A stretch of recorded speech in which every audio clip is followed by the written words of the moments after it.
Hi, welcome back guys. This is your Sensei, back with another fanfiction. This is the second part of. Now before starting, please give this video a like and subscribe to the channel if you want more videos like this. Now let's get into the fanfic. To join you, he will deal with that shinobi menace and the Jedi. Yes, my lord. The words were litany. The hologram and Darth Sidious faded away. The Neimoidians stood where they were, frozen in place. A Sith Lord here with us. Rune Heiko whispered in disbelief, and this time, Newt Gunray had nothing to say. Neither did the dark figure listening at the window. He'd heard all he needed to hear, enough for one night. Several nights, in fact. A reliable source had told him the shinobi menace would come to this planet, and here he was, barely able to keep himself from trembling with laughter. This was just too good to be true. They'd been right, after all. He was here. Rather he soon would be. And if the reports were anything to go by, he had become something of an infamy in this realm. Well, so too had he. He'd been content to stay here and deal with this Sith Lord himself. Those droids certainly weren't much of a challenge, but where was the fun in trying an opponent who was so obviously going to die when faced with the two of them? He would let him menace handle it. Just this once. A slow smile tugged at his lips as he dismounted the window and silently slipped away into the night. It seems you've made powerful enemies, Naruto. Halunabu. Naruto flung back his arms and laughed as he strode down the Konoha's ramp, uncaring for the laughter his outburst earned him from Shmi and the Twi'lek twins. It didn't matter, he was wearing this helmet. His voice was more than enough to convey the absolute joy he felt at being away from Coruscant and her urban sprawl. Free and away from the Jedi. Free to wreak complete and utter havoc on the Trade Federation, obliterate a small army of droids, and best of all get paid for it. Granted, he'd be giving half of those credits to Jango as recompensation for that stunt on Tatooine, but that was pointless semantics as far as the Jinchuriki was concerned. All that mattered was that they were here and not there. It's been a long time since I've seen you like this. Shmi smiled slightly as she took his hand, earning a chuckle from her dysfunctional husband. When was the last you smiled like that? Naruto turned to look at her, a clever retort ready to spring forth from his lips and stopped. Just stopped. Once more, he was struck deaf and dumb by the beauty of his mate. Only this time he truly had reason to be. Shmi had availed herself of his show since last he'd seen her, scrubbing herself clean of the BLD and dirt she'd accumulated during his short-lived scuffle with Maul. But that wasn't what made him gape like a fish. Naruto. Dear, you're staring. Hot DMN/hot DMN. For once Naruto and Kurama were of the same accord entirely. Within good reason, because Shmi Skywalker hadn't wasted any time adjusting at all.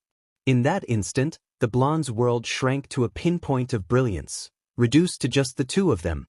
He forgot all about HK-47, Veton Set, Sparky, even Anakin. His own son was moved to the wayside before the sight of this gorgeous beauty standing only a few feet behind him. Realizing he was gawping, Naruto snapped his mouth shut. It closed with a harsh click. Shmi laughed. Gone were the plain clothes she'd once worn during her slavery to Watto.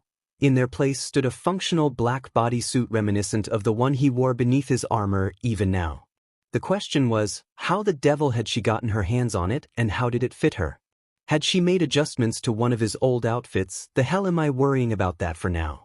He'd always considered having one made for Shmi on the off chance she ever decided to make bounty hunting her chosen profession, but until this very moment, he had never once considered what she might actually look in it. Until now. God himself couldn't have crafted a more flawless figure in that outfit. Its orange and black trim did not glow in the muggy morning light so much as they did glint to his succinct satisfaction, snug in all the right places to every line and curve. And there, strapped firmly to her full hips by a belt, a pair of small, but menacing blasters. And her hair was down cami. He loved that Shmi didn't look like a harmless housewife, she all but looked the part of a very dangerous woman. Were one to look at her eyes, they would have realized this was no act, this was one mother no man wanted to mess with. She might not be a Mandalorian like him, but he remembered she was a crack shot. Those blasters certainly weren't for show, so. Shmi asked at last, mistaking his silence for something else. Trepidation. How do I look? Well, Naruto whistled softly. Hello, appealing. Flatterer.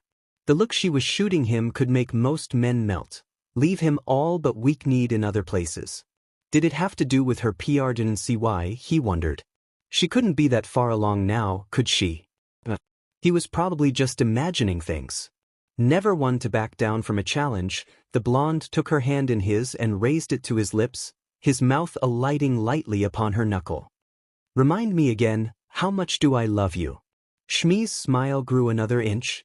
Well, if you'd like, I could always refresh your memory. Anakin blanched. He knew where this topic was going. Dad, that's gross. It's just the birds and the bees, son, Naruto laughed. I don't want to hear that. Well, you'll have to learn about it someday. Naruto didn't challenge her statement. Surely she knew he was grinning. Kurama probably was too. Feels good, doesn't it, kid? Speak of the devil, I haven't laughed this strong since forever. Naruto mused softly to himself, suddenly serious. That had been a different kind of glee, soft, kind, caring. This was different. He was in battle mode now. Righteous wrath and fury quickening pace and pulse, sending his heart hammering with each passing instant, like the drums of a great hunt out for BLD. All of his old instincts were resurfacing, his time as a bounty hunter as a shinobi had kicked in, memories of his brief apprenticeship to Django and the brutal battles of the Fourth Shinobi War hardened his heart to the violence that was to come. Of course, he was also rather relieved to be away from that unbearable Gungan known as Jar Jar Binks. He'd never met a more clumsy entity in all of his life. Had he allowed that thing on board the Konoha with them, the poor creature wouldn't have lived to see his next sunrise, but there was something else here, something he hadn't been expecting. Something pleasing. Well, he was here. Naruto didn't know how, he didn't know when, but by some manner, the Zabrak had beaten him here. Sidious must have sent him. What a nice present. He could sense the brooding alien even without Sannin mode. His aura was like a dark stain of rage amidst the tapestry of life. Here I am, menace. She seemed to say, come and get me if you dare. Naruto, gentleman that he was more than happy to oblige him. But not yet. He'd preparations to make, precautions to take. He had sworn long ago, promised himself he would try his utmost to refrain from unnecessary acts of violence, but this was personal. Sunuva Beach had tried to kill his woman, for crying out loud, no one did that, no one. Vengeance aside, there was just something about the outdoors that spoke to him.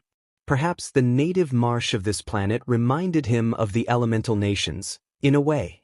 Whatever it was, there could be no substitute for the pure high he felt as he contemplated Maul's imminent dismemberment. The thought of carving the Zabrak into bloody chunks sent a small, maddened giggle from his lips. Oh, he was going to enjoy this. Once he found that fool, he would make him see the true terror of the shinobi menace. All of his being would go towards terminating that fool. It would not be a slow death. He wanted Maul to suffer. To experience that same despair he'd felt when he'd seen Shmi sprawled out on the sands.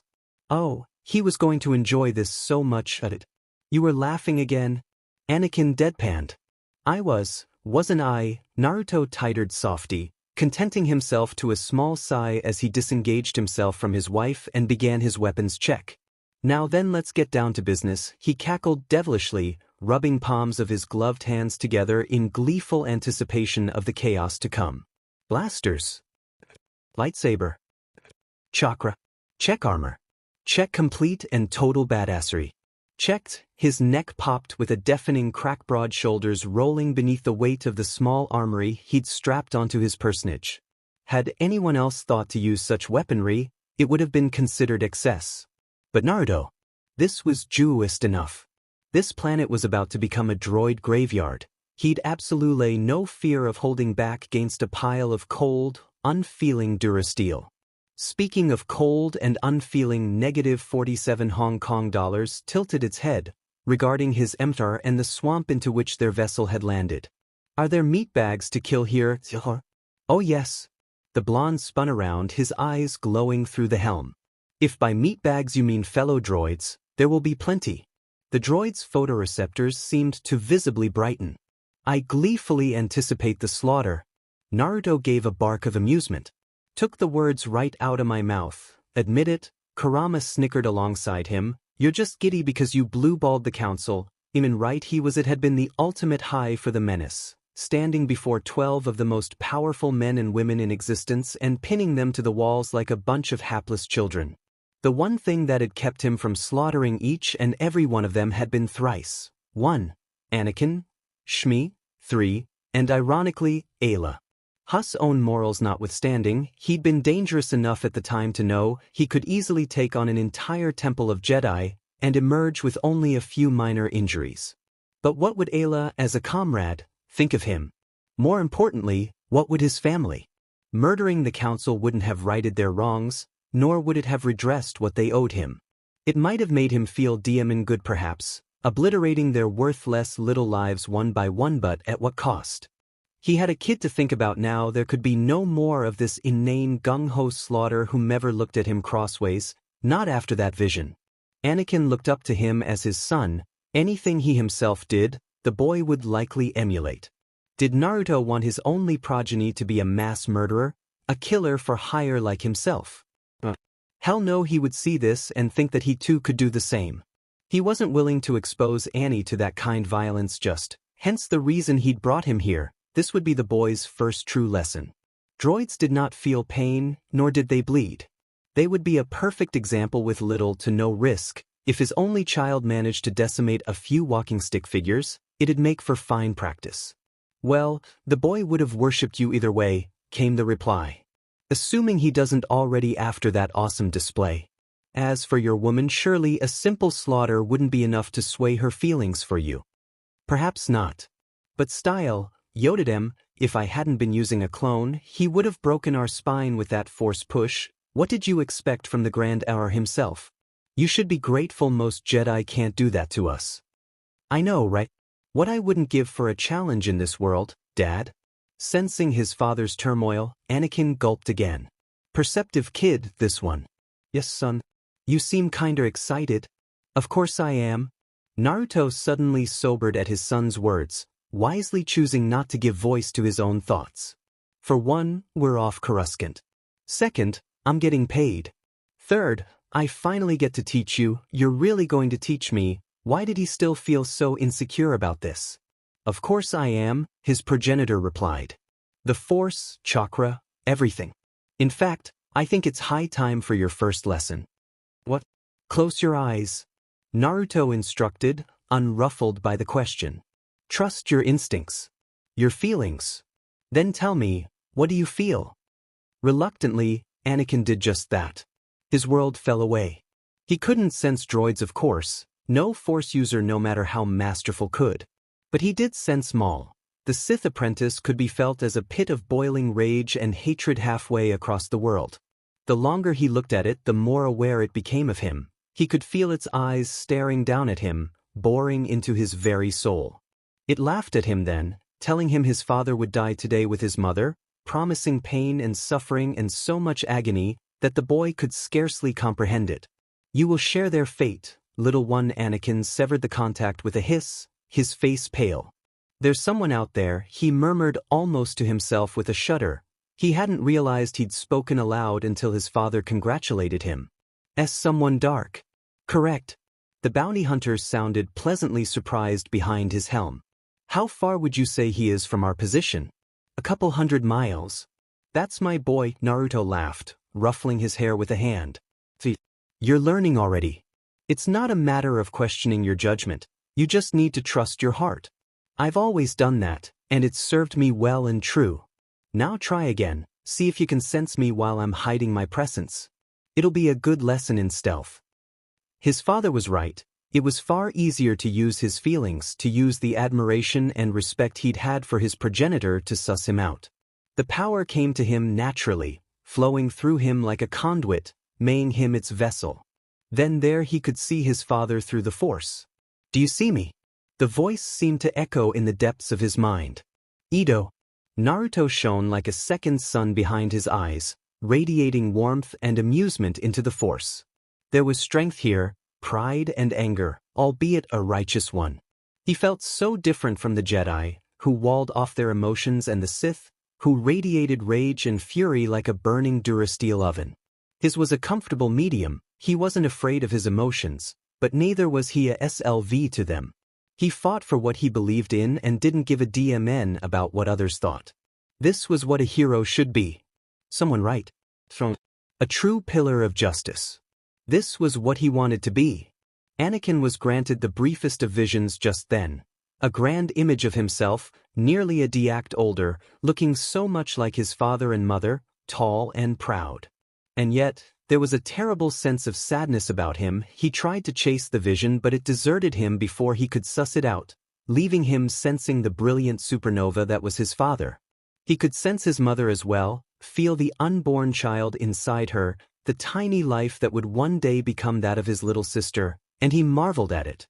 But that was what Shmi wanted to name her.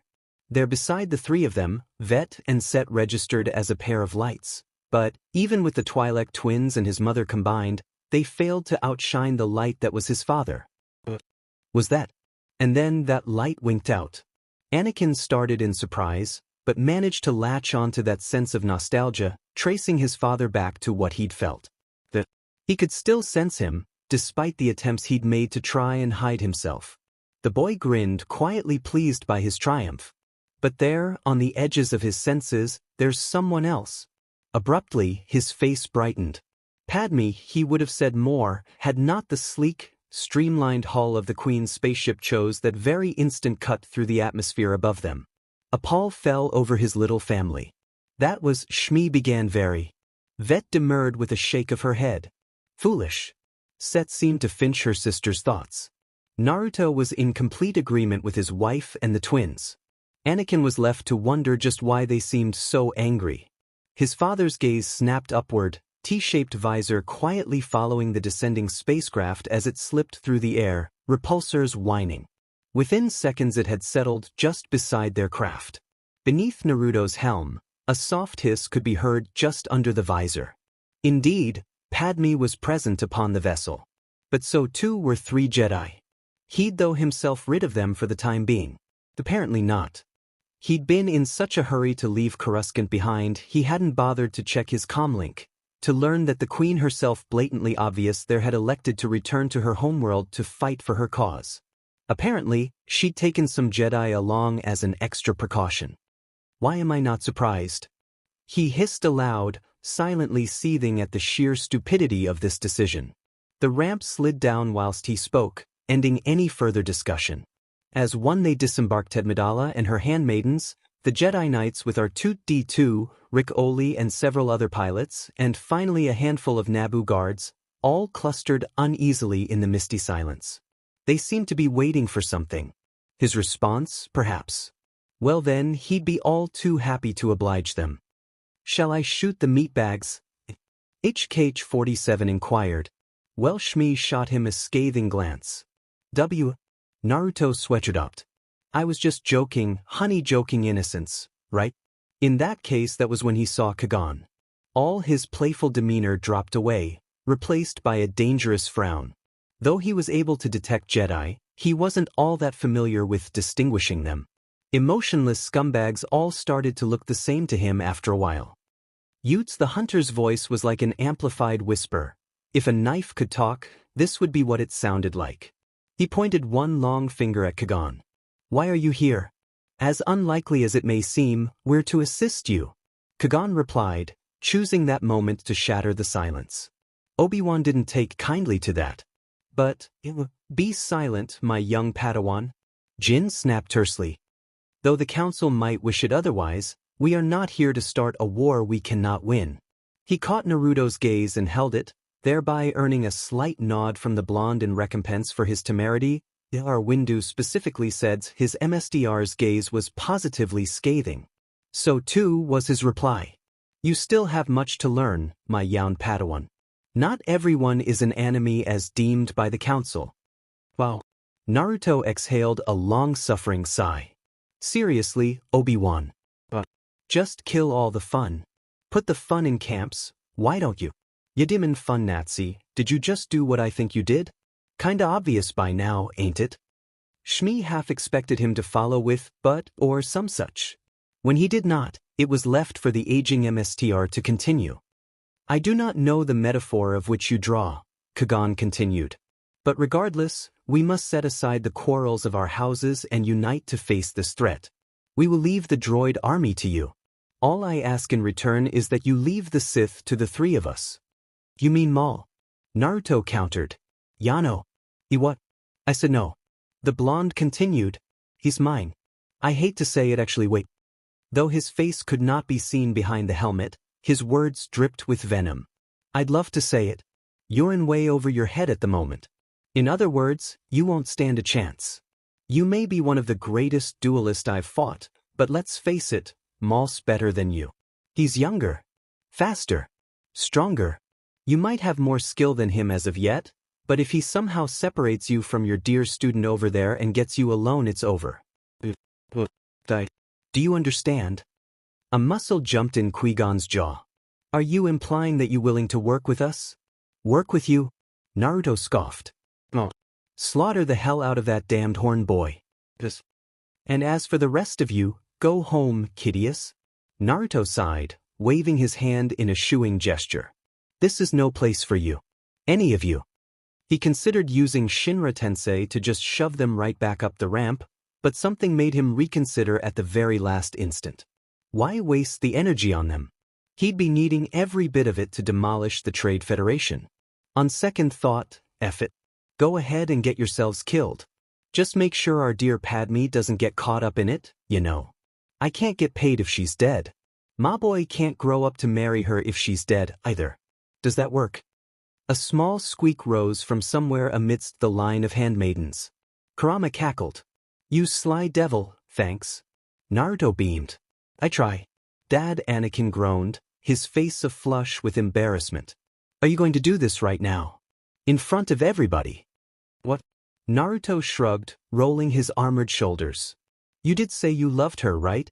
I can't believe you just did that, right, then? Tousling his heir's hair, Naruto stepped forward. Now that we've cleared that speed bump, you might as well tell me, why are you here, Your Majesty? Anakin, hearing his father's words, studied the group surreptitiously, wondering just what his father meant by that. Wasn't it obvious why she was here? I wish to reclaim my planet. The queen replied stoically. She stood wrapped in her soft robes, silent and implacable in the midst of her handmaidens. Padme, Urti and Rabe had changed from their crimson-hooded cloaks into more functional trousers, tunics, boots and long-waisted overcoats, and there were blasters strapped to their waists. The boy had never seen Padme like this, and he found himself wondering how good of a fighter she really was. As if realizing what he was thinking, Shmi gave him a gentle nudge toward Padme. Anakin flushed anew. Did his parents enjoy making him this uncomfortable? Amidst this, the queen continued. We are here to, I wasn't talking to you, woman. Naruto's helmeted gaze resolutely ignored her slitting instead across her handmaidens, alighting upon Padme. I was talking to the queen. I think it's high time you let everyone in on your little secret, don't you think, Your Highness? There was a silence. Anakin's jaw dropped. Padme was the queen. You are correct, Menace. Padme spoke slowly, keenly aware of everyone's eyes upon her. I'm she. Back to your mother now. Naruto shooed his son towards the ship. We have business to discuss. But Dad, great? Naruto clapped his hands together. Now, I'll leave you lot to whatever it is you have planned. Just stay out of my way. And keep that damned Gungan away from me before I chop off his head for good HK. A word had the droid following him at a wave, its long legs creaking slightly. Oh, I do hope we can begin soon, the droid mused aloud. My trigger finger is beginning to itch. I'm getting to that, he replied. But first, we'll need to a hand closed around his wrist, stopping him cold. A word, Naruto. The blonde paused in his pace and cocked his head aside, turning his head to confront the one who had dared touch him. He was momentarily alarmed to find himself face to face with a pair of familiar brown, chocolate-colored eyes, said eyes belonging to a certain Twi'lek. Ayla. She was looking right at him, her heart-shaped face contrived with something akin to sorrow.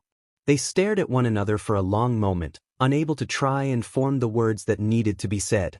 At last, Naruto removed his helmet, exposing his whiskered face to the world once more as he tucked the bucket helm under his arm. So you're the third, he mused softly, trying his best to conceal his surprise. Kagan had mentioned that there were 3 of them. Was there something you wanted?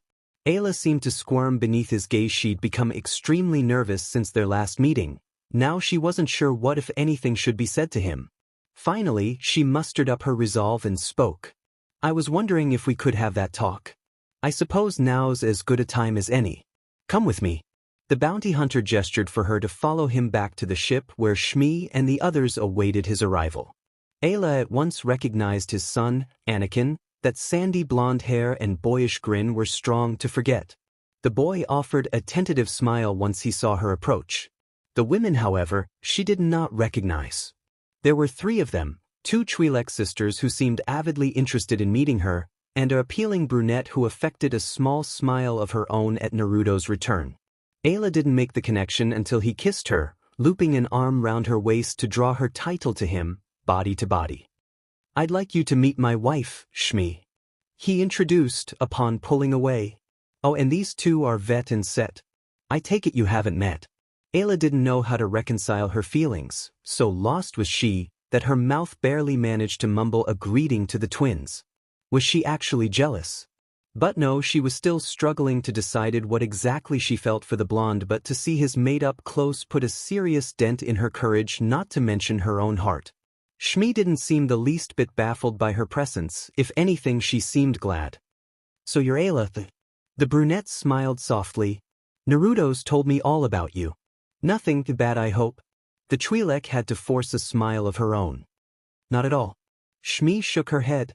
You're one of the few Jedi he'd actually trust his back to, after all. Don't say it like that, Naruto growled, but the words were without rancor. You'll give her a big head. The Twi'lek flushed, her mind simultaneously flooded with a myriad mix of humility and shame. It was true, she had encountered Naruto many a time before, even cooperated with him on occasion during her sojourns throughout the galaxy in service to the Order.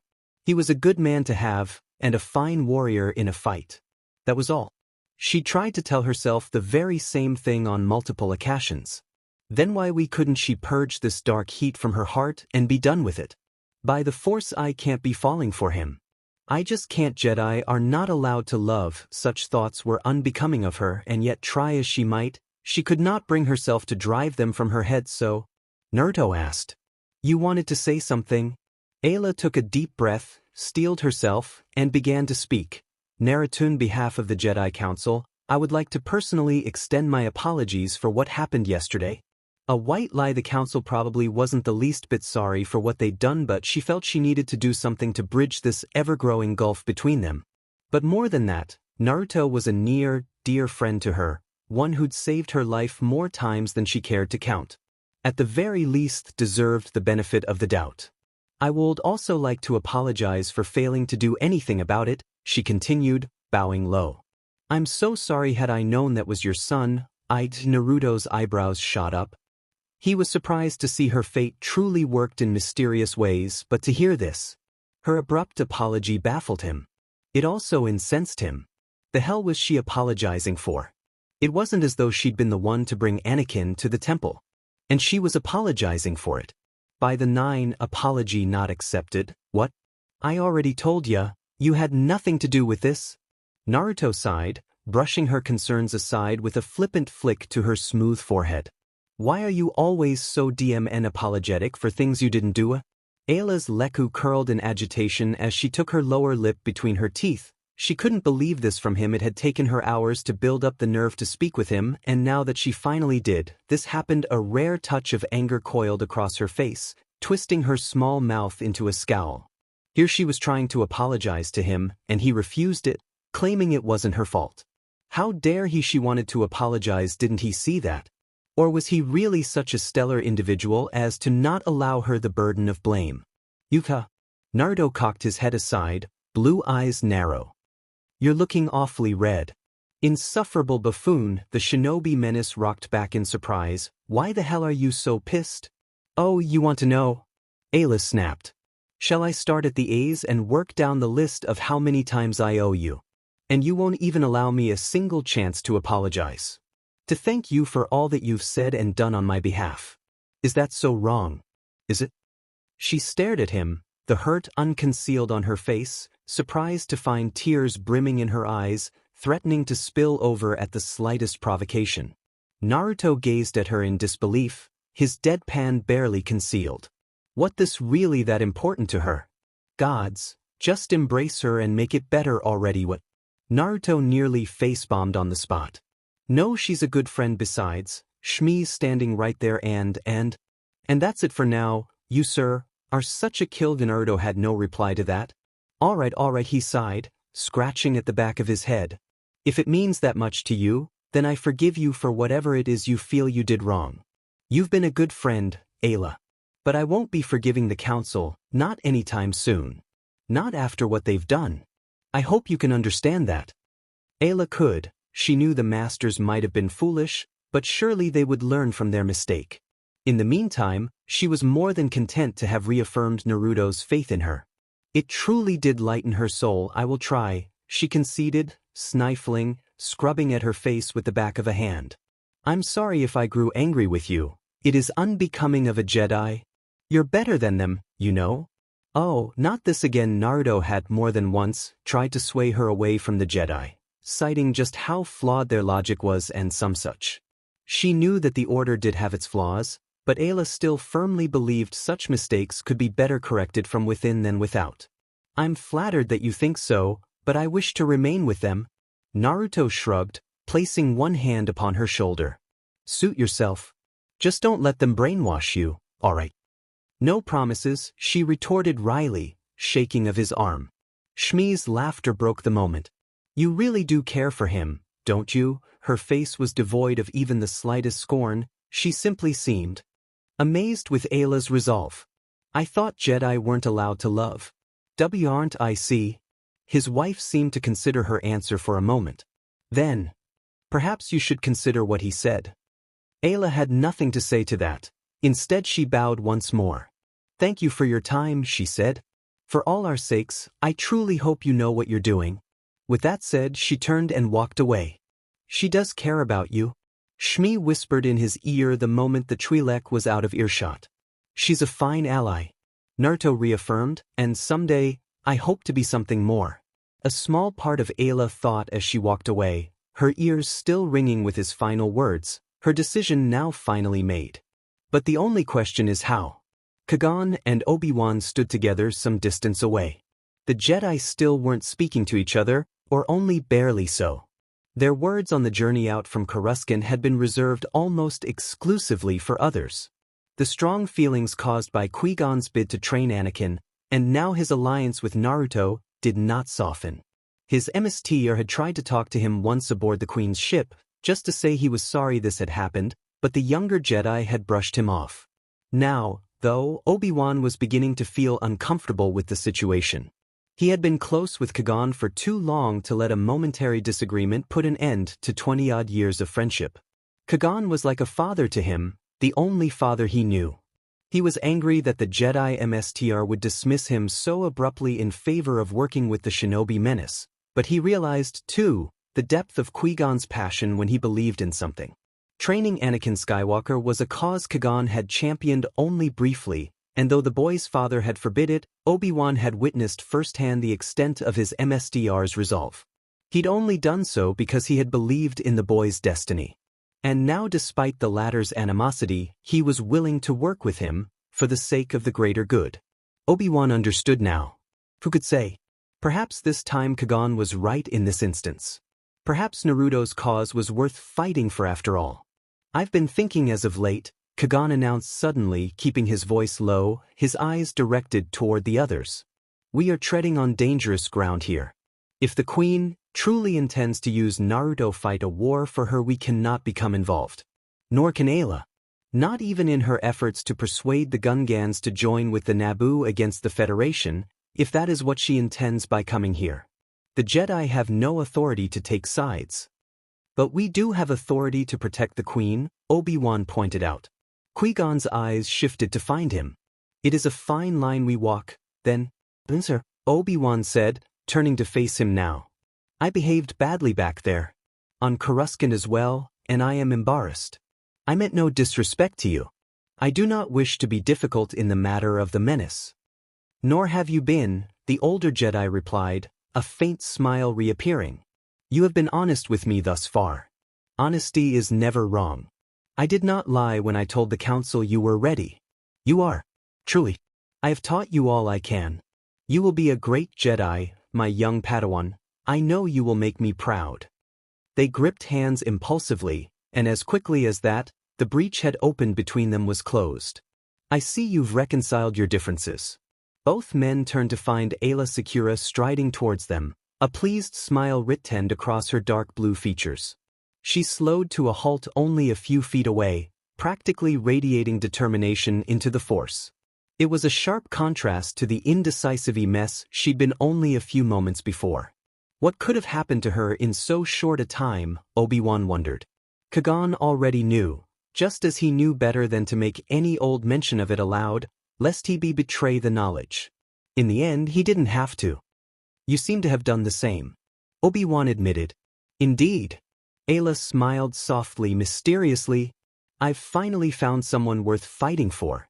Neither Jedi dared to question her on her choice of words, nor the fact that she'd said someone instead of something. The senior Sith Lord appeared in a shimmer of robes and shadows as his protege and the Neimoidians walked slowly down the corridor leading from the throne room back to the plaza.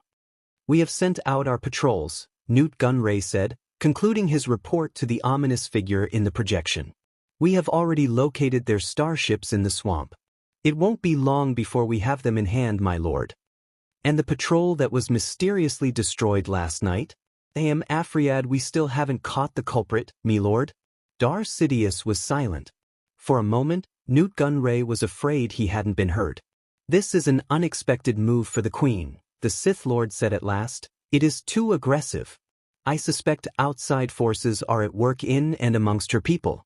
Lord Maul, be mindful.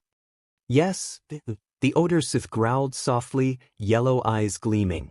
Be patient, Darth Sidious purred, head lowered in cowled shadows, hands folded into black robes. Let them make the first move. In silence, Darth Maul and the Neimoidians continued on as the holograms slowly faded away. Sometime later, I can't believe that worked. Naruto whispered to Kagan as the Gungans cheered and hooted around them. Who would have thought Padme was such a skilled speaker?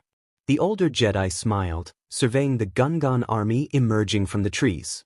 You doubted her. The shinobi menace exhaled heavily. Noits, just, ever since you lot landed on my planet 3 days ago, I find myself learning to expect the unexpected.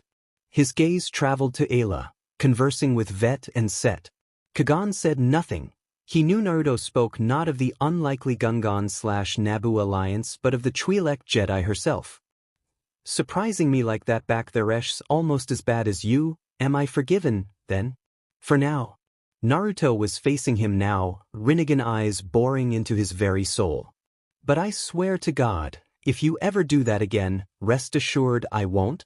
I hope for your sake that you don't, the blonde seethed, turning his gaze toward the forest canopy. But enough about that, it's time for my debut.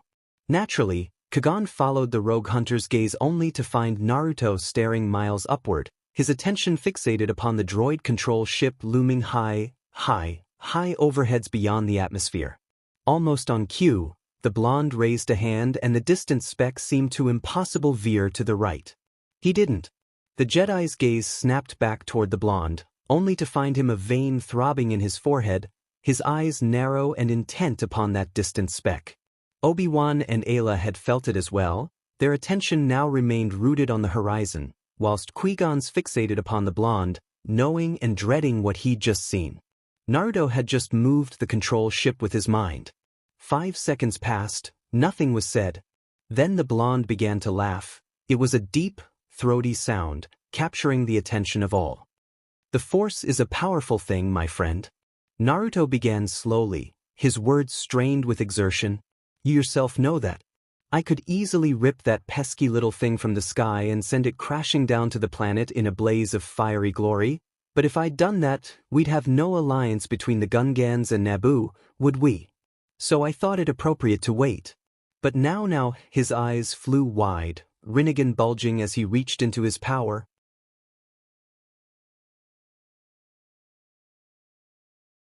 utilizing the otherworldly prowess of the Rinnegan, melding it with that of the Force. A low hiss left his lips. Now it's time for war. He reached up with invisible fingers and latched onto the massive U that was the ship, and with a supreme effort of will yanked.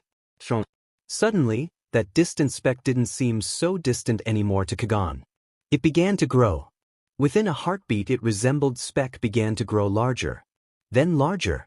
And larger still. Gungan and Naboo alike peered upward as that flaming streak grew to obscene proportions, hurtling across the sky like a great cataclysm, burning the skies a brutal shade of red. It soared past them with the shriek of superheated metal, its lumbering descent sending it hurtling towards a nearby Mointon, guided through will alone. By the Force, Ayla murmured.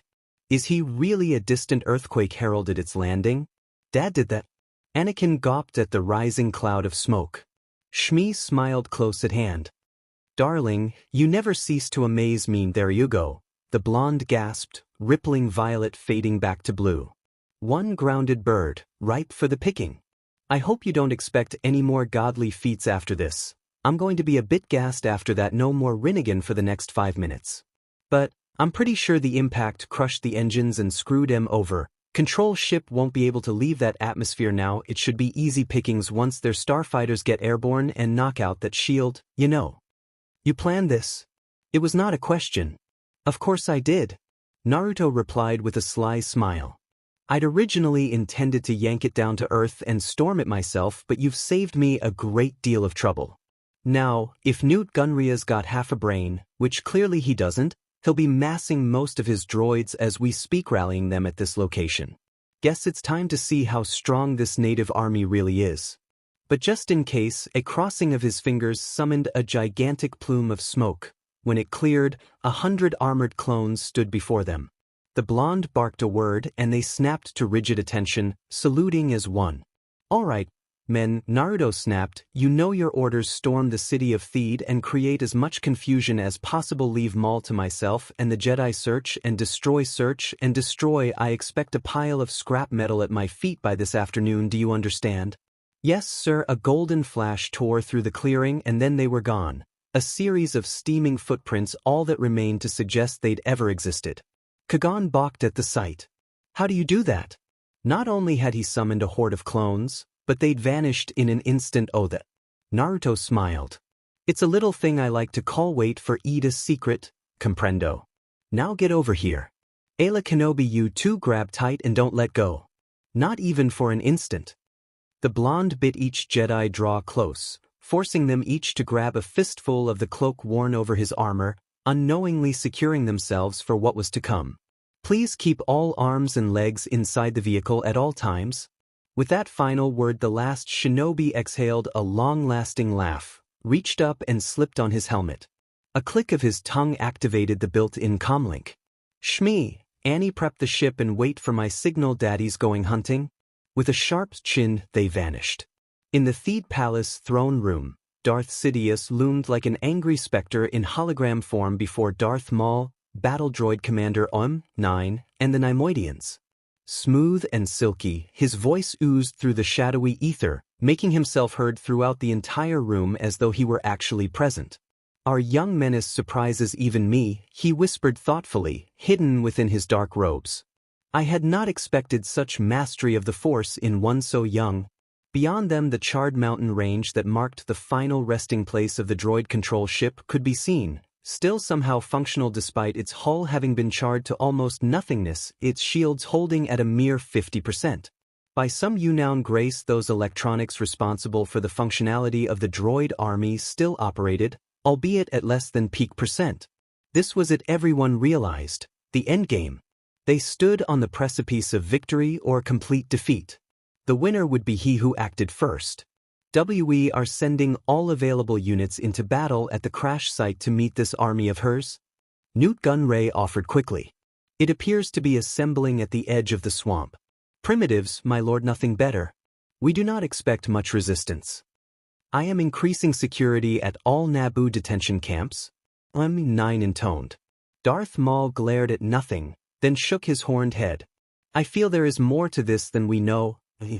The 3 Jedi may be using the Queen for their own purposes. The Jedi cannot become involved, Darth Sidious soothed, hands spreading in a placating motion. They can only protect the Queen. Even Qui-Gon Jinn cannot break that covenant. This will work to our advantage. And the menace? Darth Maul snorted, anxious to get on with it. He will be no match for you, my apprentice. Once more the Dark Lord reassured him. You have grown by leaps and bounds since your first bout. His power will be but a minor inconvenience at the worst. I have your approval to proceed, then my lord? Newt Gunray asked, hesitantly avoiding the younger Sith's mad eyes. Proceed. Darth Sidious ordered softly. Wipe them out, Viceroy. All of them. He spoke no further as a flying foot burst through the nearby window and all hell broke loose.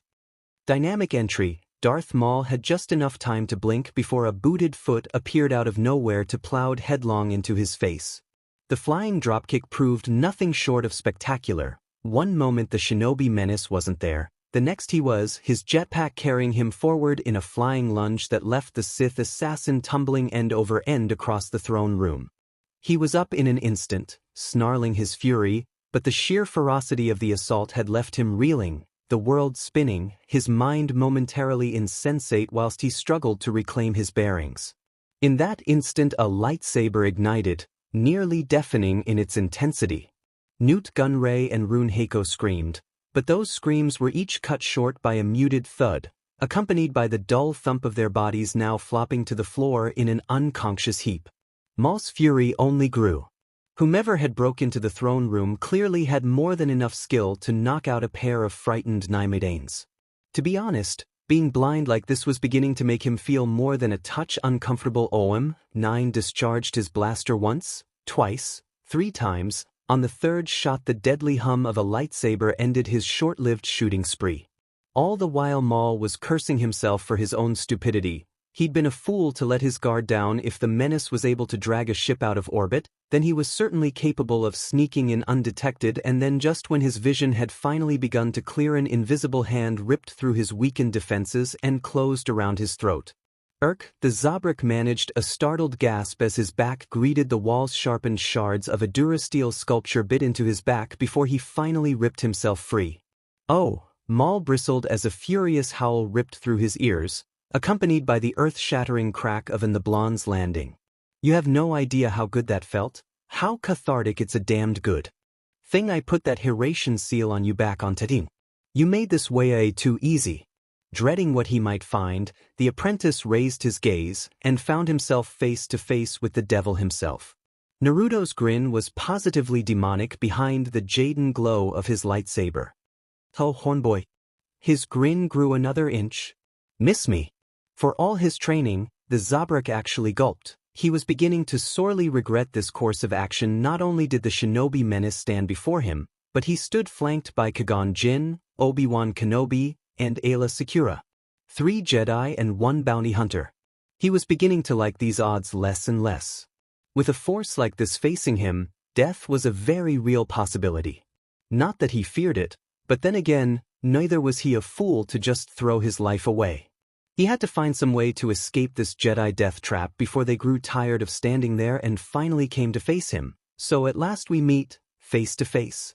When the hologram of Darth Sidious spoke anew, Maul honestly didn't expect anyone to be fool enough to actually turn their head and look at his Fortunately for him, someone did just that.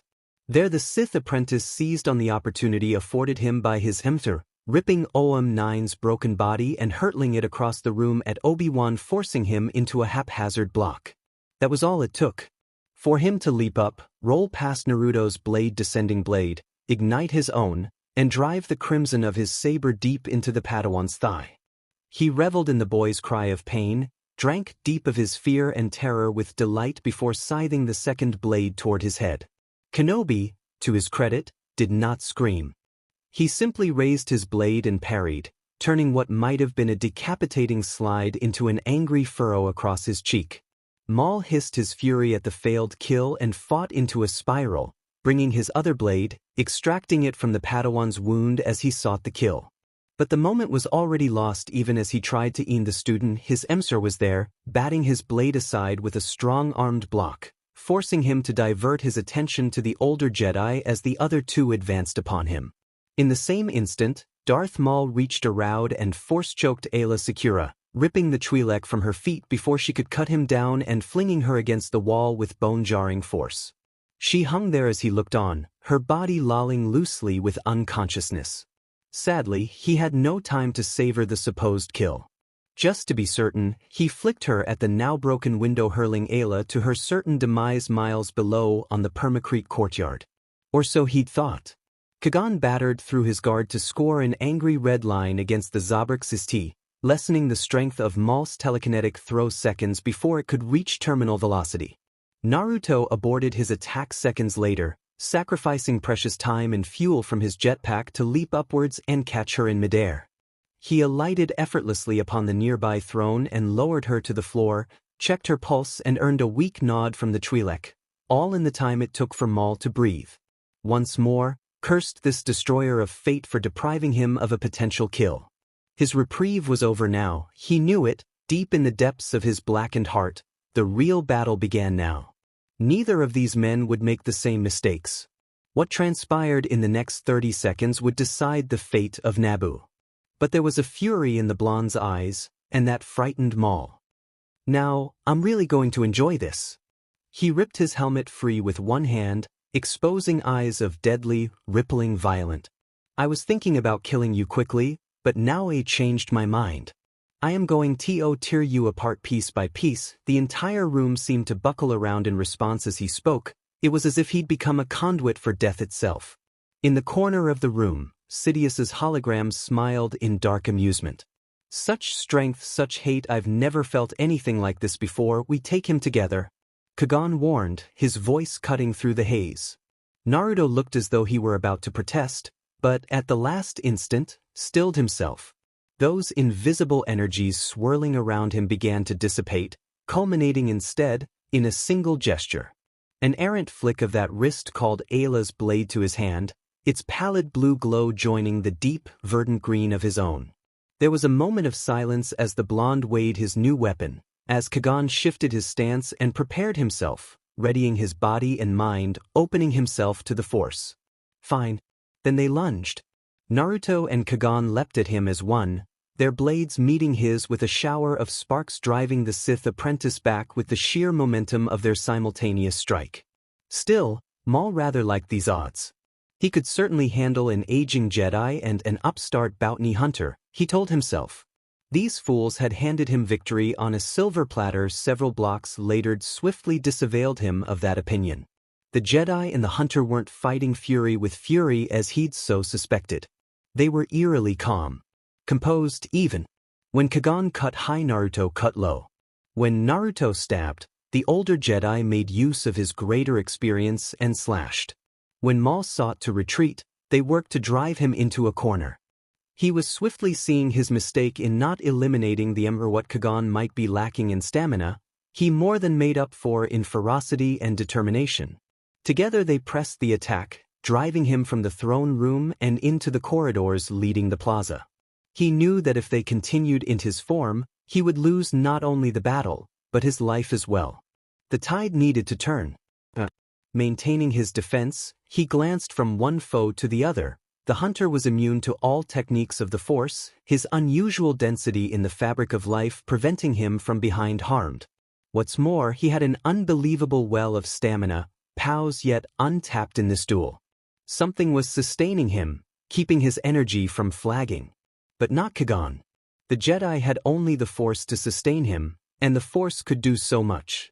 Even now Maul could see sweat beading on his brow as he struggled to maintain Naruto's furious pace. Age had caught up to him.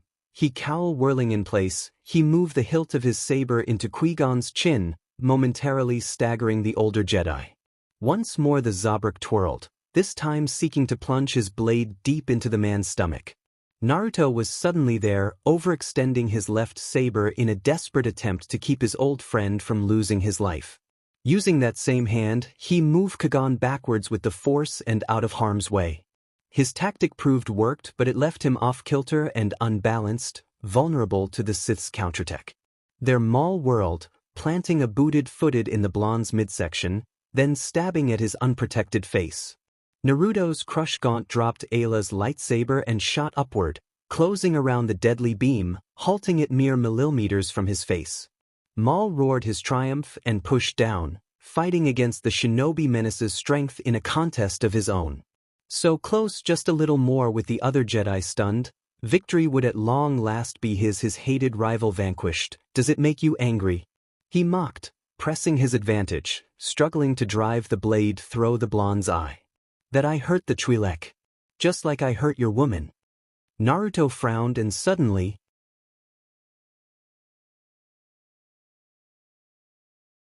Maul couldn't move.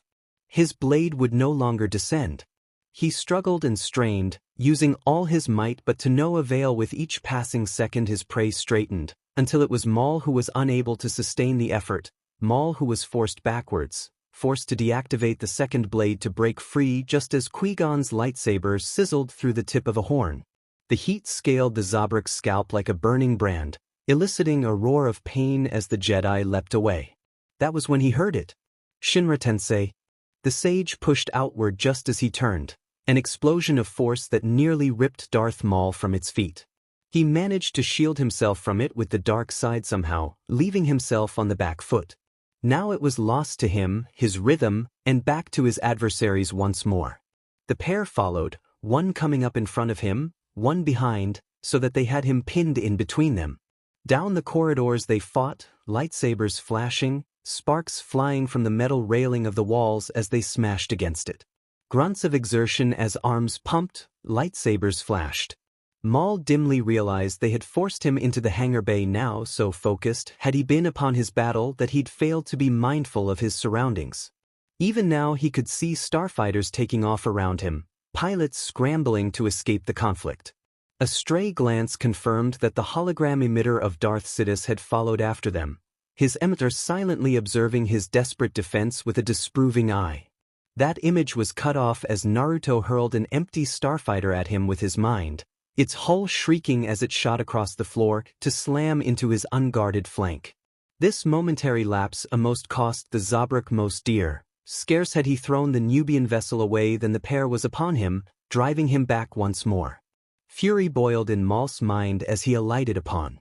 No, this wasn't happening. His fury built, culminating in an explosion of the Force, pushing Qui-Gon back.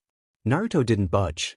His fury was gone now, replaced by a like-minded smile he'd worn only a few moments before. Confidence. What's wrong, horn boy? He purred. All out of tricks. Maul lashed outward, his newfound power arcing forward in a jagged stream of purple lightning. Force lightning. It was a technique he'd recently learned in the last 3 days and, while distasteful for a warrior such as himself, it was a last resort. For the first time since their duel began, Naruto roared in pain. His body bent double, bowing beneath wave after wave of electricity, lightsaber falling from his nerveless fingers. Finally he'd been beaten, bested. No more of his smile, no more laughter, no more. I am Darth Maul, he roared, and I command your respect. His satisfaction ended shortly as Naruto straightened under the deluge, facing him with a small chuckle. Despite the voltage still arcing off his body, he seemed virtual unharmed. Lightsaber cut down at his shoulder and bounced harmlessly off with a dizzying pop. Damned Beskar, no, Naruto replied, rising to his feet. You demand your own destruction. Qui-Gon. Maul's gaze snapped toward the older Jedi just in time to find him battered and bruised, but still very much alive. Alive and hurtling the hilt of his lightsaber towards Naruto. The blonde caught and ignited it, leaving him with dual blades of the deepest, greenest hue. His chakra cloak engulfed him, the golden shroud sending all his wounds sizzling shut in an instant, leaving him whole and unharmed once more. Powerless, Maul felt all of his fury build, driving him to the point of no return. I don't have to take this from you, he hissed, driving his hilt upwards, striking the hunter's visage in a series of vicious blunt strikes. You, woman-serving, ancient, cowardly. Naruto's head leaned forward, revealing Maul's most deep-seated fear. He'd caught the hilt with his teeth somehow, someway he'd managed to get his mouth around the impossibly long handle before the Sith could follow through and strike him in the head. He grinned around the hilt, crimson eyes regarding him eerily, as though he were a mere dust mote beneath the blonde's gaze. The gaze of the shinobi means, a loving husband and pissed-off father. It was possibly the most terrifying thing he'd seen in all of his existence. The funny thing is he bit down with a chuckle, shattering the sabers into two halves. Maul staggered backwards, clutching the remaining of his blade, now reduced to a single solitary blade, the other end utterly useless. Irate, Maul made the mistake of trying to club Naruto with it. The blonde caught it and with his crush gaunts, reduced the metal to mere powder in his hand. And then he began to advance. He didn't even bother himself to block. In that instant, it was as if he didn't care what happened to his body. In any other circumstance, you might have had a point there. Grinning, he continued his inexorable advance, arms spread wide, sabers scraping across the floor. Except my wife is awesome. I was a foolish beast in my 20s, I kill everyone equally, and there's no one alive who can comprehend my violent preference, so in other words, my dear horn boy. And here he did stop, towering over Maul like a great, golden god. His lightsabers flashed upward with a hiss and cut down in an instant. It is heck your privilege, pain accompanied those words, his twin blade biting down agonizingly against Maul's midsection. Numbness shot through his spine and for a moment, the Zabrak dared to hope his would be a painless death. Wrong. He had only just thought such a thing when a searing wave of agony spread up through his lower body, then nothingness. The last thing he saw as the blonde reached down for him was the severed half of his torso lying in a twitching, spasmodic heap and those awful Rinnegan eyes looming down for his very soul, and then the blonde's fingers found his face. He woke to find himself in blackness. "Imagine you were dying," said the figure in the dark. Maul stiffened. "Oh God. Imagine you were afraid and a long way from home, and in terrible pain. And just when you thought it couldn't get any worse, you looked up, the shadow surrounding the figure's face finally fell away to reveal a face that Maul had since learned to fear, the shinobi menace. The face of the devil himself. "Hello, little Sithling," Maul tried to move but found himself pinned in place by the Force. It was as if a great weight had settled around his shoulders, holding him fast, denying any sort of escape. Sked the menace while wagging his finger. "Be a good boy, and let me pick your mind," he grinned as bent down to place the previously wagging finger on the defeated Sith's forehead. "Oh, and this is going to hurt like a beach. In fact, you may just die." Rinnegan eyes flared, his voice taking on an almost demonic tone. "I hope you enjoy," and with that Darth Maul felt his mind being torn apart as the menace raped his mind for information on everything he knew, leaving absolutely nothing behind. "To join you. He will deal." "This isn't over, menace," Darth Sidious. Aftermath 3 days later, Uzumaki Naruto found himself standing in a small room of the Theed Temple in which the deaths of heroes were mourned, and their lives celebrated.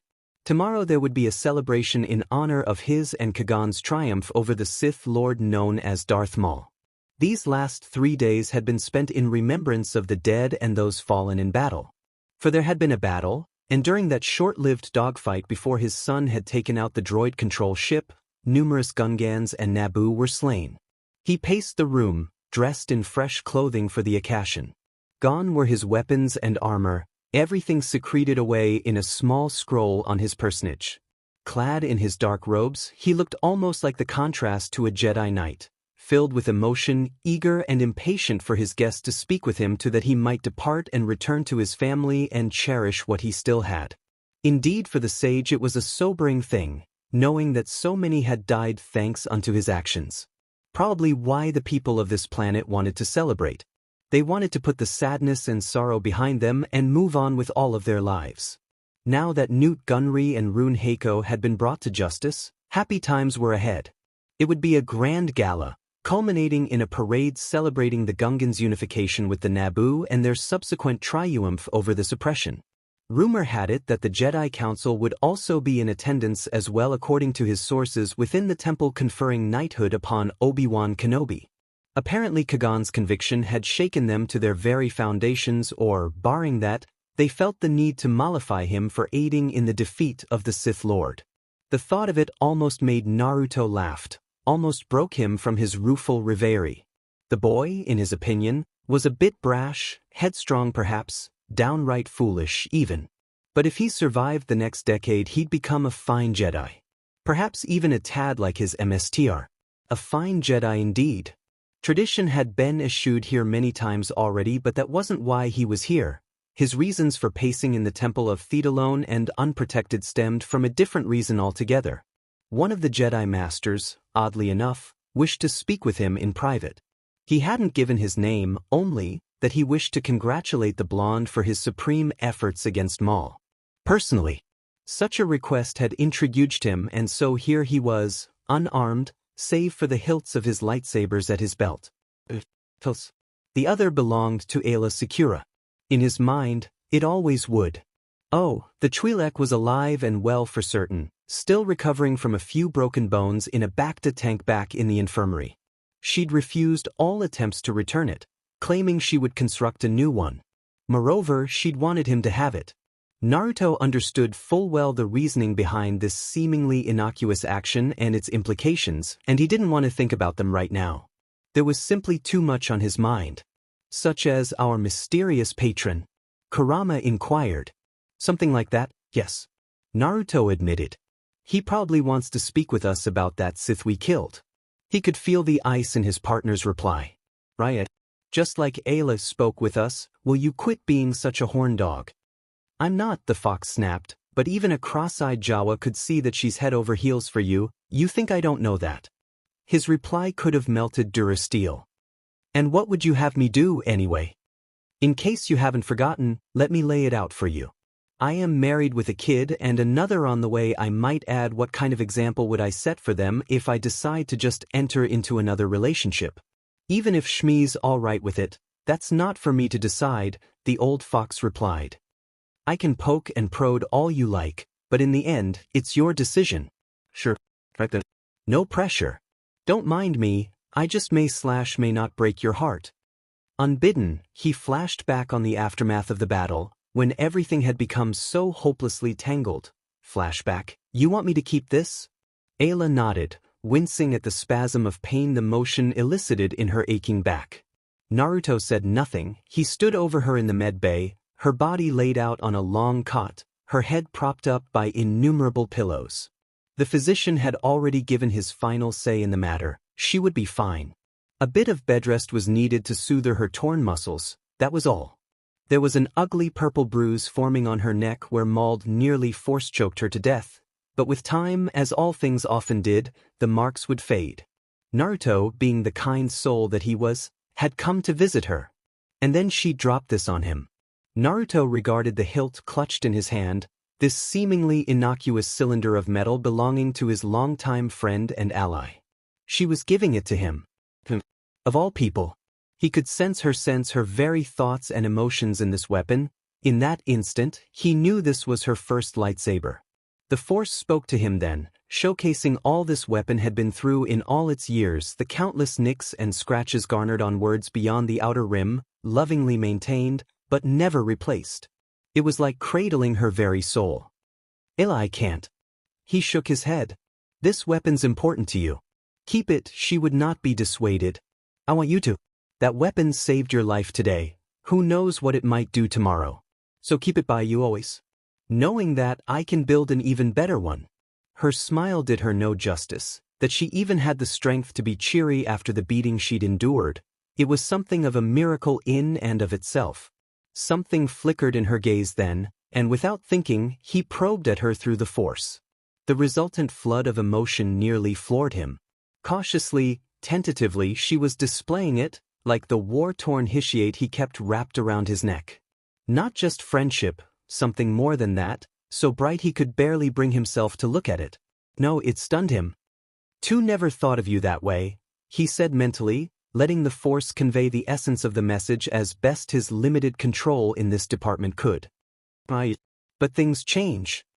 She looked at him then, truly looked at him, and the weight of her own despair threatened to choke Naruto where he stood. Wait, too late, he felt her defenses slam shut, an iron wall concealing the truth. As I said, she told him, I want you to keep it. Please. She sounded tiny and fragile in that moment, as though anything he might say would shatter her entirely. Now if you'll excuse me, I'm tired. Her head lowered to the pillow as her eyes closed. So too was their discussion. For now. In the end, he left the medbay with more than just a guilty conscience that day. And flashback, women. Why did they have to be so complicated? For the life of him, Naruto could not bring himself to remember when Ayla had fallen in love with him. He wasn't even sure when it had happened. Or why, for that matter. Had it been something he'd said? Something he had done differently? Or had she simply decided to act on these feelings after nearly being killed by the Sith? Naruto didn't know. He only knew that he had to do something about it. But the question was what? He wasn't even sure how he felt on the matter himself. He certainly respected her as a comrade and an individual, but more. Honestly, he'd never considered it. And on these thoughts ran in an endless feedback loop until he could take it no more. 3 days had passed since he'd spoken to her last, 3 days of silence. What would his answer be? Unable to think of it for an indefatigable period of time, his attention shifted back to the root cause of all this. That aside, there was a certain perverse pleasure to be had, having been the one to deal the final blow to Maul. Not just once, but twofold. Not only had he avenged the injury Shmi suffered back on Tatooine, but he'd struck a blow against the misconceived notions of the Council. They couldn't bear the thought of an untrained Force user like himself taking down a deadly Sith. It probably rankled even more than that forcible timeout he'd given them back at the temple. And now by order of the newly elected Supreme Chancellor, they were forced to congratulate him for it. Oh, sweet irony, under any other circumstance the shinobi menace would have been all but cackling with delight. But tonight, on the eve of what had proved to be his most monumental celebration to date, thoughts of irony remained far from our favorite blonde's mind. His mind wasn't even with his wife and son, tucked away safely in their ship under the watchful photoreceptors of 47 Hong Kong dollars, vet and set, alongside a handful of clonts. No, he knew that his dysfunctional little family could quite take care of themselves until he sorted this out. And so he stood and shifted his focus to a more pleasant, yet equally disturbing topic. The Sith. He stood there in the temple, his brain still baffled by the information he'd gained from Maul. He had been surprised by the sheer volume of it, different techniques, manners in which he might improve his control, even the passcode to his infiltrator hidden a few clicks south of the royal palace. But where his enigmatic MSTR was concerned, there had been very little information. It was as if a series of psychic blocks had been erected within Maul's mind. Even with the almighty powers of the Rinnegan at his beck and call, Naruto had only been able to break through a handful of them before the strain fried the Zobrik's brain and ended him. But he'd gotten enough. His Sidious. Coruscant. Senate. Darth Sidious was someone of great political power, someone who dwelt on Coruscant, someone who potentially controlled the very Senate itself. Doubtlessly the dark man from Naruto's visions, the man who would one day, if not stopped, tempt his son to the dark side and end everything. Vague though these strange clues might be, they narrowed his search considerably, leaving only a handful of individuals who might benefit from all this chaos, used to their advantage. Chief amongst them their newly elected Supreme Chancellor. Palpatine. He'd had his suspicions of the man to begin with, but to act on them, to expose this supposed Dark Lord in hiding, he would need proof. Gone were the days of this gungo killing. This wasn't a simple job where he could just assassinate the man and be done with it. Nor was it as if he could just stroll into the man's office and lop off his head, for the suspicion of being a Sith Lord either. Satisfying though it might be, he couldn't risk such a foolish mistake, couldn't risk the lives of his family on a hunch. But he had his ways of obtaining proof. Chief amongst them, the doors opened with a gentle nudge of the Force, cutting off that thought. Jedi and Dooku appeared with a flourish, those crisp footfalls giving him away almost immediately. Intrigued, the shinobi menace momentarily ceased his pacing and stared, perplexed by the man's grand entrance. That was usually his shtick. Naruto recognized him at once, and how could he not? He'd seen him in countless holodramas and documentaries. This was the greatest lightsaber duelist the Order had ever known, bar none save Sr. Yoda. So this was the one who had requested a private audience with him. I apologize for the wait, he spoke, his grand voice swelling across the open antechamber. There were matters of grave importance that required my undivided attention. Naruto said nothing, he merely nodded in Dooku's direction. He wasn't a man of imposing stature, but there was certainly something to be said about him as he entered the room. His long stride seemed to devour the distance between them, his loose-fitting sand-colored garb a singular staple that did nothing to detract from his imposing aura. Spots of gray could just be seen within his hair and beard, another silent sign of age creeping up on him. Within the next decade, all traces of color would likely be gone altogether. He as an aging man, older even than Kagan, long since past his prime, but still powerful nonetheless. "You are Naruto, I trust?" he asked, straight to the point. "The one and only." Dooku smiled. "Excellent," he said. "Then I'll try not to bore you." The blonde made a noise of assent, to which the former count continued. "I confess, I have looked forward to and anticipate this day for quite some time." His head inclined demurely, the slightest gesture of respect. "Kagan has always spoken most highly of you." Oh, this was new. A Jedi who actually respected him. "Why do you know? I take it you didn't call me down here just to tack about old bushy beard." Naruto grunted. "I did not." Dooku confirmed. "In fact, I wanted to thank you. In person." Dooku admitted. That brought the menace up short. "Thank me? For saving the life of my former pupil?" the Emperor explained surreptitiously. "While I acknowledge that Kagan was, and is an expert duelist in his own right, he was clearly no match for the Sith that you faced. I must admit I would have likely left the order had he passed on. In fact, I am still considerate. You see," Dooku suddenly looked terribly, horribly weary. "In my old age I find myself growing quite tired of this endless bureaucracy, the ceaseless politicking, tireless strife. It's refreshing to see someone such as yourself take action before I leave." "Well," Naruto admitted, "I'm flattered." And he was. After all the good he'd done for the galaxy, it was nice to hear someone congratulating him. Even if it was a Jedi. He warily permitted himself a small smile. Just what did Dooku want with him, anyway? "I recently heard of your little debacle in the temple, here to chew me out on it," the blonde challenged. "Quite the contrary," the Count replied. "I wish to congratulate you. It is my firm belief that order to which I have devoted my entire life and being has grown stagnant. Decayed. That they now stoop to kidnapping children from unwilling parents disgusts me. You were right to stand up to them, and by rights, Tithar Yoda. I understand you demonstrated your prowess with a lightsaber at the time. Yet, that aside, I'm rather curious to see your swordsmanship for myself. In other words, a duel?" Naruto frowned. When it came to a no-holds-barred contest, with full access to all of his techniques and bounty hunter training, he was certain he could take Dooku. But a straight-up duel. He'd never fought a Mystere head-on before without relying on his extra skills. Why did the man wish to test him so badly? He noted something in that instat, that Dooku's lightsaber featured a curved handle, all the better to angle his strikes in and out, and catch his opponents unawares. The mark of a true duelist. "So you want to fight me, without my armor?" Dooku was quick to mollify his suspicions. "Just a friendly spar, nothing more. Besides, even if I were to maim you, you would heal, would you not?" Naruto frowned at that one. How the Jedi learned of his regeneration served only to intrigue him further. While it was true nothing short of direct atomization at the cellular level could outright kill him, just the same he wasn't looking forward to feeling the searing bite of a lightsaber upon his flesh for a second time this week. But never one to back down from a challenge. What would his son think? The hunter decided to grant the aging Jedi's request. "Very well," he decided, thumbing the hilts of each lightsaber. "I suppose I could do with a good workout." "You favor two sabers," the Emperor noted. "In a ways." "Interesting." Dooku ignited his lightsaber and snapped off a perfunctory salute, raising the blazing blue blade to his forehead. "First to 3 points wins. Make it 4.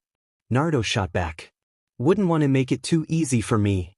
A muscle jumped in the man's jaw, but nothing more. "Very well." With a move as blinding as it was fast, Dooku pounced, reaching forward with a stabbing lunge. Although the aging Jedi was faster than one might expect from such an old man, Naruto was still considerably more nimble than his adversary. Dodging to his left, he drew and activated both his and Ayla's sabers in a single motion. Then he shifted them into a reverse grip, leaving the blades pointing away from his opponent as he leaned in forwards, his body crouched low and toward the ground.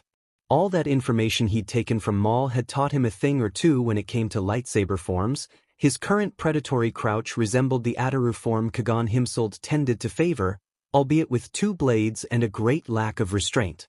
"Hey, no fair," he chastised, but his words were lacking in rancor. "I wasn't ready." The Jedi paused at this sudden and unexpected form. He was, however, completely confident in his ability to subdue both blades. Given his skills and years of experience, it was an assurance not misplaced. But he had, in all probability, never faced someone like Naruto before. While he might be recalcitrant to use the Force in excess, for monumental feats such as yanking a starship out of orbit, nearly destroying an entire mountain from the excess, he was more than capable of limiting it to himself and his surroundings. And when he did, when it flowed through him, he was far more powerful than any Jedi or Sith. "My turn." Naruto locked one saber on and flung it at Dooku as he started forwards, the blazing green blur hurtling toward him at a breakneck pace. The older man batted the saber aside with an errant flick of his wrist, refusing to give the discarded weapons so much as a backwards glance. Their sabers clashed then, sapphire against azure, young versus old. They strove against one another, neither willing to use their true strength, each seeking to dominate the other through limited means alone. A duelist should never relinquish control of his lightsaber, Dooku admonished, forcing the blonde's blade closer and closer to the floor. "You've relinquished your advantage, young one." Naruto grinned. "Have I?" The dull thrumming of the lightsaber was almost the last thing he heard, its searing tip just grazing the top of his scalp in passing before Dooku could react, having boomeranged around the room. He could have just as easily taken the Jedi's head off. Naruto could have, but that wasn't the purpose of this exercise. Dooku disengaged just as the Viridian slapped into the blonde's palm, the burning blade stabbing at his left leg within a blink of the eye. In the same instant that Dooku's blade scored a clean hit to the Naruto's arm, tearing through his sleeve to draw an angry line across the flesh of his right bicep. The hunger which stewed the hot sting of his adversary's sword in due course, only driving him to try harder, making his victory all that much sweeter. "Wonton," the Shinab menace declared smugly. "I'm impressed, Dooku. You might make me work for this yet." It suddenly occurred to him that said lightsaber didn't have a training setting. He was sure that Ayla's might, having not yet tinkered with the blade, but Dooku. He'd rather not have to explain how he'd lost his head. Shmi would kill him, so ensorcelled was he in such thoughts that he nearly missed it when the Jedi's blade nicked his knee. "To," Dooku chastised, his words sweet with satisfaction. "Oh, come on." Ducking beneath a swing powerful enough to decapitate a reek, Naruto leaned forward in a long move that sent the tip of his foremost blade through Dooku's pants and a centimeter deep into his thigh. The Jedi's actually laughed at the unconventional tactic and swatted at him with his blade, the riposte nearly ripping the Viridian from his hand. Naruto cut down at him with the opposite blade, SW with such force, that the floor actually splintered beneath their feet from the force of their block. Dooku bristled, his sword arm aching, from what should have been a practiced parry. He was forced to disengage when the blonde came for him, pushing his own body backwards with a monumental effort from the force. Naruto did not pursue, graciously allowing his adversary to catch his breath. "Tutu," he admitted, rubbing at his still sore arm with a wince. "I admit, you're a better duelist than I'd expected. Unconventional perhaps and a tad unorthodox, but I find myself admiring it nevertheless.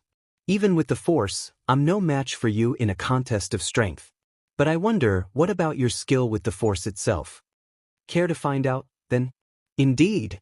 The two men darted forward across the small sanctum, this time holding nothing back.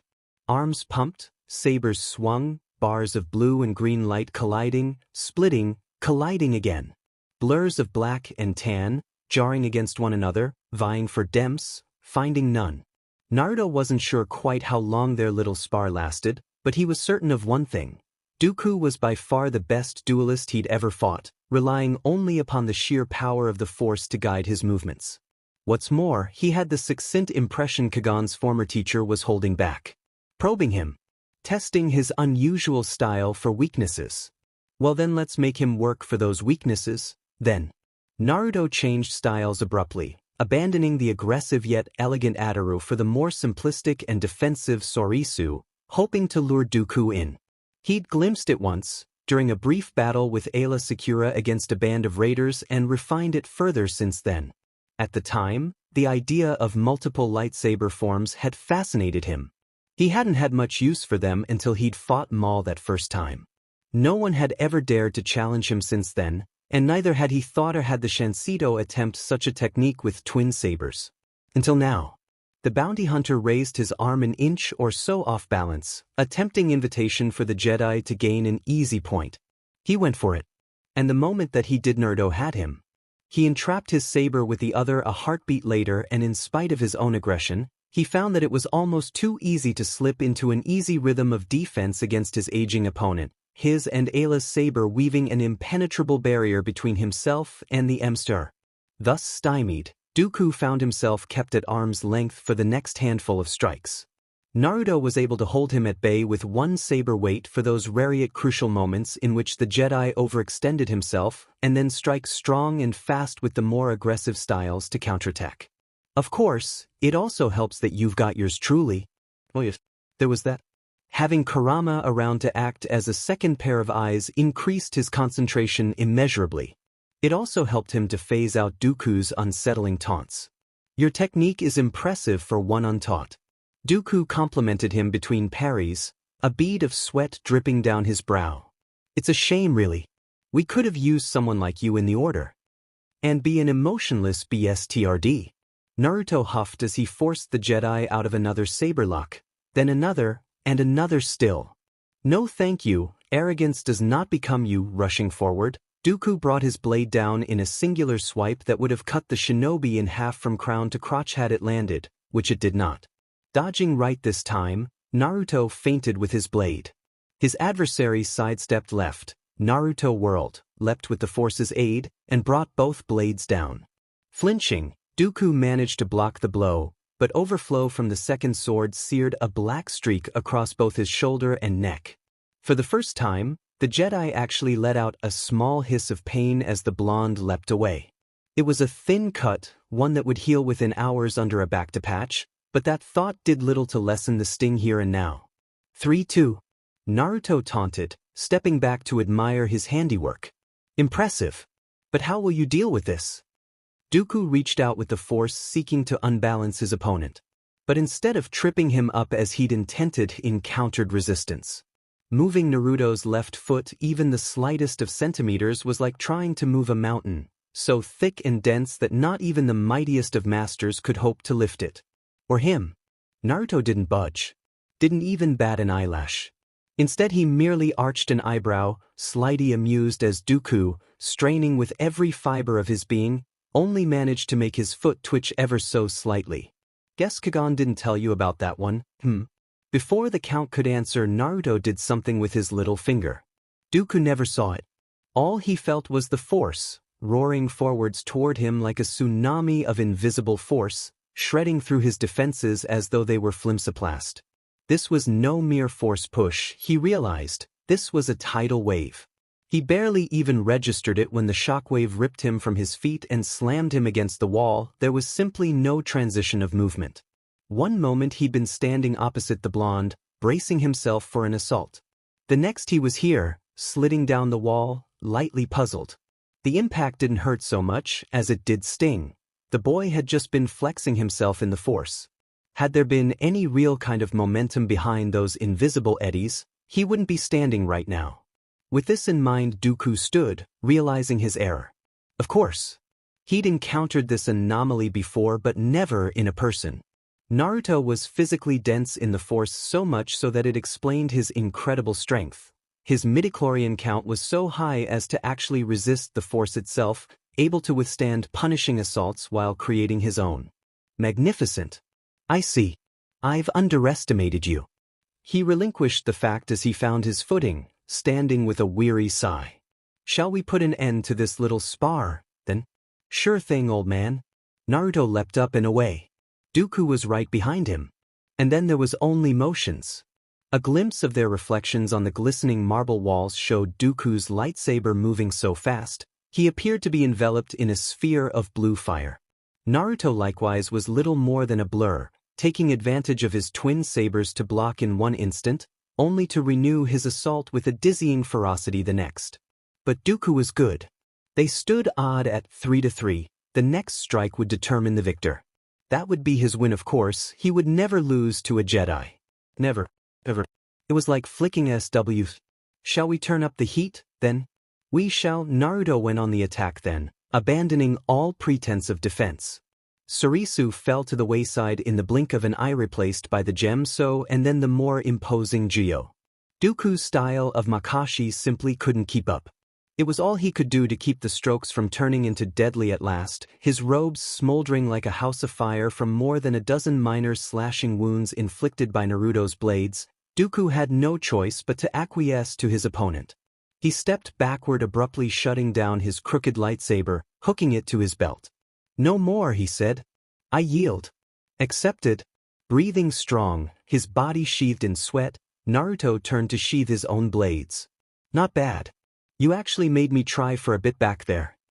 Hunter and Jedi stared at each other for a long moment, their gazes unwavering before the former finally extended a hand.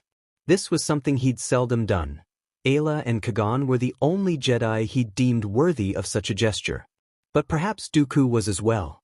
He had pushed the blonde to his limitis with the Force alone, allowed his skills to improve another notch. He stood outlined against the setting sun, and heaved a heartfelt sigh. "Nice meeting you, Dooku." "And I, you menace." The Jedi accepted the offered hand and shook, his grip firm. Despite himself, Naruto almost blanched at the image that popped into his head. "Gay, this almost reminds me of Lee Yingai's sunset genjutsu." Naruto strode back into his ship, determined to get a good night's sleep. It was a determination he set in his mind the moment he departed the temple of theodolizing Hiration to arrive at the still-opened ramp of his vessel, dispelling his clones and shutting it firmly behind him. He murmured a greeting to 47 Hong Kong dollars as well as Sparky, pausing only to check on Anakin in his separate quarters before making for his own. Amusingly, Annie had fallen asleep with Vet and Set. The twin Twi'leks were curled around him such a way as to suggest they'd either been reading him a bedtime story, or they'd simply chosen to rest in his bed for the night. Neither option was anything but hilarious, so he snapped a picture with his holocam and let the boy be, resolving to tease his progeny incessantly at a later date. With that settled and his ship successfully locked down, Uzumaki Naruto flung open the hatch to his own quarters, determined to do the same with his body, fling it onto the bed, and at which point, determination vanished like a solar sail in a sun flare.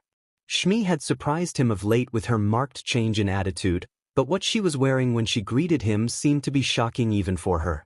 A shimmering silver drapery, as much cloud as cloth, it clung to her body while remaining in constant and revealing motion. It was as if she had slipped into a pearlescent mist that coated the shore of a moonlight beach. It flowed in all directions, maintaining the shape of her body while giving fleeting, suggestive glimpses of it.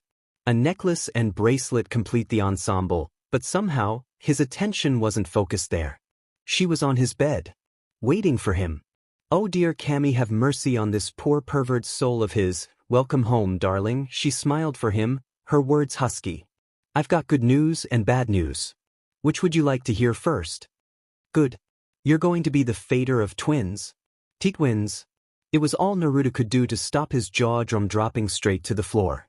"Well," he composed himself, quickly seeing the fire in her eyes. "And the bad?" Shmi's smile grew another inch. "You're not going to get any sleep tonight." "How is that good?" His words ended in a strangled grunt as she tackled him, driving her lips against his. That night, he forgot all about his troubles. There was a grand parade the following day to publicly recognize the newfound alliance of the Naboo and Gungan peoples, to celebrate their hard-fought victory over the Trade Federation invaders, and in honor to those who had fought to secure the planet's freedom. And to Naruto's embarrassment, and at Padme's personal behest, he had to be a part of the damned thing. Well, at least that DMN Gungan Jar Jar was dead. A spry smile leapt to his face at the thought, even as he struggled to control his mount.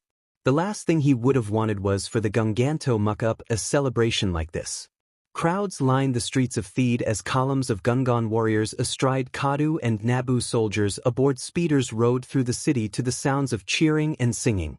Famba lumbered down the avenues, draped in rich silks and embroidered harnesses, heads weaving from side to side on long necks. Here and there, a Capture Federation tank hovered amidst the marchers, Naboo and Gungan flags flying from cannons and hatchways, children hanging on their curved edges. Naruto and Shmi and Anakin, father and mother and son, rode a single Kadu at the head of it all, the first responsible for slaying a Sith, the second responsible for marshalling the Gungan army to victory, and last but certainly not least the third was the destroyer of the droid control ship.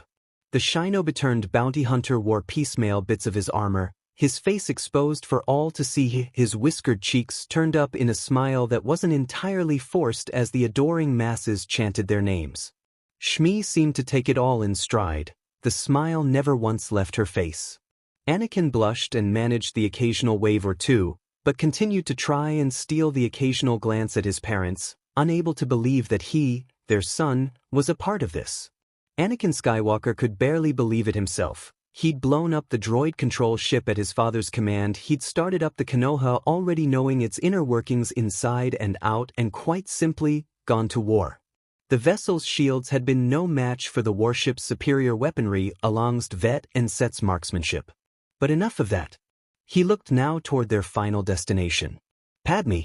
She caught his gaze and smiled brightly at him, causing the boy to flush even further. Captain Panika, alongside the Queen's own guards, stood at the top of the stone steps in the plaza, watching the parade approach. His uniform was creased, metal insignia on his epaulets gleaming, proud and strong. A finer sight had never been seen in his eyes.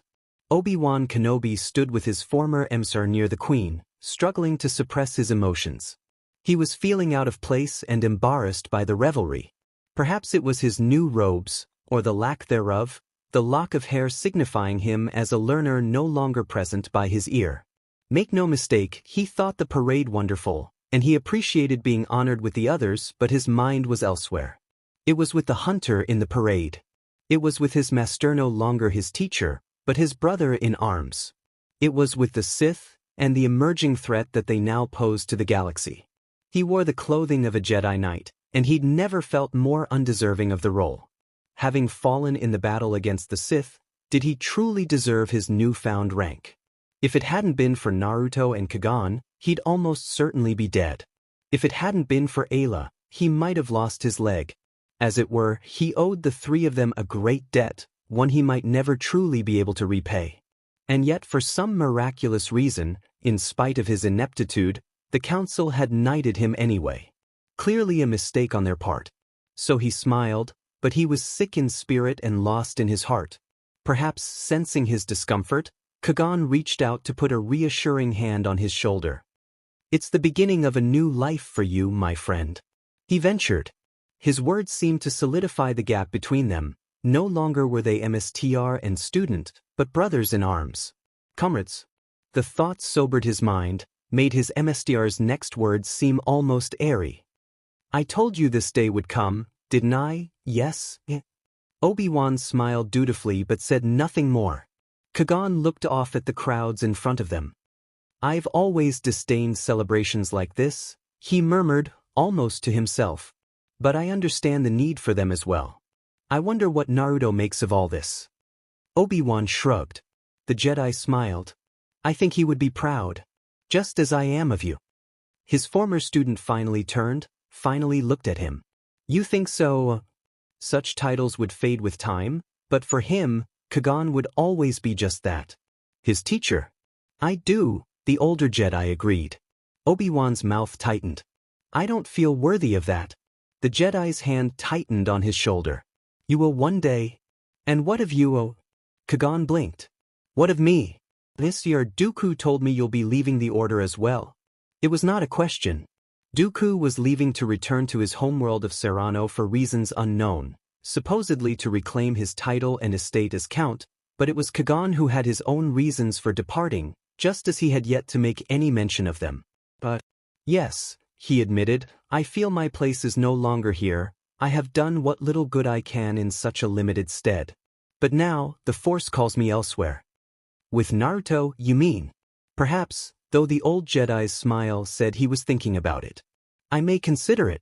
But your place is here, my former Padawan. He finally took his hand from the young man's shoulder, but not before relinquishing a small hilt to the youth. His hilt. His lightsaber. I sense you will do great things in the years to come. I know you won't let me down. Tears stung at the eyes of Obi-Wan. All will be well, Obi-Wan. Qui-Gon soothed him, their gaze returning to the parade once more. The Force has shown me the way.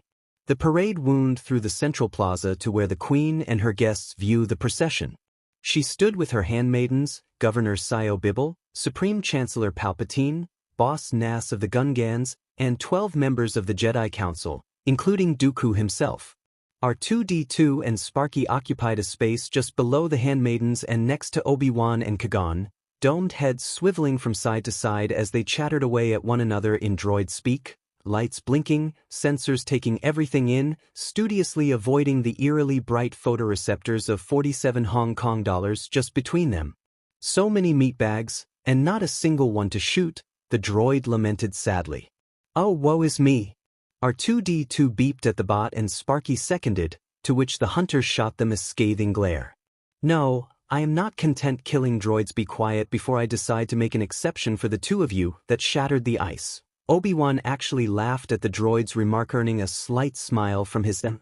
Truly, the shinobi menace surrounded himself with all manner of misfits hailing from all walks of life.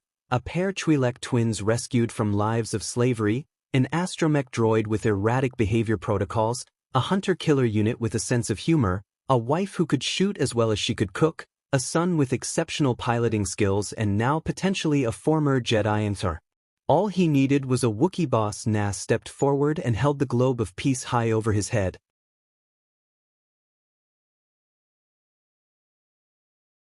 Interrupting further musings.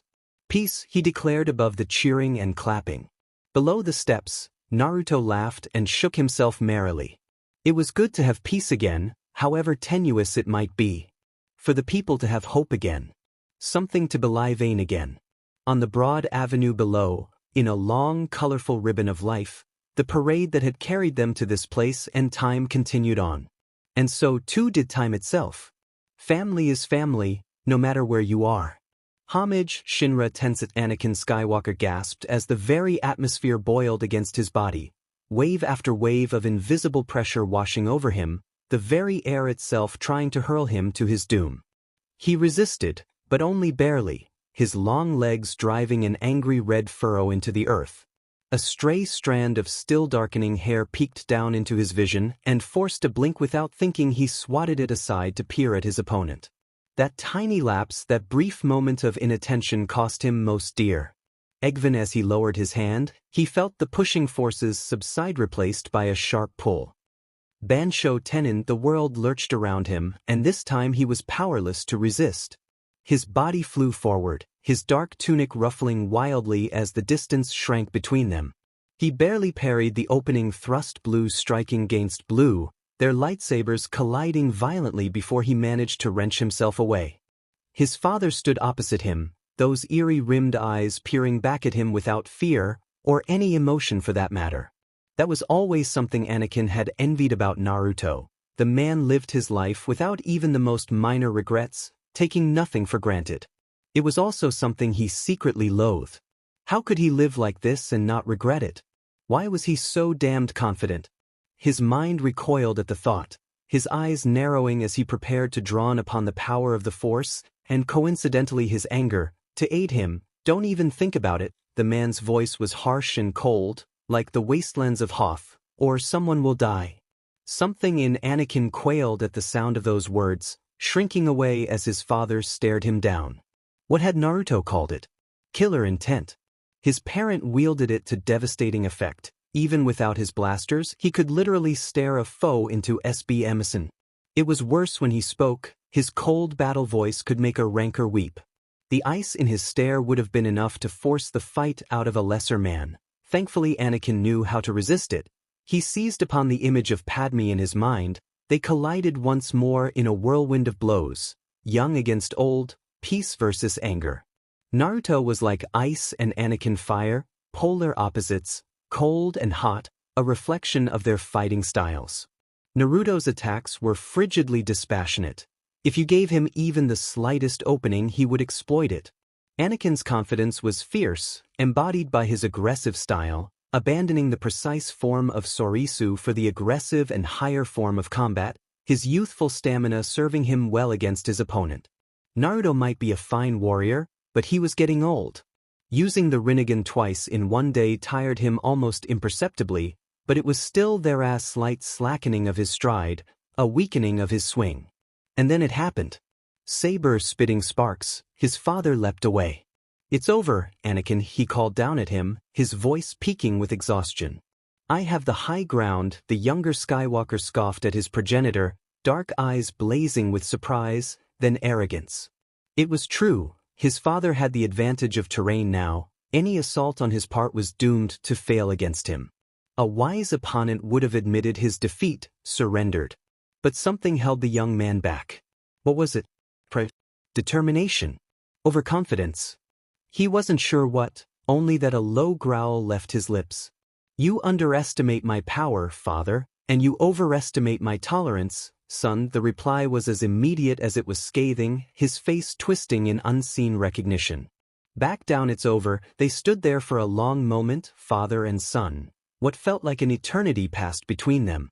Finally Anakin raised his blade, the blue-white bar of light humming as he started forward. Naruto frowned, realizing just what his progeny intended to do, and he didn't like it one bit. Even without the Rinnegan, he could see the chakra flowing through his legs. Oh dear. Don't try it too late. Steeling himself for the strain, the younger of the pair made the jump, vaulting forward and into the air. It was a mistake. Too late he realized his father was all too prepared to strike with the blade. Its deadly sapphire glow seemed to swell before his vision as it moved to intercept trajectory, the heat of its edge burning, promising pain as it descended upon his flesh. "Oh Lord, this was going to hurt him," Anakin yelped in surprise, then pain as his leap arc was bisected by the blue blade, its eerie radiance swatting his own aside and striking unerringly at his head. But there was no BLD. No lopping of limbs. No severing of heads. Just pain. Hissing out an obscenity, he tumbled past Naruto, clutching feebly his head and the rising welt within. Naruto swatted at him a second time as he tumbled away and down the hill, producing yet another but by no means less painful dent upon the boy's unprotected posterior. Poof! Naruto blinked in surprise, a smile leaping to his lips when his son popped out of existence into a harmless plume of smoke, his body replaced by an inert log. Substitution? He ignited his second saber and lowered it to the south, the verdant blade effortlessly blocking the strike that seemed to come from out of nowhere. It was pointless to attack him directly, what with his Beskar armor, but he gave the boy points for trying. A swift swing of the blade and he batted him aside, swatting him back with ease. Good, good, he rewarded his son's stealthy strike. Don't think like a Jedi. Think like a shinobi. Follow through. Don't give your enemy the chance to recover. Like this, he was upon the boy almost before he realized it, raining blows down against him with a wildness that was as aggressive as it was impossible to predict. What? His bones ached. His body quaked. 3. Anakin tried to parry the third strike but to no avail. His father's strength was too much. He swatted his saber aside, though it were a wooden sword, a knee crushing against the boy's stomach. That was that. But the old man was a brutal teacher, too slow. The boy didn't have the breath to offer a retort as he rolled down the hill, every fiber of his being screaming for air that refused to come. The grassy plains of Naboo tickled his nose, tormenting, offering no solace to his sorry state, currently crouched at the bottom of the grassy overlook. That hurt, damn it. Pain is an excellent teacher, Naruto replied, extinguishing the blade. Yeah, well, so is kindness. His father lowered the training saber and promptly burst into hysterics, heaving heavily as he struggled to try and contain his mirth. Anakin didn't find it all that funny. Was tired of being beat into the ground by his old man. When Naruto had offered to teach him the art of the blade, he had jumped at the chance, eager to test his newly created lightsaber. Their stay on Naboo was something of a short one. Everyone had taken a welcome chance to recover from their wounds, and now, that month-long respite was nearly over. During that time, his father had been quite busy taking care of Shmi. The blonde that stood before him at present was a clone and nothing more. But a very vindictive one at that. Yesterday had been blaster training with Vet and Set. Today, his least favorite of days was lightsaber combat. He'd advanced rapidly in the last month, with Kagan and Naruto to guide him. He even constructed a lightsaber of his own, though his father had been adamant that it remain in training mode lest he lose a limb. It had been a wise decision.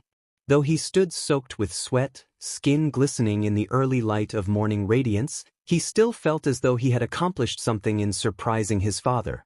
"Why can't Kagan teach me?" Kagan would hold back on a beginner, Naruto admonished, still chuckling. "Besides, he's busy looking at the starship. I, on the other hand, have plenty of time and won't hold back in the slightest. Welcome to the crash course of life. Kid, you'll thank me for this, someday." His eyes flashed dangerously. "Or would you rather I let Kurama take over your training?" Anakin blanched at the mention of the kitsune that was his father's darker half. "No thank you, great. Shall we continue?" "Already?" Naruto burst into hysterics again, his loud laughter rippling over the plains with the rising sun. Shmi found herself suddenly beset by the urge to smile as Naruto helped ease her into a chair, hovering around her like the protective husband that he truly was. Her PRDNY was progressing rapidly. What had barely been noticeable only a month before now felt like it was at least nearly 3 months along now. Perhaps it had something to do with his unique DNA or even Kurama's chakra. Whatever the case, she'd begun to feel like something a bloated whale trapped her in the Konoha. And she wasn't even at 9 months yet. If this kept up, then the twins echoing her thoughts, a gentle nudge pushed at her stomach, immediately followed by another. "Something wrong?" "They're moving," she smiled softly, touching a tender hand to her stomach. Naruto's expression was wondrous. He laid an ear against the protruding bulge, only to start back in surprise moments later, eyes wide with delighted joy. They'd kicked, so enraptured was he at the two. "Have you finally convinced her to stay?" "What?" Naruto sputtered his surprise. "No, I sent a clone to calm her down before she left. She'll be staying." "Then, what makes you say that?" Shmi's smile was only slightly mysterious. "Because I know you," was all she would say. "And I've already told you I don't mind." "Yeah, about that. You want me to do what?" Embarrassment crept up the back of Ayla's neck, turning her cheeks a palpable shade of violet. The Twi'lek wasn't entirely certain she'd heard him right. They hadn't spoken since he'd visited her in the infirmary only a few weeks ago, but it felt like a gulf had grown between them since then. In that time, her efforts had been focused strictly on healing and recreating another lightsaber, her old one lent to Naruto. Imagine her surprise then when the blonde sought her out today, the very day she was to return to Coruscant. Her bag was packed, her meager possessions stored in her satchel. The shuttle was waiting. The last thing she'd expected was for him to confront her in the hangar. "I want you to hit me," he replied levelly, his facial expression still set in stone. "Twice. Hell, 3 times if it makes you feel better." If this was one of his oft-distributed clones, she couldn't tell. Even with the Force, it was impossible to distinguish one from the other. That was an admirable talent given his chosen field. To be able to replicate oneself was a talent that anyone would want. Even a Jedi. "I'm not sure that's wise." "Did I ask for your opinion here?" The blonde cracked his neck from side to side, blue eyes regarding her coolly. "I said hit me. You're going to do that and we're going to get all this aggression out. Put it behind us." Ayla hesitated, considering. She had volunteered to remain behind on Naboo to ensure no further incursion from the trade federations, but in reality she simply couldn't bring herself to leave. Not with things as they stood between them. But her time here was nearly over, and she had to return. So, was it right for her to feel this way? For these feelings to tear at her "I can't or won't?" Naruto challenged, his words reverberating across the empty bay. Ayla was suddenly intensely thankful that no one was up and about at this ghoulish hour in the morning. It would have been mortifying for someone to overhear them. Still, those syllables struck a chord somewhere deep within her soul. A very vocal part of her admired him, wanted to be with him, and his words had roused that side of herself to actions in spite of her best attempts to suppress it. Are you trying to make me angry? If it helps us solve this problem, then yes, I'd be moof. The word rushed out of him in a surprised whoosh of air, her fist finding his stomach between the armored plating. It was like being tackled by a rancor for a slim little thing. Aayla Secura hit strong. Very strong. Had he been a shadow clone, she realized, he would have dispelled by now. She knew for a fact that the blonde's doppelgangers, while numerous, could only take so much damage before disappearing. Oddly enough, she felt some of her anger dissipate as she unsheathed her elbow from his stomach. Hell, she half expected him to lash out at her in recompense. Instead, he simply straightened, albeit with a grimace. Feeling any better? He asked with a slight wheeze. Rare, red anger colored her vision. How dare he? Aayla hit him again. This time, her knuckles crunched against his nose, snapping his head back from the blow. Naruto just laughed. She watched, awestruck, as the cartilage simply snapped back into place, the blonde's ridiculous regeneration mending the injury at a speed that'd make even back to bulk. How about now? By the Force, you are insufferable, says the emotionless Jedi. Naruto returned with a hiss, touching his newly healed nose. I'm doing this for your sake, you know. I maybe told you to hit me as many times as you saw fit, but it's obvious this isn't going anywhere fast. Sighing, he reached toward his belt, unclipping his sabers. It loathed her to admit it, but on some inherent level he was right. A Jedi shouldn't feel this way, she shouldn't feel this way, and yet she did. Her teachings demanded that she reject this attachment, but her heart had other plans, refusing to relinquish its hold on the blonde so lightly. It was this conflict that was slowly tearing Aayla Secura apart. She should either toe the line or abandon it altogether. The same could also be said of Naruto. Did he truly care about her, or was he content to keep her at arm's length?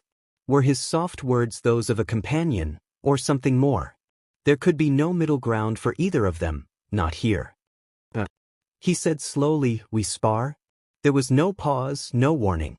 One moment the shinobi menace stood across from her, the next he roared forward, filling her vision, the sudden displacement of mass sending her soaring from her feet. Aayla barely has a moment to ignite her own newly made blade before he fell upon her in a cyclone of spinning blades. Then there was only the Force. Naruto's combat style is different than what she's accustomed to. He's all jagged edges and precision, aggression tempered only by an icy resolve.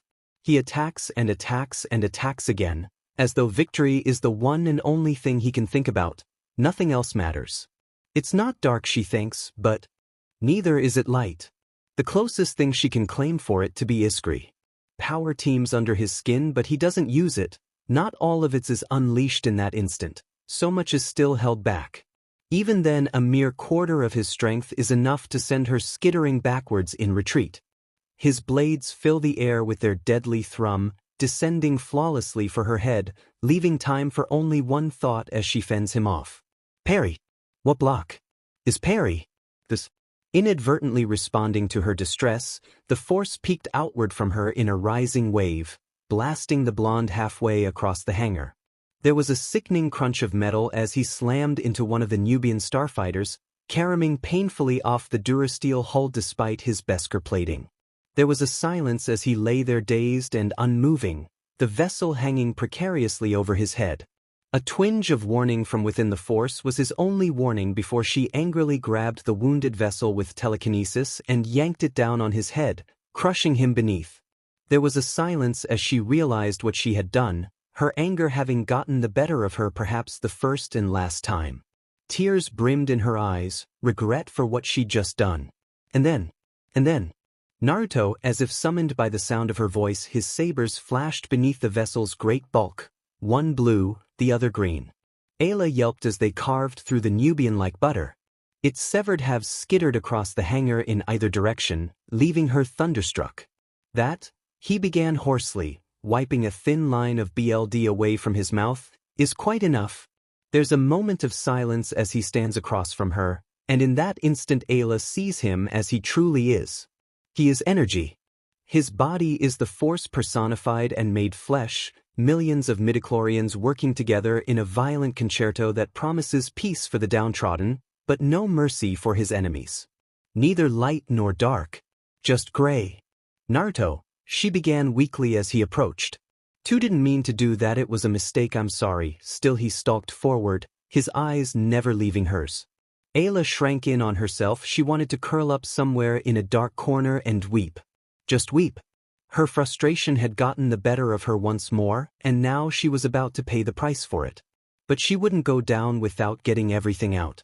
"It's just I care for you, about you, everything I've cared this whole time, and you won't even give me an answer." And 3 Ayla?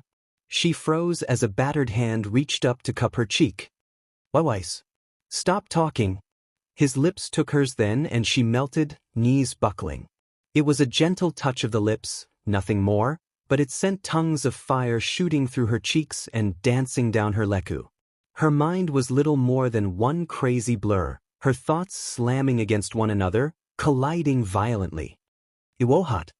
If you meatbags are done sucking face," the monotoned voice of 47 Hong Kong dollars interrupted, "I have a matter that bears importance. Kagan requests your help with your latest acquisition." Sparky trilled impatiently beside him. "Relax, killer." Naruto sighed, disentangling himself from Ayla. "I was just saying goodbye."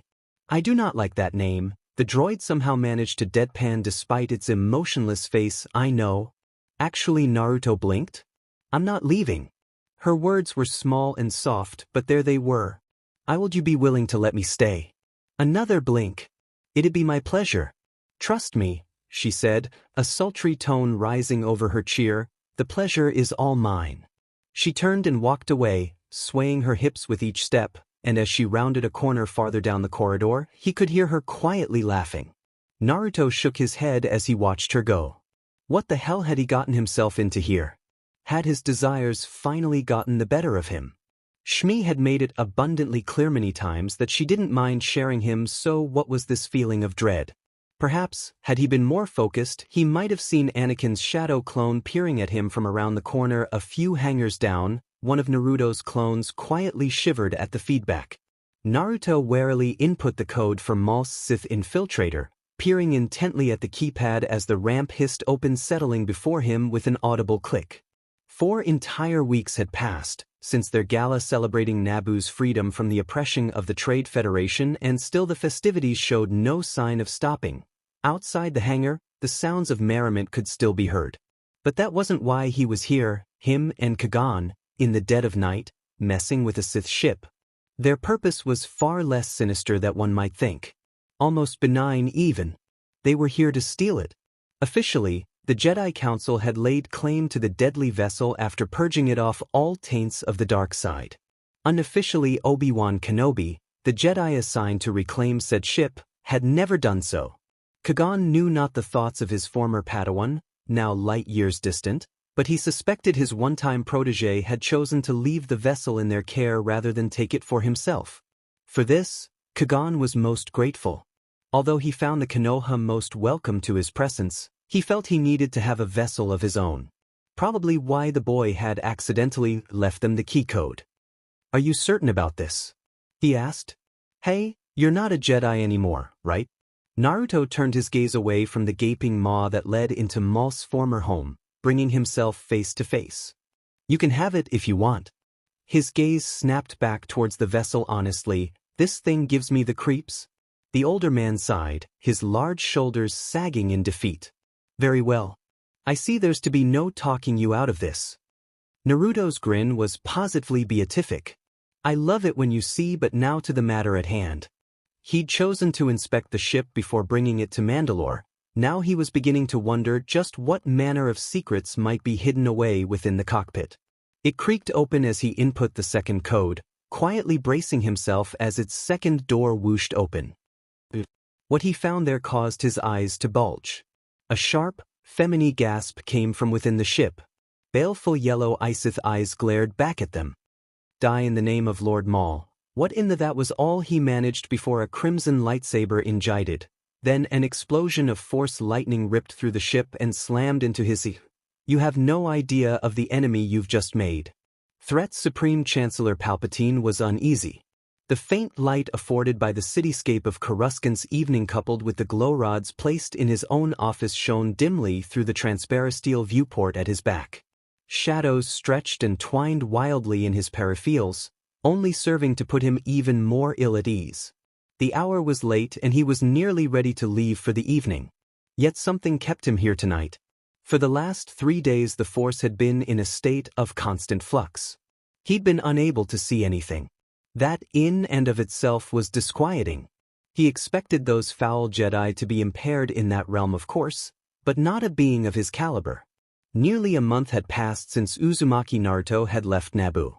Since any and all tabs placed on him and his ragtag little band had gone dark. He should have been able to sense someone among Thel, be it his wife, those Twi'leks, the former Jedi Qui-Gon Jinn or Aayla Secura, or even that blighted Skywalker boy. But he felt nothing. None of them. It was as if they'd simply ceased to exist altogether. If they died in a horrific accident or some such, he would have at least sensed something. As if that weren't enough, he was almost certain that Lord Maul's craft and all the secrets it contained had been appropriated by the little wretch. Rumor had it he'd gone back to those who had first trained him. That he was hunting the mask of Mandalore for unbeknownst reason. Some said that he'd lost his wife and gone out to the far rim to mourn her passing.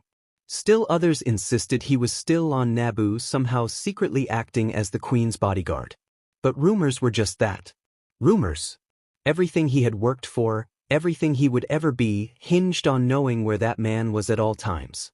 And if he knew where he was, then he could make certain that man died. It wasn't easy work surprising someone who could hide himself from the Force, but he was certain that he'd worked out a way to do it. His family. If the man had any weakness, it was as simple as striking at those he cared about. Taking one or more of them captive would ensure either his loyalty, or better yet, lure him to a place where he could be slain. But now the elusive hunter was nowhere to be found. And it was absolutely infuriating. A chime sounded, dragging him out of the seething pit of his thoughts. Belatedly the Sith Lord blinked, driving those dark thoughts away from his mind, if only for the moment. He couldn't risk being discovered.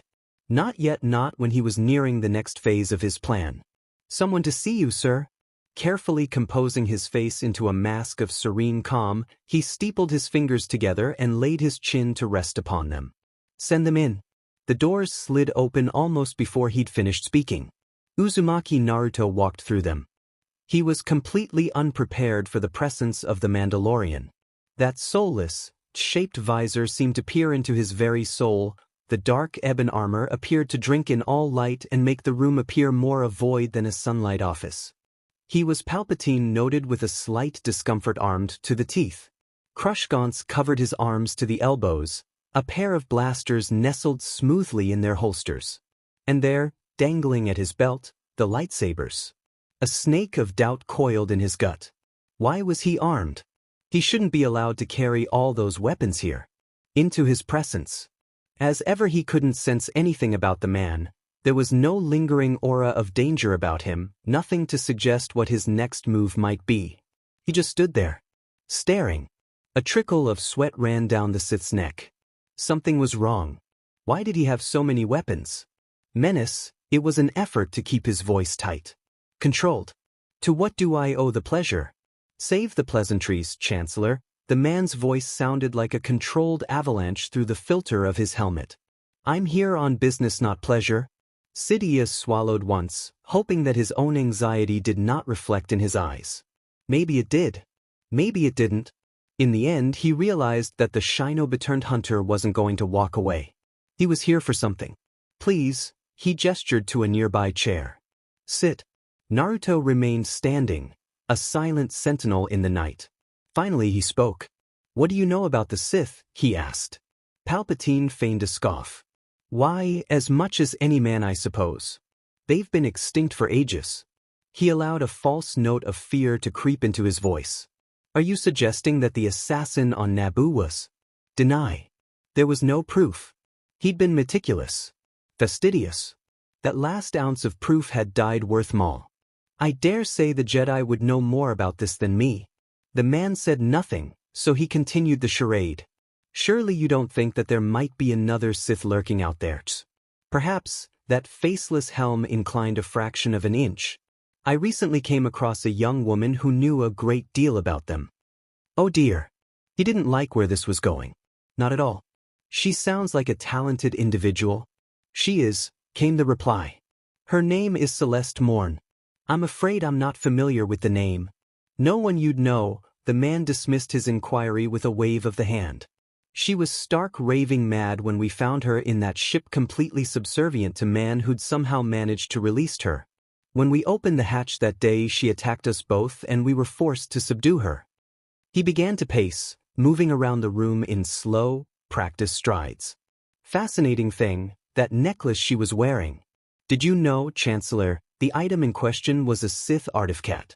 Positively ancient. It ended up warping her mind. Palpatine followed him closely with his eyes, watching warily as he continued to round the table. A knot of dread began to worm its way to his stomach, then his ear, until finally, it found its way to his throat. Maul had an apprentice. This complicated things. But she couldn't have known. It wasn't possible. Not possible. Why are you bringing this to me? All in good time, my dear Chancellor. A crush gaunt settled on his shoulder briefly, the chill of death before moving away. But back to the girl. Again mad as a hatter, that one. Swore she'd never talk. But eventually, as most beings do, she saw it my way. All I had to do was break the necklace. Then she told me the most fascinating things she'd heard. So, not just about him, but his MSTR as well. A Sith Lord. He was bluffing. He had to be. He couldn't possibly know. Stay calm. I take it you have some proof as to the identity of this Sith Lord? Nothing substantial, Naruto answered, his voice cutting through to the bone. I've spent the last 3 days narrowing down the suspects. Just this morning I informed the Jedi Council. They're still deliberating. So I thought I'd bring the matter to your attention. See what you knew. Sidious felt the ghost of a smile threaten to form on his face and ruthlessly squashed it. So the man knew nothing after all.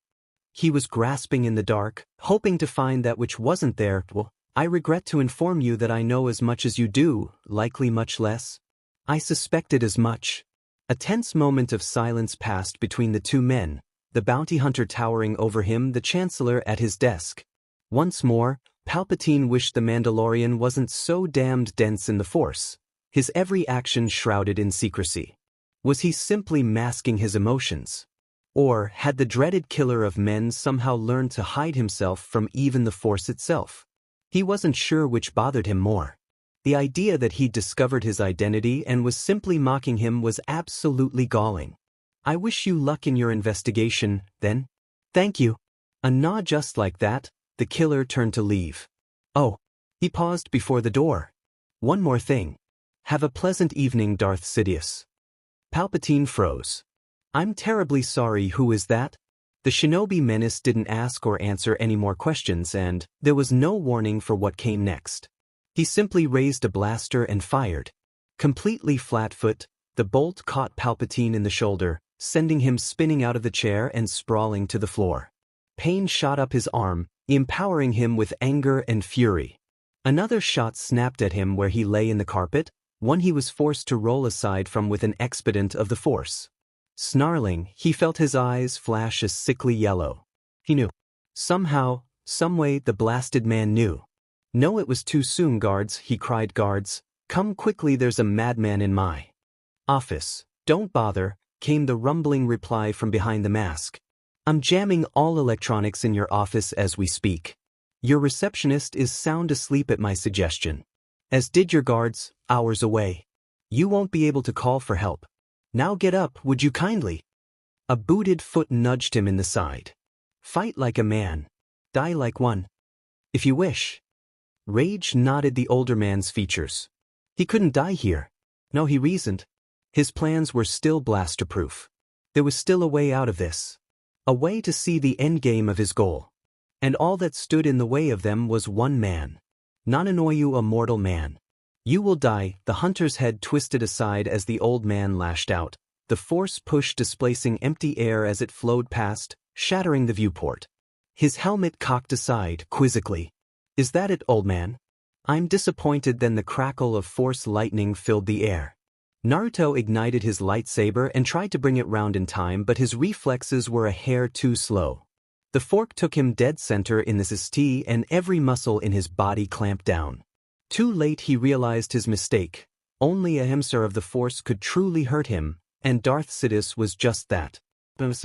This lightning made Maul feel a mere tingle by comparison. It was a force to be reckoned with. Every cell in his body and each fiber of his being was suddenly racked by undeniable agony. His body smoldering, he dropped to a knee. Poor little hunter. Above him, Sidious crowed, cackling in what he believed to be triumph, drinking in his victory. You were a fool to come alone. His prey raised its gaze, gasping softly. I'm never alone. Sidious frowned and jolted him again, his attention fixed firmly on the body writhing beneath him. The Force screamed a warning. Too late. An azure streak flashed in the night, followed by the scent of cauterized flesh, the dread thrumming of a lightsaber carving. Then there was only pain. Sidious gawped down at his left hand. Well, what little was left of it. 3 of his 5 fingers had been severed well below the knuckles, leaving him only with his thumb and pinky. In the next instant he roared, turning the fury of his discharge upon the one who dared to strike him from behind. But instead of meeting flesh, the deadly arc found itself deflected and absorbed by a blade.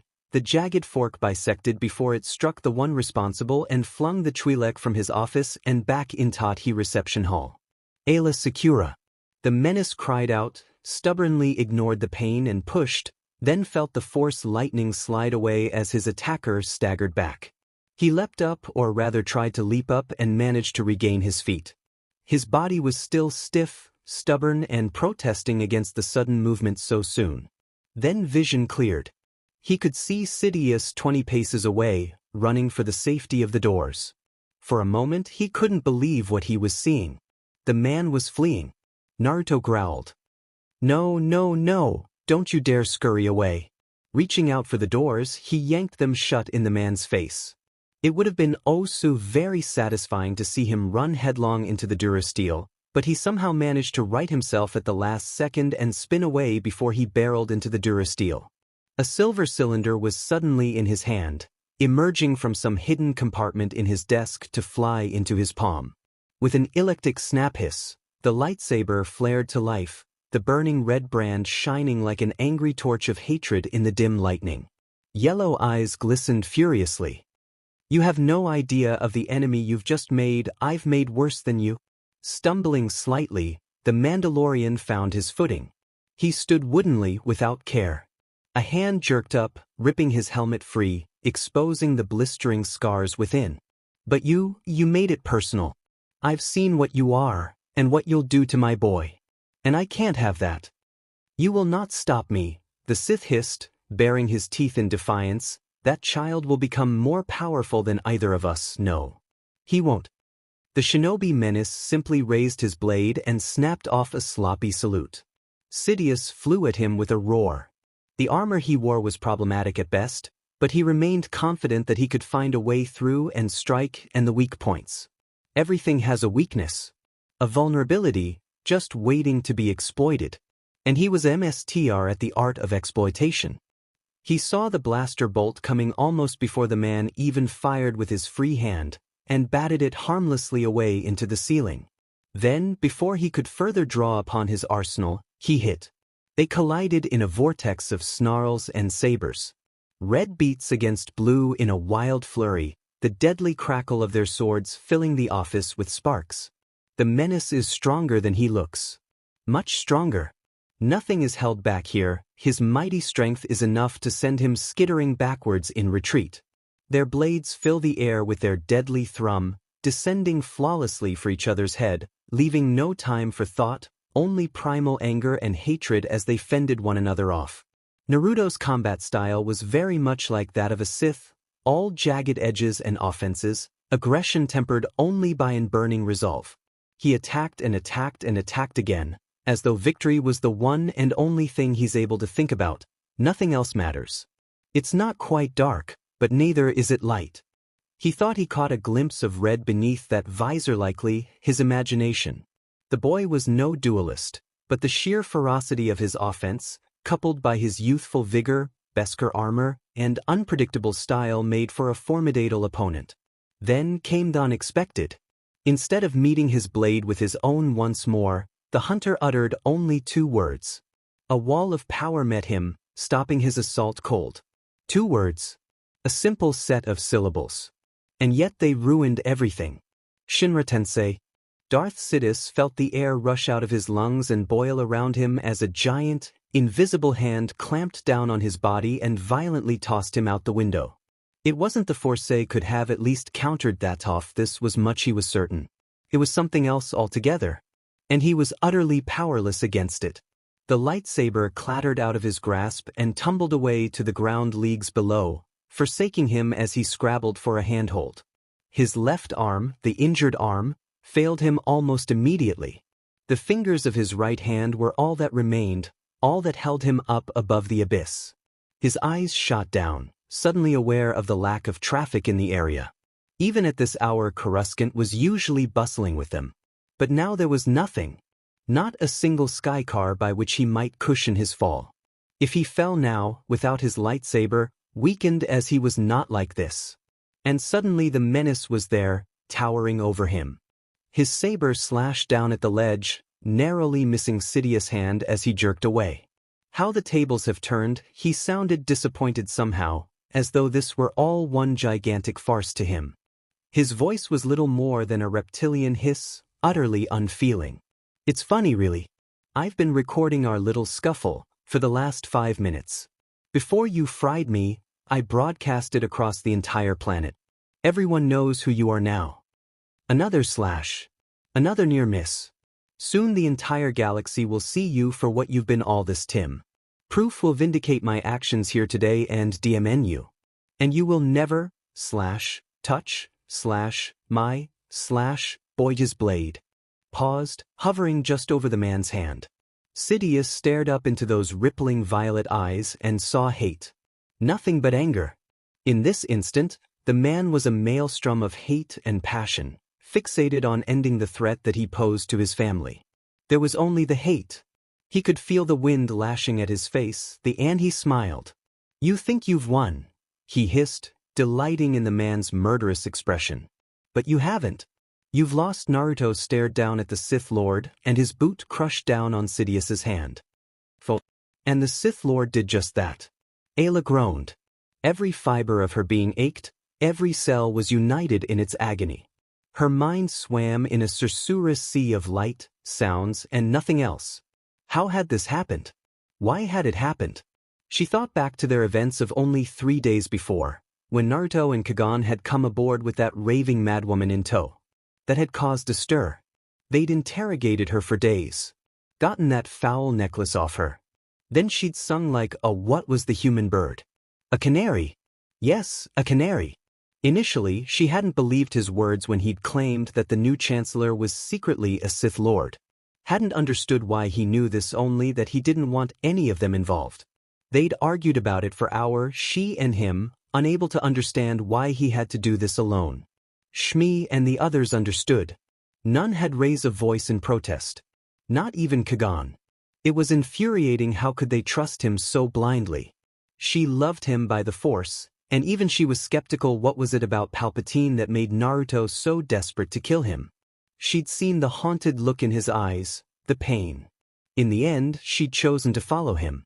Everyone else had trusted in his words. She hadn't. So she'd followed. It was easy to stow away on Maul's old infiltrator. The stealth craft bore no shortage of places to hide. If he was making the mistake of a lifetime, then she needed to be there to mitigate it. To the shadows she had clung, masking her presence and following at a distance, waiting as he entered the Supreme Chancellor's office just as closing hours neared. Words had been exchanged. A shot had been fired. He'd screamed for the guards. She'd nearly called them at least. That had been her plan until she'd felt his presence warp and twist, seeping with the dark side of the Force. Then came the Force lightning. Then she'd acted and gotten jolted for her troubles. She felt wretched. Why hadn't she listened? Why didn't she believe him? Now all she knew was this cold, strong floor pressing on her back in those muffled noises. Then she became aware of shuffling movements, her own shallow breathing, her BLD rushing in her ears, the smell of charred flesh. Her flesh, she realized. Gradually, this eerie world of sound expanded to blurry images, pins and needles in her limbs and louder words, though by no means less garbled. It felt like she was coming off of a heavy anesthetic. That or one hell of what Naruto called a genjutsu. As each of those sounds grew more distinct, he could hear a man calling to her, La Ayla. When the doors were wrenched open she stiffened, half expecting to find the Sith emerging. That fear was dashed as a head of blonde hair poked through the archway. Scarred and pitted by lightning, his armor seemed to smoke with ruin as he bolted towards her, battered and bruised, but unbowed. The ghost of a smile pulled at her pale lips as he tended to her. Naruto. You stubborn girl, he murmured, crouching down to touch her face. Why did you come? The Twi'lek gasped softly as healing chakra flooded her system, repairing the wounds inflicted on her body and Leku.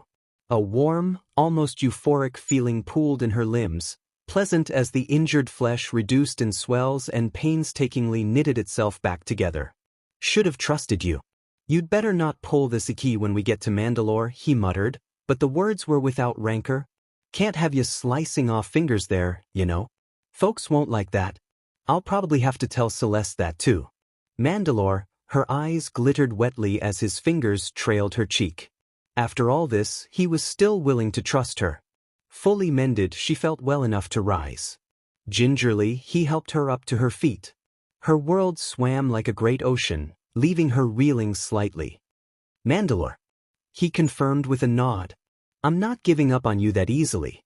For what it's worth, I appreciate the assist.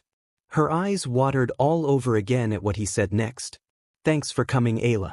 Naruto, his lips touched hers as she heard the sounds of incoming footsteps. Seems reinforcements would be a bit quicker in arriving than they thought. They'd have some explaining to do. But she believed him. Trusted him. It was there now, a burning brand in the back of her mind. When his mouth touched hers again, all she knew was bliss. And the years flowed like wind. 10 years later, when the dreams came again, the young Padawan wasn't prepared for them. It was as if everyone were made of glass and she the only living creature amongst them. The light glistened off their crystalline highlights, the BLD ran fast over her smooth surface. And their expressions, a combined look of resignation and apology, a look that said they had failed her and that she had failed them, drove a sharp point into the helpless onlooker's heart. She tried to reach out for them. Tried to save them. You can't. She resisted the silken call of that voice as cracks began to appear in the glass. She heard crunching sounds as they elongated. Screamed as they shattered into thousands of pieces, helpless to do anything but watch in utter despair before the unseen onslaught. And above them all, the shadowed man. He grinned down at her, his crimson lightsaber filling her vision. And then, as it always did, the blade farewell little to Gruda, cut down. Mua, the Jedi Padawan, jumped to a sighting position in her cot on the starship, her eyes popping open wide, sweat on her forehead and her breath coming in small gasps. A dream, she realized. It was all a dream. She told herself that repeatedly as she tried to settle back down on the cot. It was all a dream. Or was it? She could see things, after all, before they happened. Ahsoka. Her mentor's voice called down from the cockpit. Nearly a decade had changed him from a fledgling boy into a strong man, having grown into his role as a Jedi. We'll be approaching Coruscant shortly. Time to wake up. There was a pause as his rich voice seemed to consider what he'd just said. It wouldn't do to keep Senator Amidala waiting. Sighing, the young learner pushed herself up out of her cot. Yes, a Kenobi, oh Lord, heavens knows I belong way down below. A cut above Mandalore was a culture divided. Over the last decade, rising tensions and aggressive lobbying brought on by the increasingly ever-vocal separatists against the Republic had proved too much for the planet's government to handle. Unable to sustain an endless barrage of blows on its infrastructure, it had instead fractured, breaking up into 3 different groups, each with radically different goals for the planet and their people. Under Duchess Satine, the new Mandalorians called out for peace and neutrality solidarity even in the times that were to come. Another, led by Pre Vizsla, favored outright war. They were more than willing to sell their services to either side, so long as they were paid at the end of the day. After the initial paroxysm of violence and of hostilities had passed, Jango Fett had washed his hands of the matter and elected to remain upon Kamino. In no uncertain terms would he intervene. They were left to fend for themselves while he tended to his secret business on the watery world. This unexpected dereliction of duty, all but announcing that he was no longer Mandalore, only broke the foundation even further. Still, the atmosphere on Mandalore was one of simmering uncertainty. It was peaceful enough on the surface even with this strong Death Watch presence, but the prospect of peace talks had created a temporary ceasefire of sorts even amidst the growing hostilities threatening war. It also created a vacuum.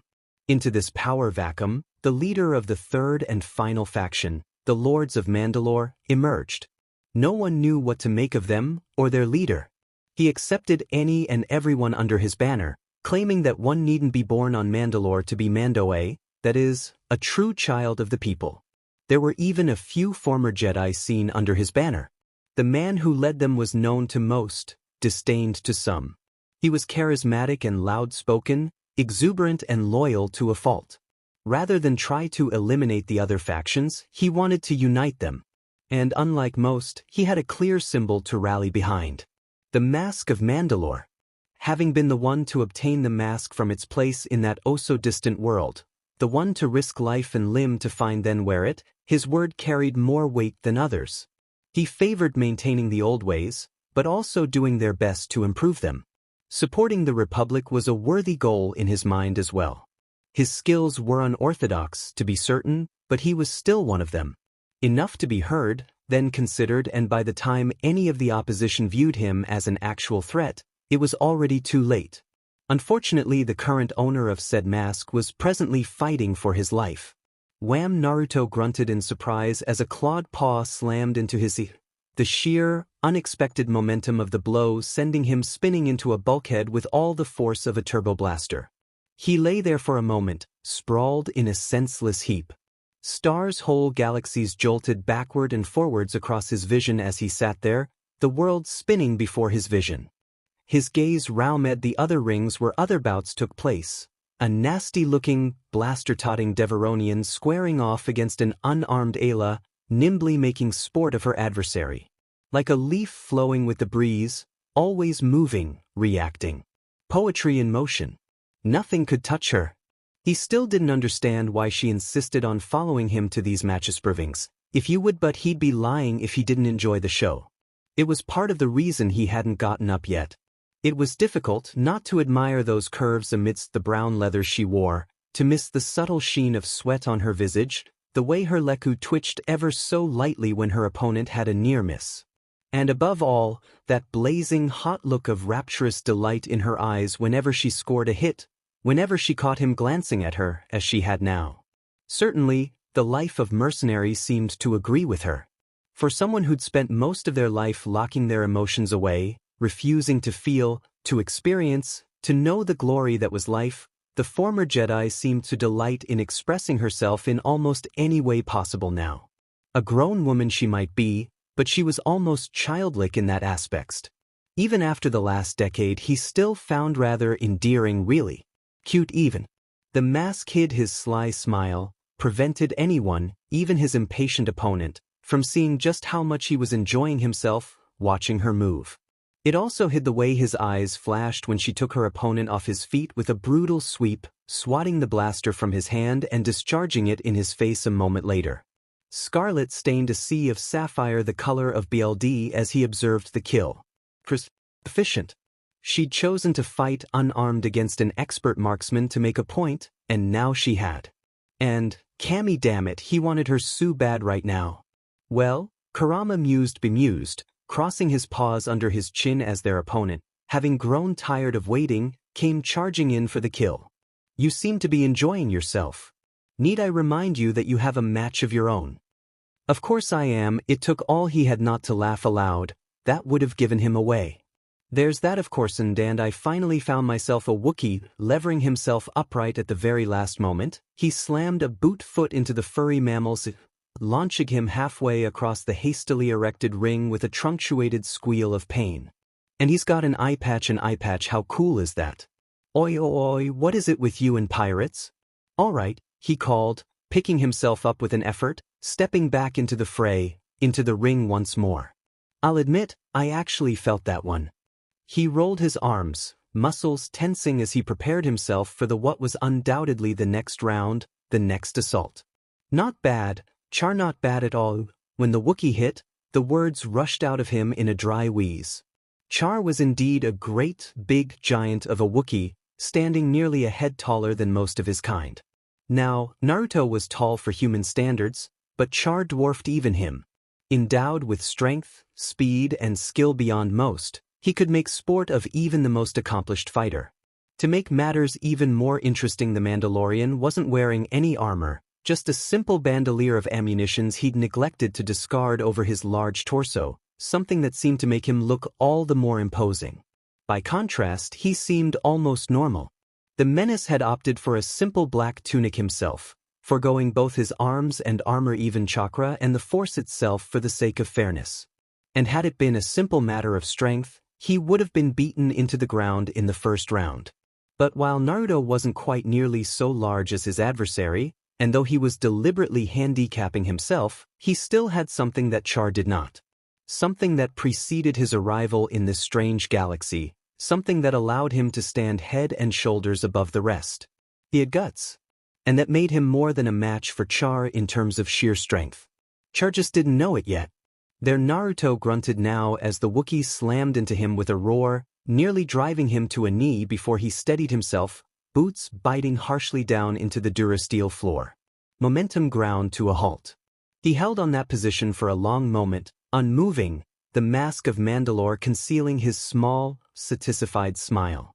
Then he counterattacked.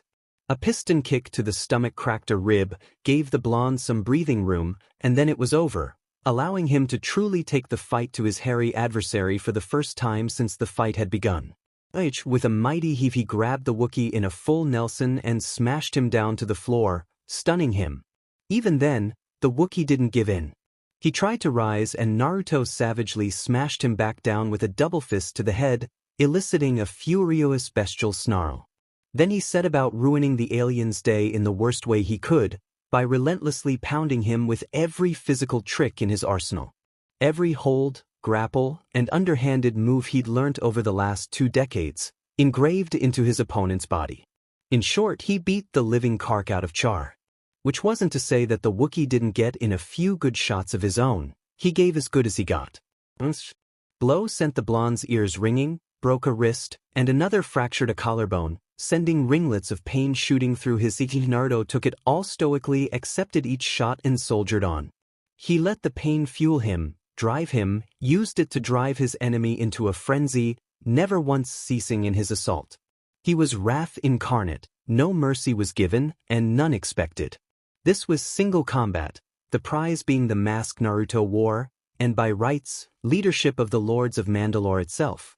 Whomever won the day would be subservient to the other. It was just that simple. Naruto had agreed to the terms at the outset. So had Char.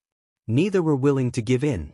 So when he finally pinned his understandably enraged opponent on the ground, securing his skull beneath a boot and one giant forearm behind his back, he was surprised when the latter did just that.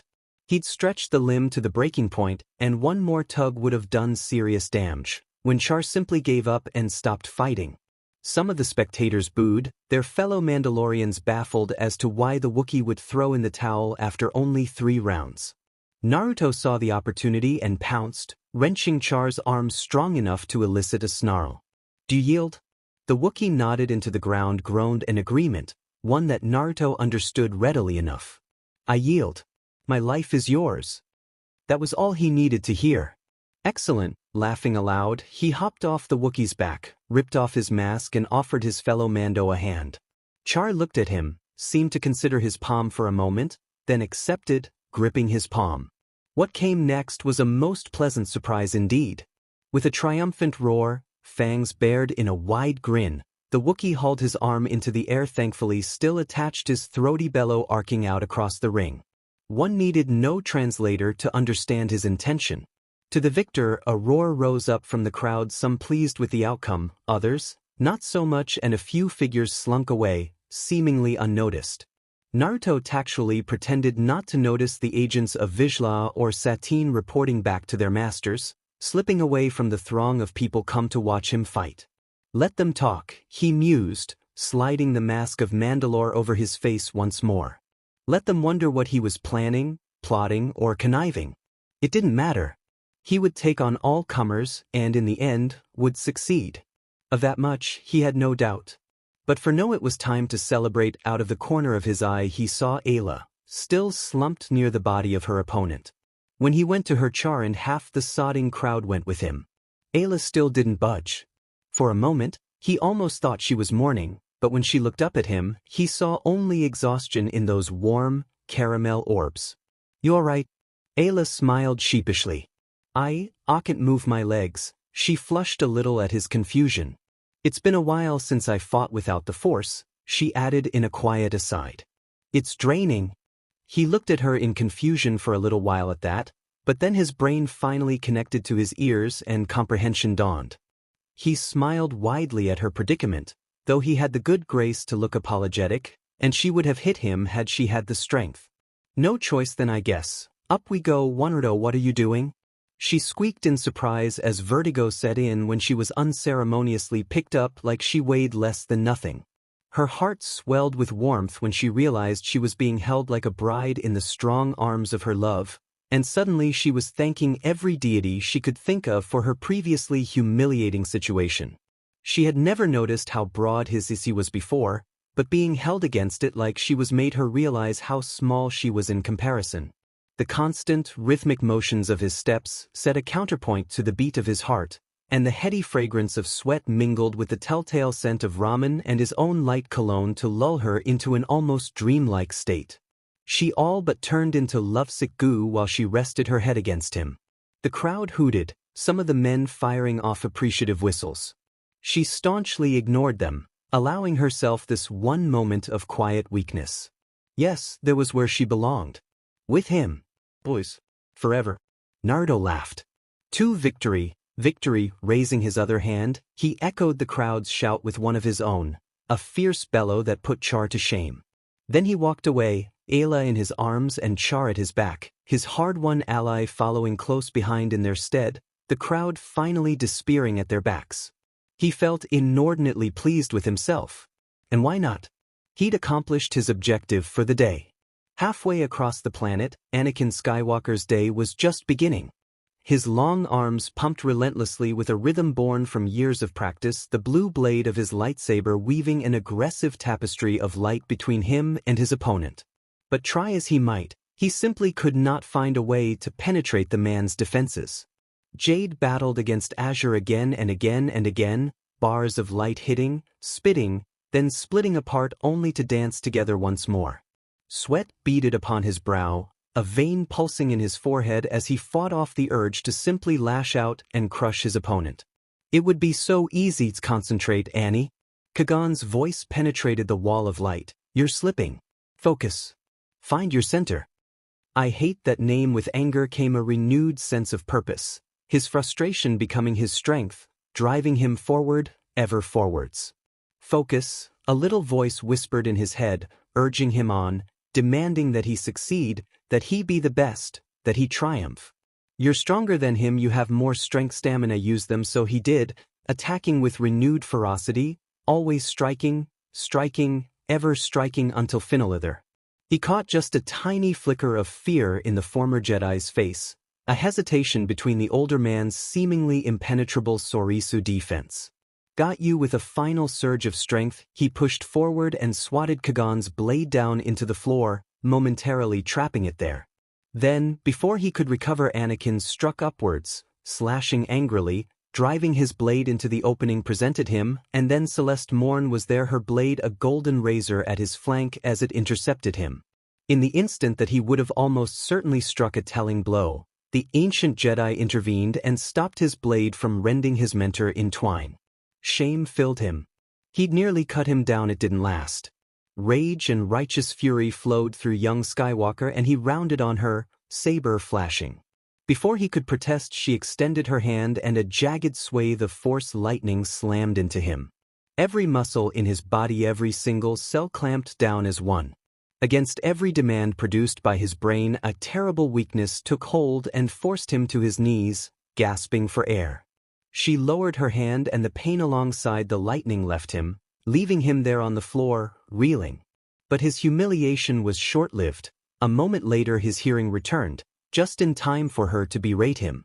"What are you thinking?" she snapped at him, her normally soothing voice turning shrill with outrage. "Your saber doesn't have a training setting. You could have killed him." Her own lightsaber, a saber staff, spun like an angry wasp, yellow lights blurring furiously in her hands before she extinguished it. Righteous fury boiled over her like a lava flow. "On Mustafar. I even had to stop my lesson with the kids. I cool off," she snapped, shooting him a heated glare as she snatched the lightsaber from his still nerveless fingers. "You're done for the day unless your old man says otherwise." Anakin struggled to raise his head, a monumental effort given the state of his body, and rasped. "But I said you're done." Something black and unholy flashed in his eyes. "No, I am not, Anakin Skywalker." When Shmi spoke, Anakin listened.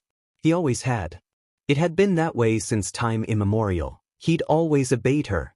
And when he saw her, storming into the compound, eyes flashing, he knew at once that he would listen. Her youthful face was creased with worry for him, concern for Kagan, and there, beneath it all, a grain of anger that he'd lost himself to his anger. He hung his head, looking away at her approach.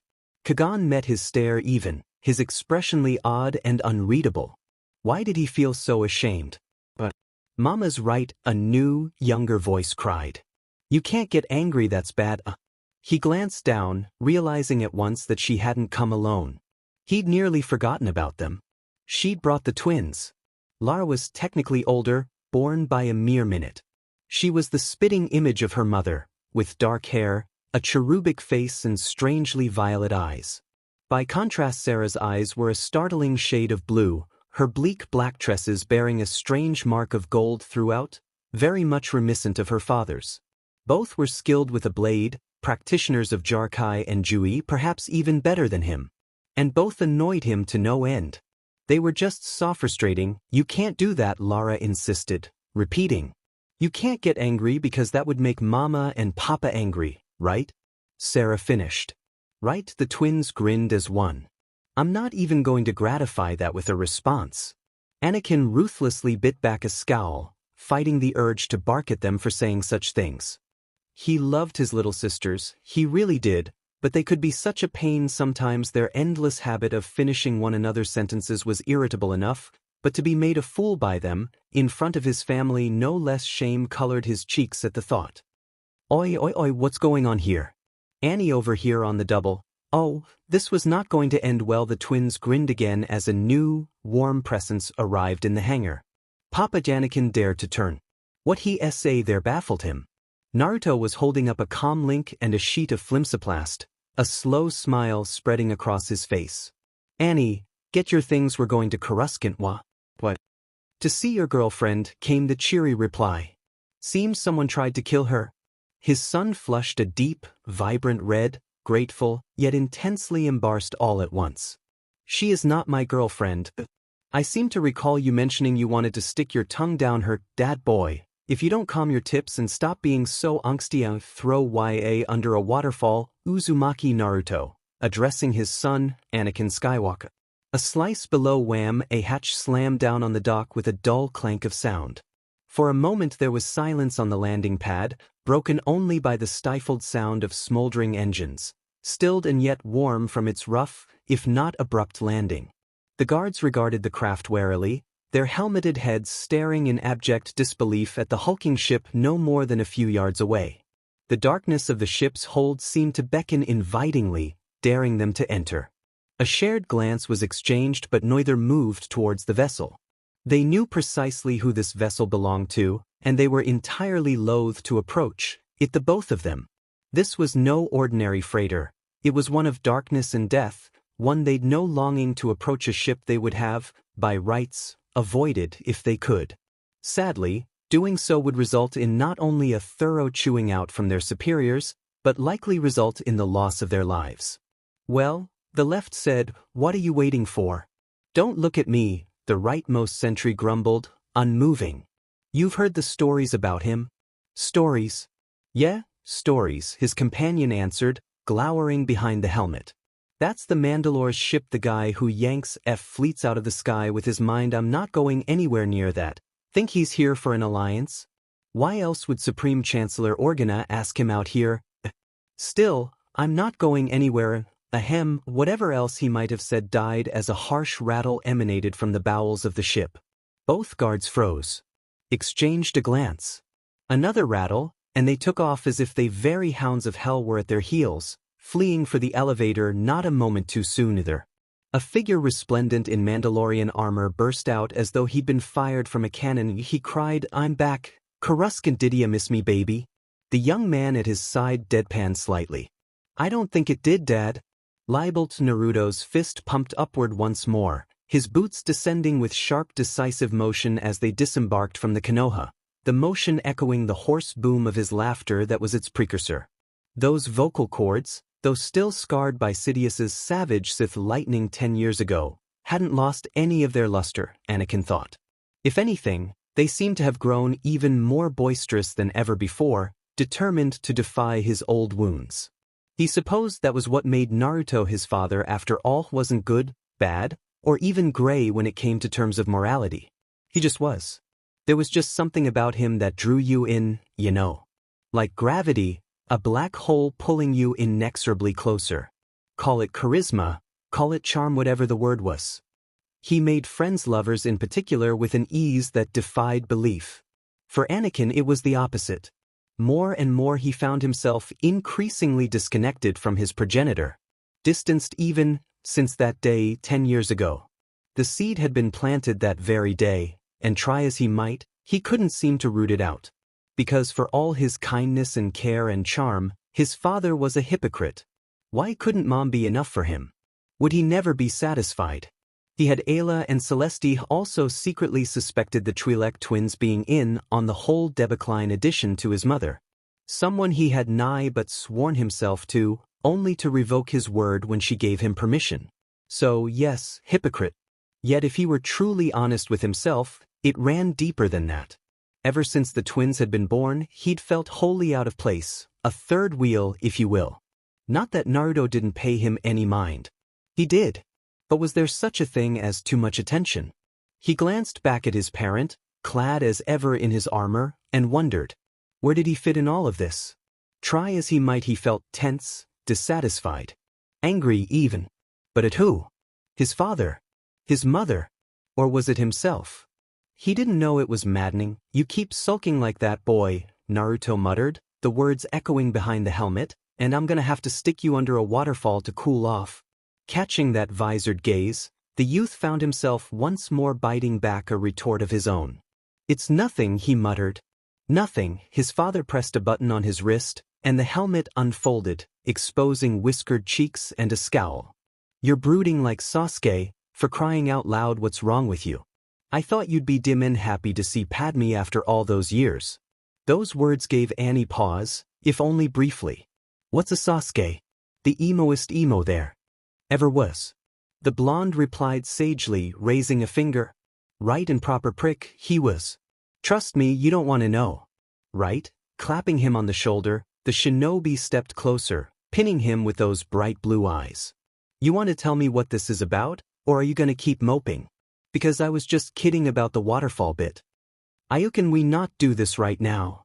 Try as he might, Annie couldn't bring his anger to bear on his father. The flames of his ire guttered out beneath that gaze, a tiny candle in the wind. "Have it your way," he shrugged. "You don't talk about it, it's gonna eat ya up, though."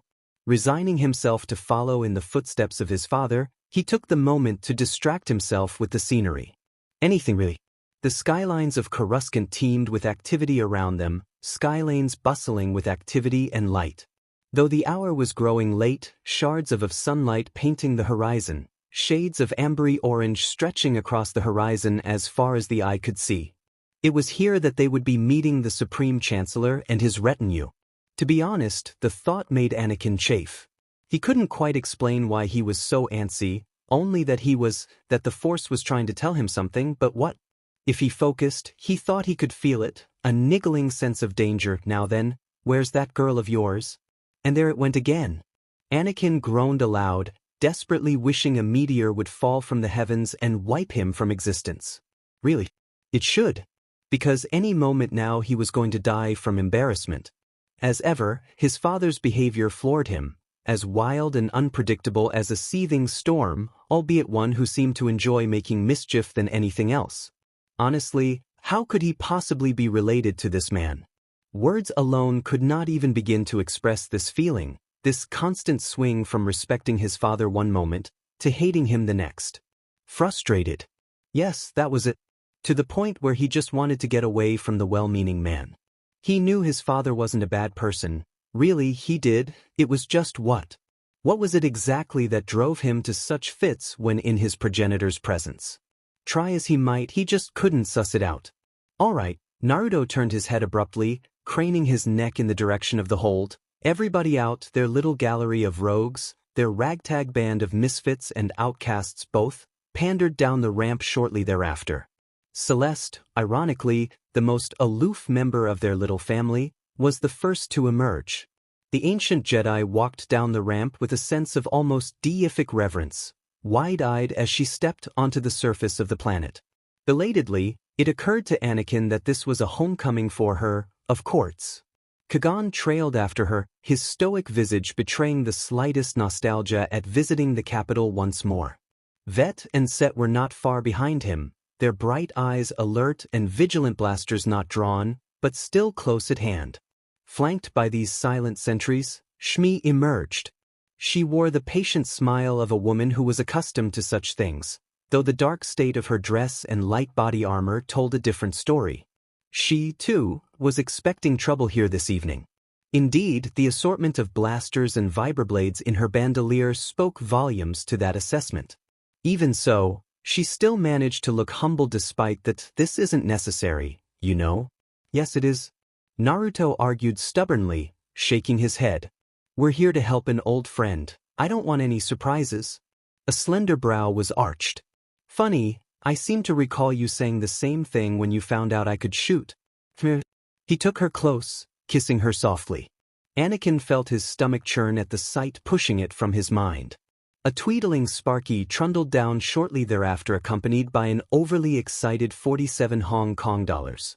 Statement, at last, Coruscant, the droid inhaled sharply as he clanked to a stop on the dock and gazed about the evening sky, as if he could actually taste the cold air, which was of course absolute rubbish. Query, I wonder how many meat bags Emster will let me kill this evening. Shmi hid a small smile behind her hand. I wouldn't bet on that. Ayla quipped, striding past him. Not with that rusty old rifle, a scoffing sound interrupted her. Recitation. First, weapon selection is critical. My weapon has been upgraded to exterminator status. He paused then, suddenly realizing he'd actually been mocked by the rogue Jedi. Had his metal chassis possessed the ability to bristle, it most certainly would have. Additional statement. If I hear one more idiot insults my firearm, then I'll kill them myself. Ayla frowned, planting a hand on her hip. Not if I stop you. You would try, meatbag woman, those bright red eyes fixed on her intently. It would a shame to kill such an efficient meatbag such as you, but if the Emsar commanded, and how would you kill a rogue Jedi? Exactly, she challenged. The hunter-killer droid seemed to visibly draw himself up with pride. Confession. Countering your powers is difficult, as I do not fully understand the range of all your abilities, but I do know that many of them require that the Jedi know you is there and able to see you, thus sniping and using cover are always advantageous. He paused, servos whirring. Addendum. A technique that Revan used frequently was to attack Jedi meatbags indirectly. This method only works if the Jedi is adhering to the self-destructive path of pacifism and sacrifice, which you are not. Faced with such a simple admission, Ayla gawped. Naruto whistled, observing the proceedings with thinly veiled amusement. Hey, he got you there. Not helping, and last but not least came Char. The great giant of a Wookiee seemed to dwarf everyone else, even his father. This was made somewhat less menacing by the presence of Lara and Sarah perched on his shoulders. A low rumble reverberated through his throat as he observed their surroundings. I know. Talk about clandestine, whatever else he might have said dissolved into a sharp cry of delight as the elevator, the very same one by which the terrified guards had departed, whirred open. A regal-looking man in deep blue vestments emerged, flanked by a trio of thankfully more stoic guards, their rich cobalt robes seeming to shimmer in the light of the waning sun. Naruto shoved them aside, shouldering his way to the man at the center. The guardsmen bristled at his rough approach, but lowered their weapons as their leader raised a hand. "Bail, how've you been, ya be?" "Well, my friend Bail Organa, Supreme Chancellor of the Republic," clasped his arm firmly. Naruto wasn't having any of that, however, and pulled the man into a firm embrace, slapping him on the back. If there was one thing he could be proud of, it was that his father never did anything by halves. The Chancellor himself grunted in surprise, shock showing for but a moment before he returned it. "Ah, this brings back memories," Naruto laughed, drawing away. "Looks like being in charge agrees with you since I offed Palpatine. Wait." A pause, followed by a blink. "Wait, where's Padme?" The former senator's face turned grave. "You haven't heard?" Naruto frowned. "Haven't heard what?" Some hours later, into the evening, he had the shot. Django saw the senator lying in her bed, snug as a bug in a rug, and stubbornly quelled the urge to act. He felt his finger twitch on the trigger, demanding it, and stilled himself. How easy it would be. With a rifle like this, a single shot would more than suffice. One shot would render her head a red smear on the wall. They wouldn't even recognize her. He was certain he was hidden here on the rooftop, safe from all prying eyes amidst the girders of the skyscraper. Twitch. A simple squeeze and it would all be over. Zam would have been an ideal choice for such a task, he knew. He'd almost had her do it herself. But with the boy about, he was leaving nothing to chance. Best to get in and out before the kid got suspicious. He wasn't the sort to let a bone go when you tossed it at him. And this was the mother of all bones. Once he got a hold of this, he wouldn't be letting go. This was the reason he hadn't taken the shot yet. Because he knew Naruto was probably out there, waiting. The kid was good, DMing good, but even he wasn't skilled enough to deflect a shot like this. Not at a speed like this. Then Padme turned to smoke in his scope, revealing a smirking blonde. Said blonde promptly raised a hand and fired off a one-fingered salute. SHT Django blinked. Twice. 3 times. Then he started swearing. "Oh, that criffing little bastard, long time no see." Django nearly spit bolts as an angry hiss snaked into his ear. It took everything he had not to flail around as, "I'm afraid you'll have to tell me about your employers, now, old friend." To his disbelief, his mentor actually surprised him. Because he laughed. "You're not the only one who's learned a new trick." Django's body flickered suddenly, like a wavy image distorted by water. His smile frozen. And then the man sputtered and died altogether, vanishing with a dull pop of electricity. Naruto stood there for a long moment, agape, trying to figure out what the hell just happened. Then he saw the emitter, sparking quietly in a pool of oil. Reaching down for it, he recognized the small device for what it was almost immediately. Hologram. Naruto felt his eyes narrow. In the next instant, he felt hot metal press against his skull. Each time seemed to slow. The blaster at the back of his head, its emitter nozzle still warm. Set to kill. Not stun. His finger on the trigger, the one man whom he'd trusted, listened to, thought of as a friend.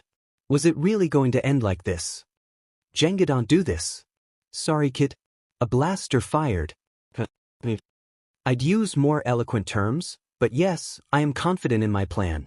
The only question is, will you join me? What the hell? I haven't had a good fight in an age.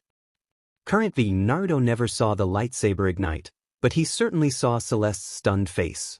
She stared back at him in disbelief, the rains of the storm highlighting her stricken expression. Hell, his mouth coughed building. "That's not good, Naruto." Just as he felt her shock, he felt the angry red blade slice through his chi and into his heart. Saw it, that blazing sword, move clear through his ribs, emerge before him. Burning, searing, coursing through him in a hot wave of agony. Typical. His mind berated him. The one time you don't wear your armor, and this is what happens. He stood there for a long moment, gazing down at the blazing tip. Shock and incredulity warred within him, as fierce as a nova's glow. But amidst it all, one emotion rose over the rest as he turned his head, saw the face of his killer, disappointment. How that was all he saw before a flash of red cut across his vision. MWH, Naruto woke from the dream/vision with a jolt, roaring in outrage and straining against his shackles. Which shackles?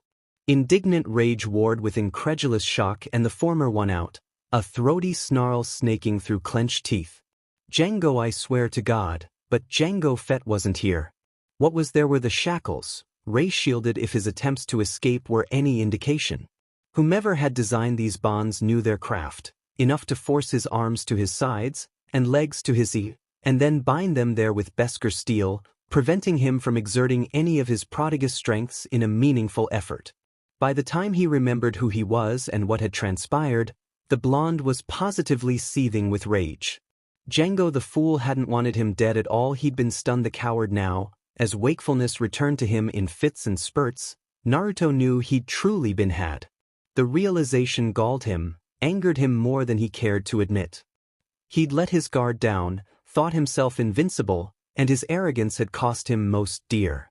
Someone, that scruffy nerf herder of a mentor, no doubt had spirited away his helmet and weapons, as well as his comlink. They'd even stripped him of his armor and both boots, leaving him in the blue-black tunic beneath. Typical Django, accounting for everything.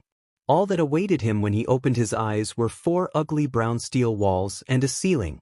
No door. Nothing beyond this flat, emotionless surface, which was doubtlessly the point. If there was a door or a way out, he couldn't see them. As expected, his rumor, a prison, perhaps, itself afforded precious little in the way of possessions or furnishings. Oddly enough, however, someone had placed a small pitcher of water was waiting for him near his feet. At least he hoped it was water.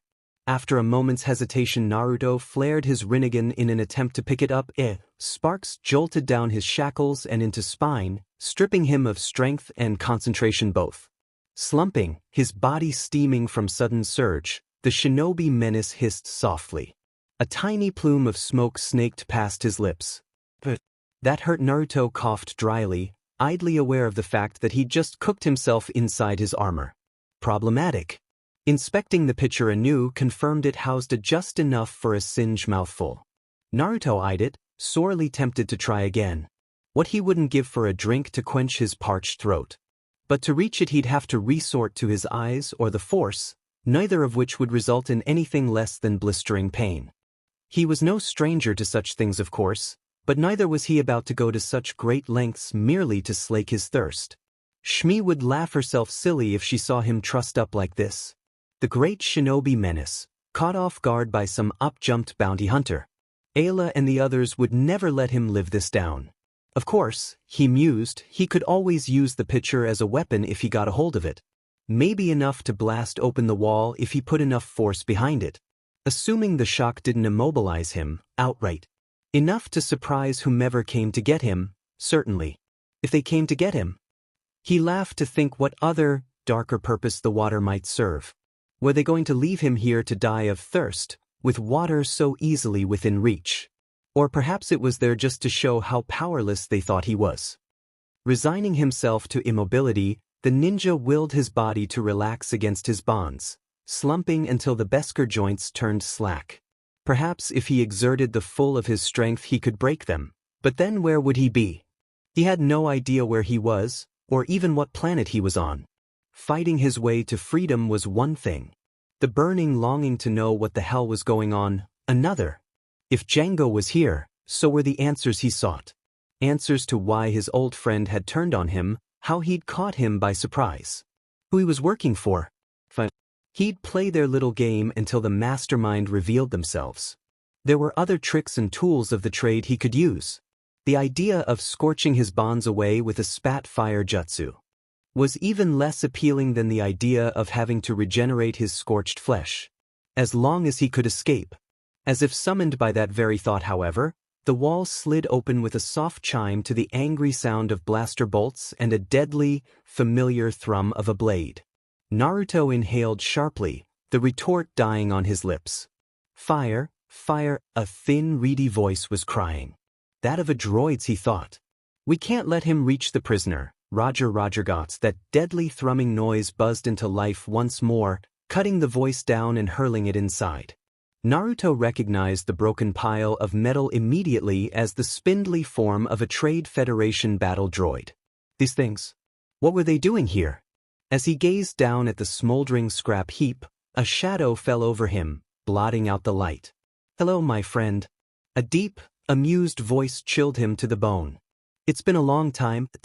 Waiting for him was a regal, impeccably dressed man in dull brown and gray robes. Elderly but evidently still spry in his old age despite his salt and pepper beard nevertheless, the newcomer seemed genuinely pleased to see him, if the smile was any sort of indication. Naruto didn't recognize him. Dark eyes fixed on him intently as he drew near. Slow and measured footfalls carried the newcomer him down the steps, favoring his right leg ever so slightly as he strode forward. Naruto couldn't help but feel puzzled by the stranger's recognition of him.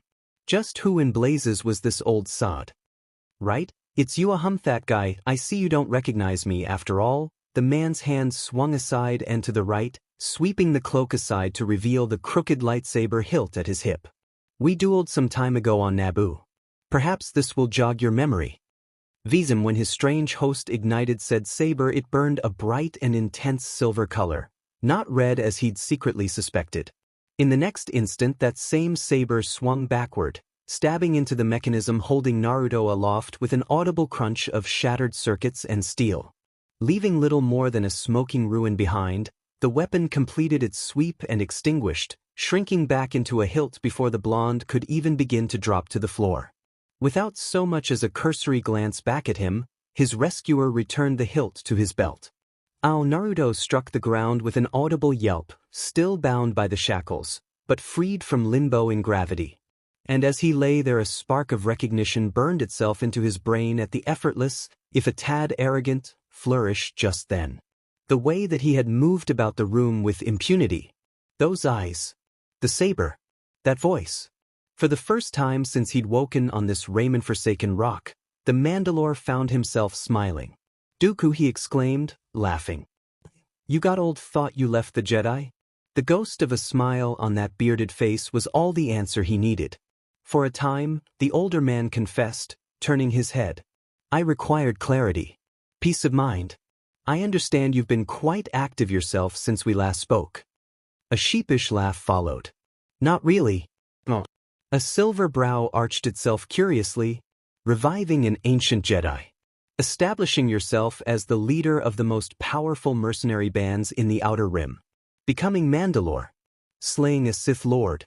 I shudder to think of what you might call busy. Then look, are we going to talk all day or free me? Naruto grunted.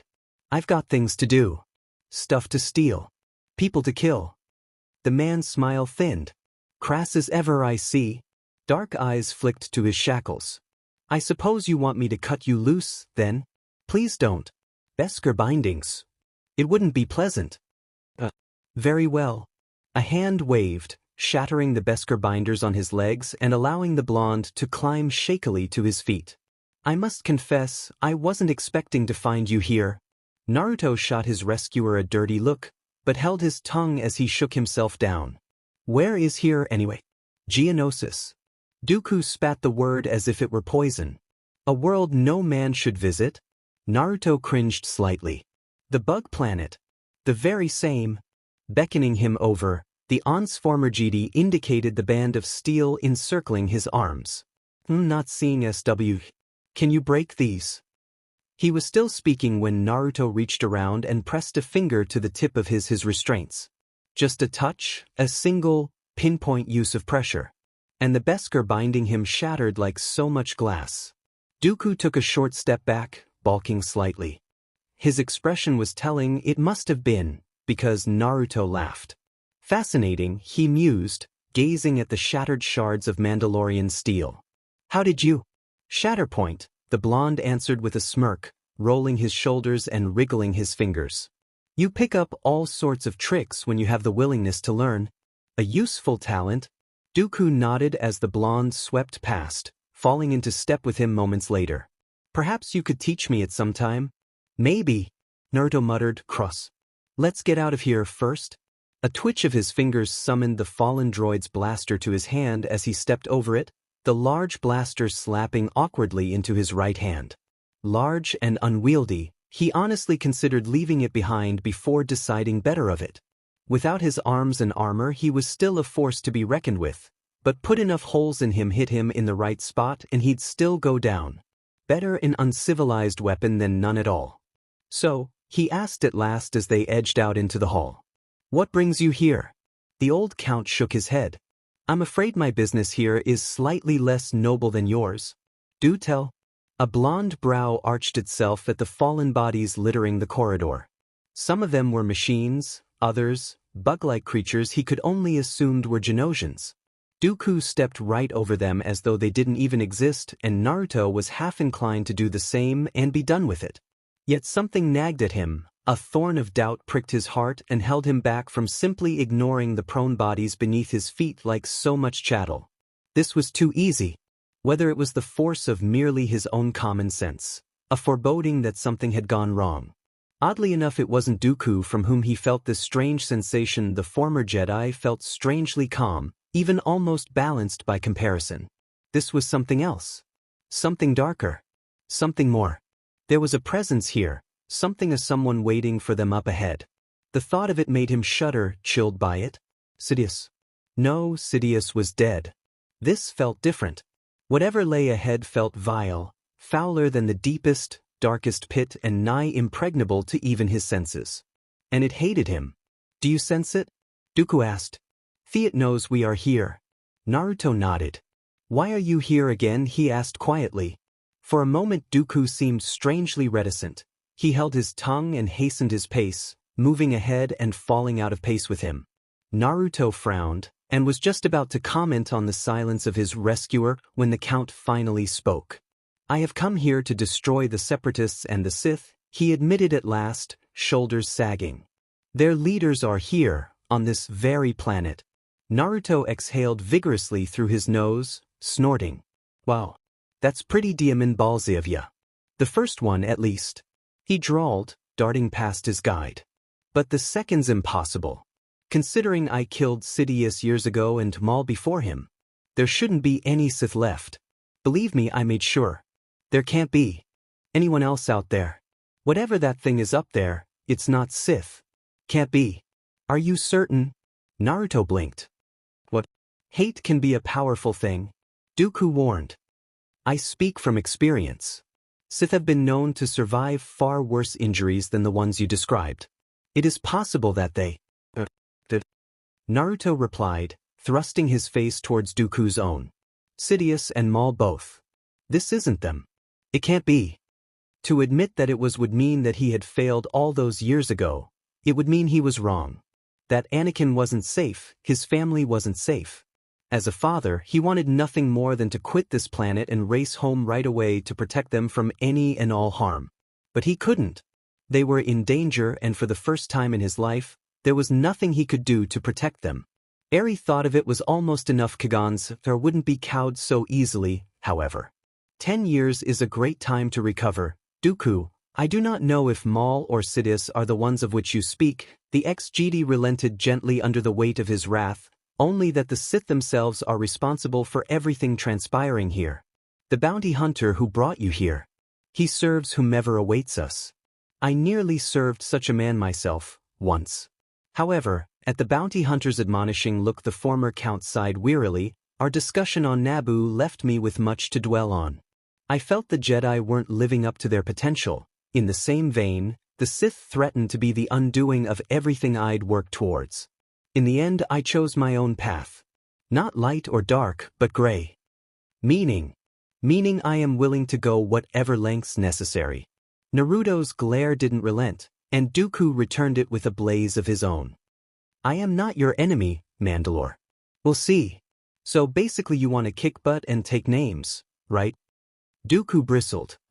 I'd use more eloquent terms, but yes, I am confident in my plan. I had expected to face this darkness alone until I sensed you, or rather, the lack of you. Naruto realized. Dooku spoke about his density within the Force. That was a rather unique way to locate him. The only question is, will you join me? To be fair, I'm here for Django and you may have him. Dooku conceded. He is not my target. Do we have an accord? Naruto eyed the offered hand warily. Then he shrugged and shook. What the hell? I haven't had a good fight in an age, just as well, given what's transpired. Most of your allies believe you're quite indisposed. The BLD froze in his very veins. Wait, what do you mean indisposed? Dooku grimaced. I'm afraid they may have been given leave to believe you, or that was all he got out before Naruto heard the telltale clank of approaching droids.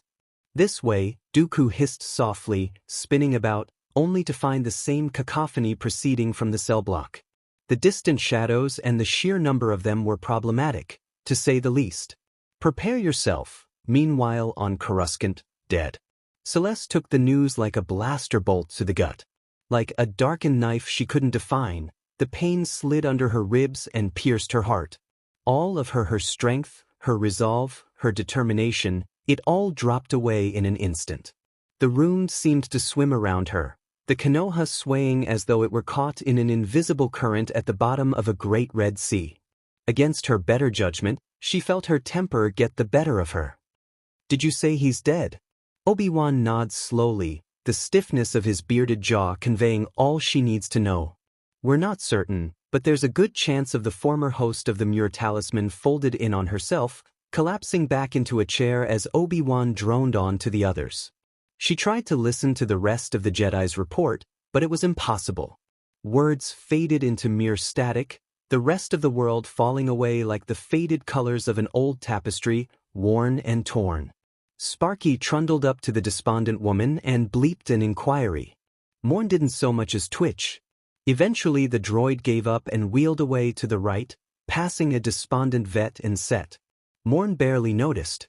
Her mind was elsewhere, lost in memory. He couldn't be dead. He'd promised her. Only a few hours ago everything had been so different. Flashback, some hours earlier, Celeste Morn stood on holy ground.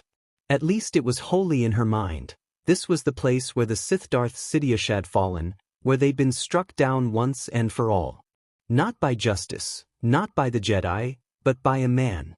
That man stood only a few feet away, conversing amicably with Chancellor Organa baffled her even more. Were one to see him here, smiling, laughing without his helmet, he appeared almost normal. Were it not for the extensive armor and arms, she might have mistaken him for some nameless degenerate, not worthy of her time. Snatches of conversation trickled into her ear as she listened. Assign 2 Jedi to help you. Depends on the Jedi. Obi-Wan Kenobi and his Padawan Ahsoka. Celeste's mouth curled into a thin, flat line of annoyance. Naruto. He was different. He was not a Jedi. He was not chosen. And yet had destroyed the Sith. Freed her from centuries of stasis. What did that make him, then, and what did that make her? With one battle he had brought 10 years of peace of prosperity to the Republic. Dark eyes roamed the horizon beyond the glass, her feet shifting restlessly as she eyed the scorched metal. Even years after the fact, the damage still remained. Oh, the transparasteel had been repaired and the metal had been molded back into place, but the real damage remained. The Force saturated this room, offering glimpses of battle and light. The very air itself still felt charged to her. If she closed her eyes, she could see those curtains of red and waves of blue crashing against one another, like waves against a shore. The boy will become more powerful than either of us. Never. Fool, you've already lost. Celeste shuddered, wishing not for the first time that this room had been sealed. Instead, cordoning off the area as one would expect of the Jedi Council, the Supreme Chancellor's office had become something of a grand tourist attraction for the Coruscanti people. To this day, it was still something of a scandal that a Sith had wormed his way into the position of Supreme Chancellor. Small wonder that half the galaxy would still use it as gossip a decade later. She could still feel the lingering traces of the dark side in the adjoining room, if she focused intensely. Such evil, and yet it had been silenced by Naruto. Hadn't it? Credit for your thoughts. Celeste started, suddenly aware of the blonde in question at her side. Blue eyes the color of endless oceans regarded her curiously. Where's the Chancellor? She frowned. Discussing politics with Kagan. Naruto thumbed over his shoulder to where Bail could be seen, conversing with the man in question. It seems we're going to have help on this job. 2 Jedi. Well, a Jedi and a half if you count this Padawan thing. He paused, considering his own words. You, gonna be alright with that? Celeste found herself chewing her lip. Kagan and Ayla were no longer Jedi in the true sense of the word. She'd been evading the council's summons ever since they realized she was alive, and now, she would soon find herself in the company of 2 of the order she'd been striving so strong to avoid. No, she didn't know how she would feel. Not at all. Warily, she dodged the question. So this is it, then, the words felt awkward and forced even for her. By the force she was bad at this. This is where you saw him fall. Even so, she dared press the point. She had to know the truth. Sidious? Just about, he ceded with an ashen look. Hardest fight of my life. Oh wait. Second. Those witches on Dathomir were the worst. I don't understand you. Naruto snorted quietly. Me. I'm just your average, ramen-loving. Celeste turned sharply, smacking him full in the face with her braid. Naruto guffawed loudly, laughing. Ow, can't you be serious for once in your life? Dismayed, she reached up and pinched the Mandalore's cheek, eliciting another yelp. Still, Naruto didn't stop laughing. Honestly, it was like talking to a child. Sometimes, even after 10 years, I still don't understand you. I'm amazed you haven't gone to the dark side. It was meant as a jest, but she realized her mistake as soon as she'd said it. Naruto stopped laughing. Lowered his head. Curious, she followed his gaze, glimpsing a tiny rock in his hand. You know, he murmured quietly, when I discovered these powers, the Force, when I first found I could do these things, his hand twitched, and the pebble rose upward. I won't lie, I was tempted.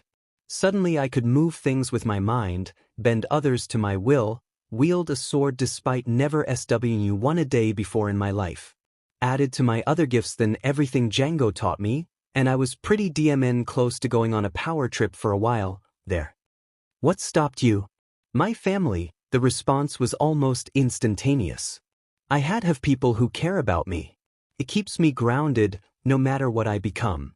I mean, the blonde continued with a spin, laughing, look at me, have you seen what I can do? I can bring back the dead, survive a shot to the head, I yanked a ship out of the sky, I can even fly. If that doesn't make inhuman, I don't know what does. He turned and she followed his gaze yet again, frowning as she caught sight of the source of his ire. The Jedi Temple loomed in the distance, an ancient obelisk to days past. Want a visit? I don't know, her voice was small. I fear they wouldn't even accept me. I've changed too much. A hand rose, tracing the glass, the spire in the distance. It felt as if she could just reach out and touch it. Is it wrong that I still feel obligated? We each have our duties to ourselves, Cell. Naruto looked back at her and she started at the nickname as much as his expression, for his visage was oddly intent, those eerie blue eyes boring into her. Cell. You don't need them to validate your existence. You are what you are. This idiot, Celeste felt her face burn beneath the unexpected praise, her once staid boldness retreating inward. She fidgeted in place, restless beneath his gaze. When she felt him draw closer, she nearly bolted. What in blazes did he think was doing, standing so close? What are you going to do? When it's over? Don't know. Naruto uttered a jaw-popping yawn, the fool once more. Settle down. Let somebody else be Mandalore. Have lots of kids. Maybe even grow old, finally.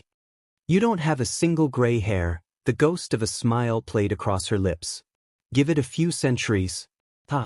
Her shoulders trembled, and the laughter tasted false in her mouth. Why did she laugh when she felt like crying?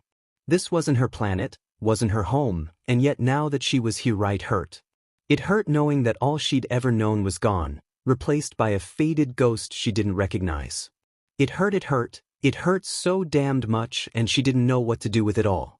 With him, herself, this planet with these emotions, you going to tell me what's wrong? What? She sputtered. Nothing's, Celeste. I'm lost. The words slipped through before she could think to stop them. There wasn't so much as a touch of anger in his voice when he'd spoke her name, yet something in them compelled her to speak her mind. I feel out of place. Like I've been left behind. I'm a relic from a forgotten age, I know that, oi. Angry tears gathered in her eyes as she swung away from him. Make no mistake, I'm grateful for all you've done. It's just I thought I could do this. I thought I could be a part of your group and remain a Jedi, remain detached, but geez, don't cry. Strong arms encircled her, and without thinking, Celeste melted into the sudden embrace. For a precious second, a silver of eternity, the ancient Jedi felt safe. All her fears and insecurities slipped away one by, replaced by a staid calm. Even then, she refused to let the fears fall. Pure will held them on her lashes until they finally dried, until she trusted herself enough to breathe again and not sink beneath the wave of her own depression. I want to see the temple, she said at last, her words muffled into his ear. When this is over, I want to see these new Jedi and know them for what they are. Sure. Swear to me, she demanded. Swear you'll take me there. He gave her an odd look. I swear. Hell, I'll even promise if it makes you feel better. A hand rose, and he smiled merrily. I, the mighty Mandalore, do so swear upon penalty of death that I will let you see the Jedi Temple with me at your side. I think that ought to cover it. Good. You can let go now. Naruto jerked back, abashed. Look, sorry, I didn't mean to. Don't be, she muttered. I like your hugs. He seemed to consider that a moment, blue eyes growing distant. We should probably go stay, she whispered softly. So he did. End flashback. A loud crash jarred her back to reality. Statement. This is absurd, 47 Hong Kong dollars declared aloud, indignant as he slammed the butt of his blaster against the hull. The Imstar is the epitome of a killing machine addendum. He would never be killed by a lesser meatbag. Had anyone else waved a blaster of that caliber about, they would have found themselves riddled full of holes. As it were, the droid's furious gesticulating earned him more than a few irate looks. Then perhaps you can explain where he's gone. Kagan's voice was steely. We haven't heard from him since he went after Jango. The droid bristled, red eyes burning furiously. Statement. Watch your tone, Jedi meatbag. The MSTR may tolerate you, but I am not so lenient. Continue to insult him and you won't live to regret it. Gray eyes slid toward the outraged droid.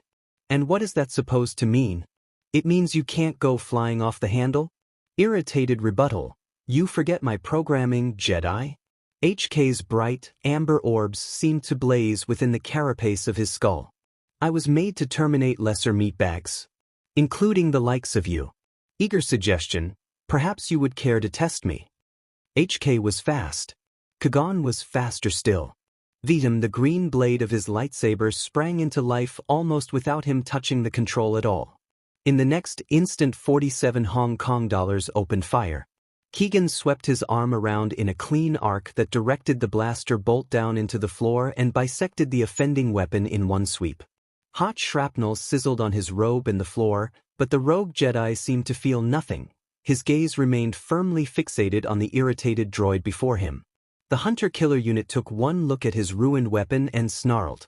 Threat. You'll regret that, meatbag exterminating with extreme prejudice. Stop, stop, stop. Shmi thrusts herself between man and machine before they can come to further blows, nearly impaling herself on the Jedi's blazing weapon in process. Both of you, Keegan, put the saber down. HK, no disintegrations. I know you're angry, but this isn't the way. Furious declaration. Damn it, meatbag woman, the is not dead. Eyes like angry diamonds cut to him, blazing. But if he was, would this honor his memory? HK slumped. Regretful admission. No. Then. Stop. I apologize as well. Keegan seemed to deflate as well, lowering his saber and thumbing it off. This is not becoming of me. A look of silent shame flitted across his leonine features. Shmi watched them a moment longer, droid and Jedi, stepping away only when she was certain they wouldn't come to blows. The tension remained, however, a rubber band stretched taut, ready to snap at a moment's notice. Compared to their tense argument, other reactions were more explosive. Wookiee on the loose, Shmi glides effortlessly out of the way as a ruined, dented sabak table hurls through the air she'd been occupying. She's just enough time to hear the startled exclamations of Kagan and the others before it whistles past, crashing loudly against one of the Konoha's many walls. Only one individual possesses brute strength of that caliber.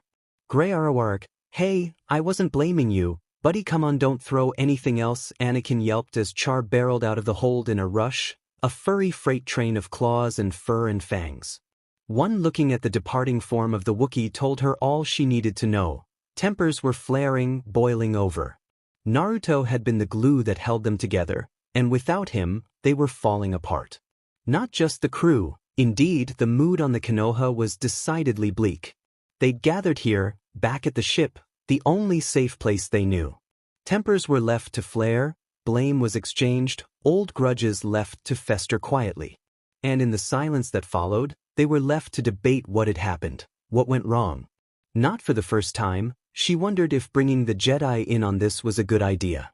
Naruto had been against the backup at first, but in the end, Kagan had prevailed. Obi-Wan seemed a decent enough sort from what she remembered of him, and though his Padawan Ahsoka was still a little wet behind the ears, she seemed to share in her MSDR's compassion. There was a certain indefatigable innocence about the young Togruta, a purity one would be strong-pressed to find these days. She'd been kind enough to Anakin and the twins even before this mission went sideways in any case. And she still was now, dithering aimlessly in a corner with the girls while the rest of them dithered over what to do next. What could they do next? Where did we go wrong? What do we do now? A muscle jumped in her jaw at the thought. One would think that with 4 Rogue Force users, a Jedi and his Padawan, coupled with an hunter-killer unit and a Wookiee, it would be easy. Then there was herself Vet and Set, not to mention the Mandalore himself no less. They outnumbered their enemy, it should have been easy. Find the one trying to kill Senator Amidala, make him talk, kill the ones behind it and make it home in time for supper. It was a standard setup, 3 to guard the Senator, 3 on the rooftops and 3 more on the ground.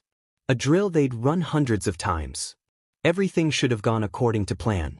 Instead, something had gone horribly wrong and now they were trying to pick up the pieces of their failed operation. Somehow they'd been outplayed. Padme'd been shot, Naruto had yet to report back, and in his absence, some had begun to fear for the worst. Coupled by the fact that he'd all but shut himself off from the Force, making him impossible to track, and you had a recipe for disaster. Which led to the blaming game unfolding before her. Why didn't you follow him?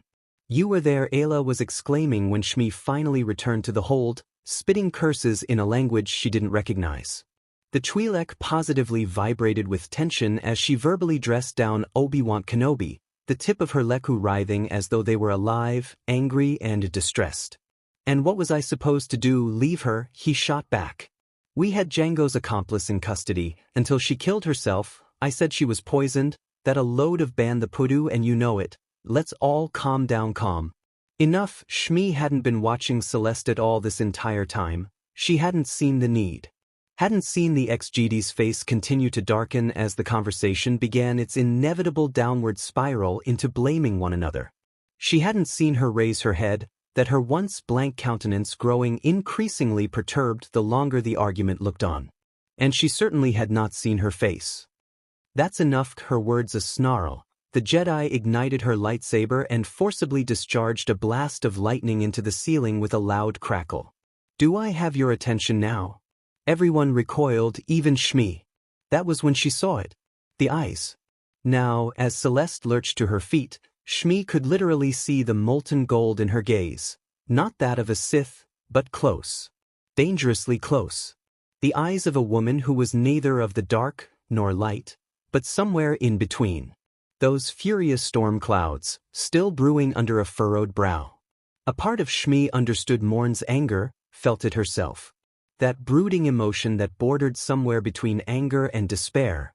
It was nearly overwhelming by itself. That made her dangerous enough on its own. And Celeste had the Force, not to mention the strange connection she shared with Naruto. Her morals lay in a decidedly gray area. He's not dead, when Morn spoke, too, as a whisper. What are you talking about? Obi-Wan inquired. I said he's not dead, you scruffy nerf herder. Celeste continued, her voice cracking like a WHP as she addressed the. You didn't see him die. You said so yourself. She snarled at Obi-Wan, thrusting her finger against his teeth. Didn't. Every word came in a sharp jab of that single, solitary digit, visibly driving the larger man back. If he was gone, we would know. I would know. Then he's either badly wounded or missing. Kagan replied, choosing his words with infinite care as those eerie eyes snapped towards him. Regardless, he should have contacted us by now. Hours ago.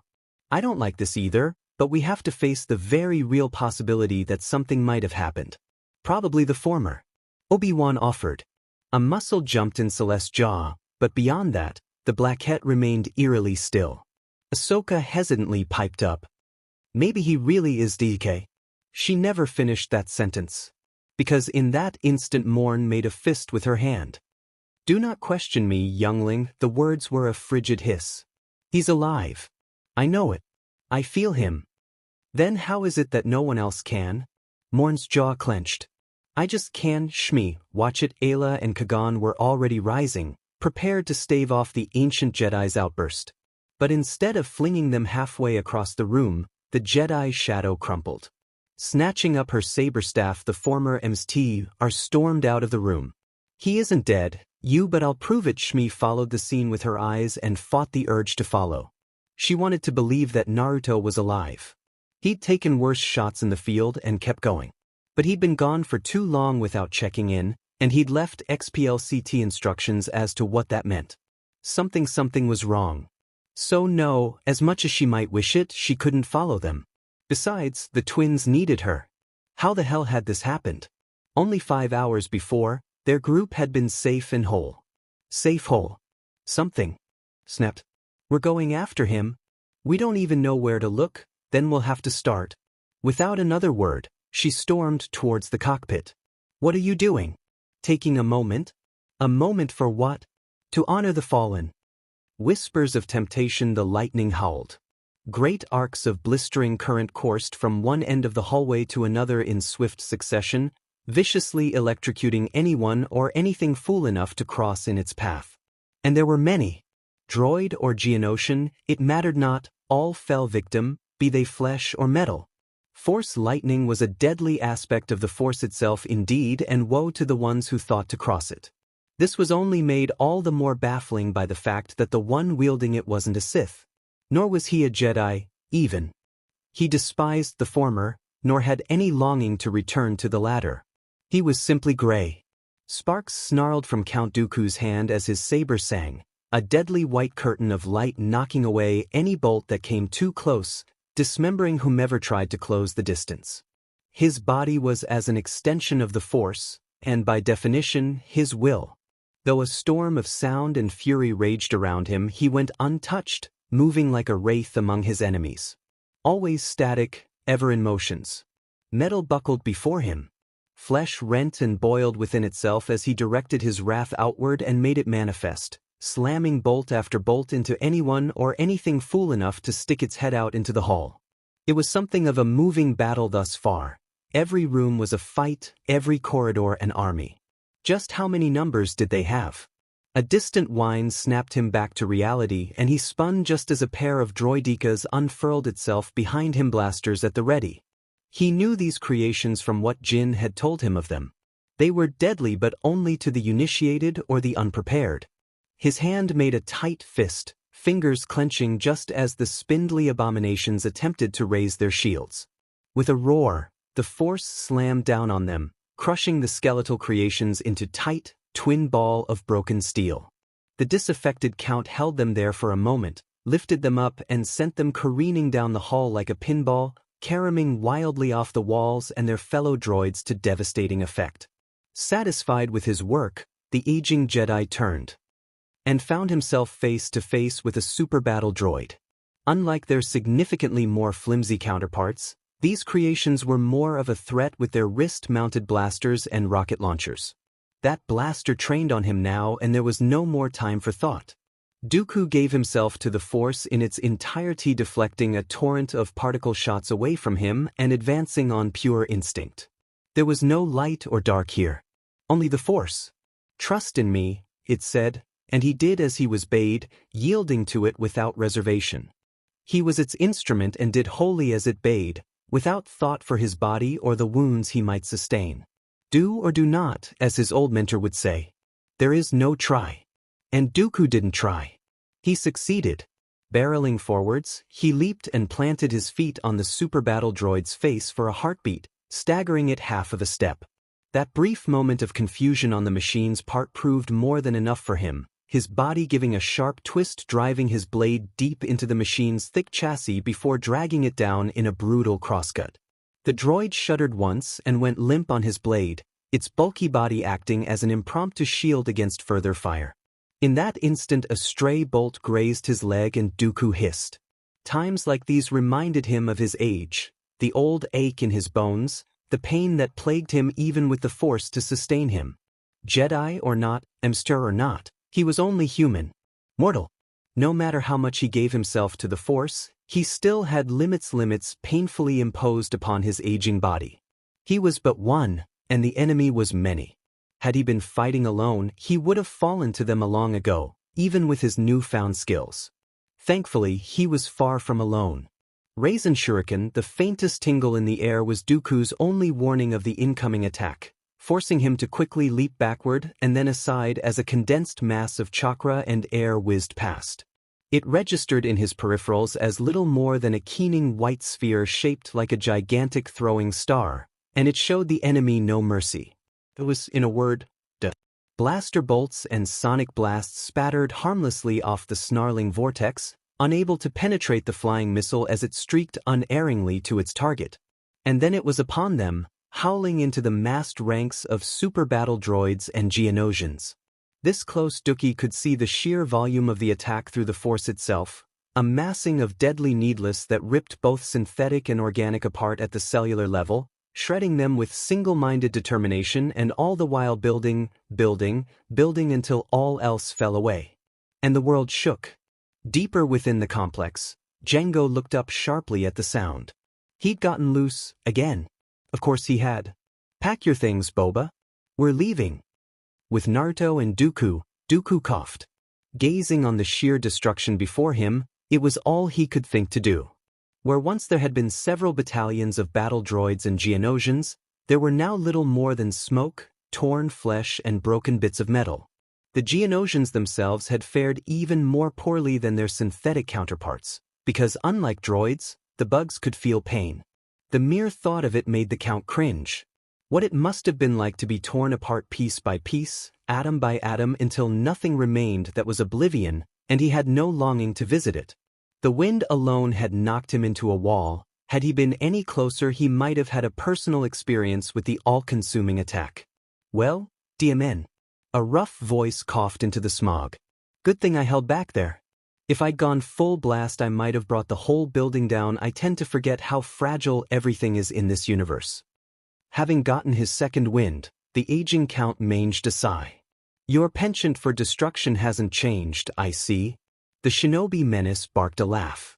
Nope, Naruto stepped forward out of the dust and dirt then, driving a biscar-plated boot down onto the shattered remains of a stuttering droid, putting it out of its misery. Now that he'd recovered his precious mask and the rest of his much-vaunted gear, the Mandalore's face was utterly inscrutable behind his helm, that mirth only conveyed by the jovial tone carried in his words. Still, it drew a smile from him and he accepted the hand as it was offered, allowing the mercenary to help him to his feet. So, lightning, me trick. Any chance you could teach me it? I shudder to think what you might do with that kind of power at your disposal, but I suppose, if you insist. Dooku sniffed, trying in vain to brush the dirt from his graying hair and tattered cloak.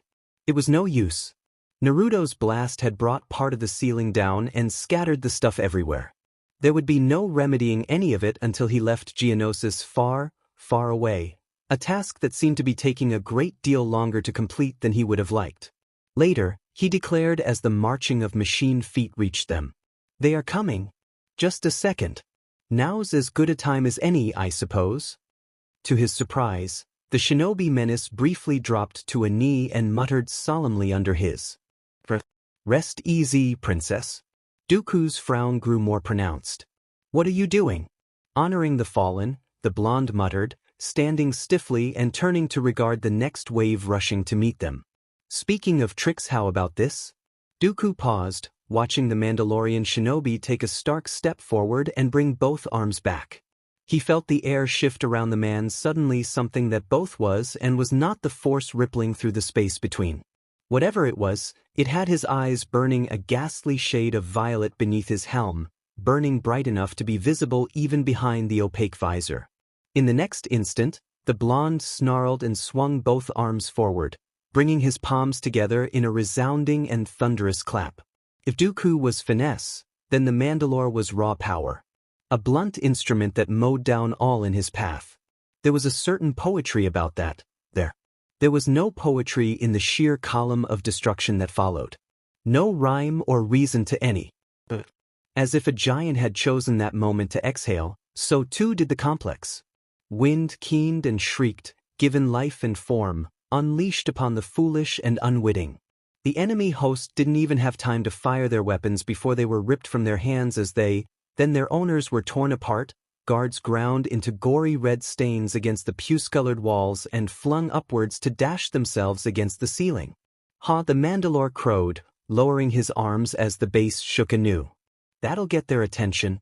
Dooku inclined his head in quiet acquiescence. A clever application of the Force, indeed. Naruto laughed. It was a deep, throaty sound. Trust me, get creative enough and you get all kinds of ideas. Still chuckling, he drew his saber and plunged deeper into the complex. Meanwhile, peace came slowly to Anakin Skywalker. Caught adrift in the endless currents of the Force, the young Jedi willed himself not to think, not to feel, only to be.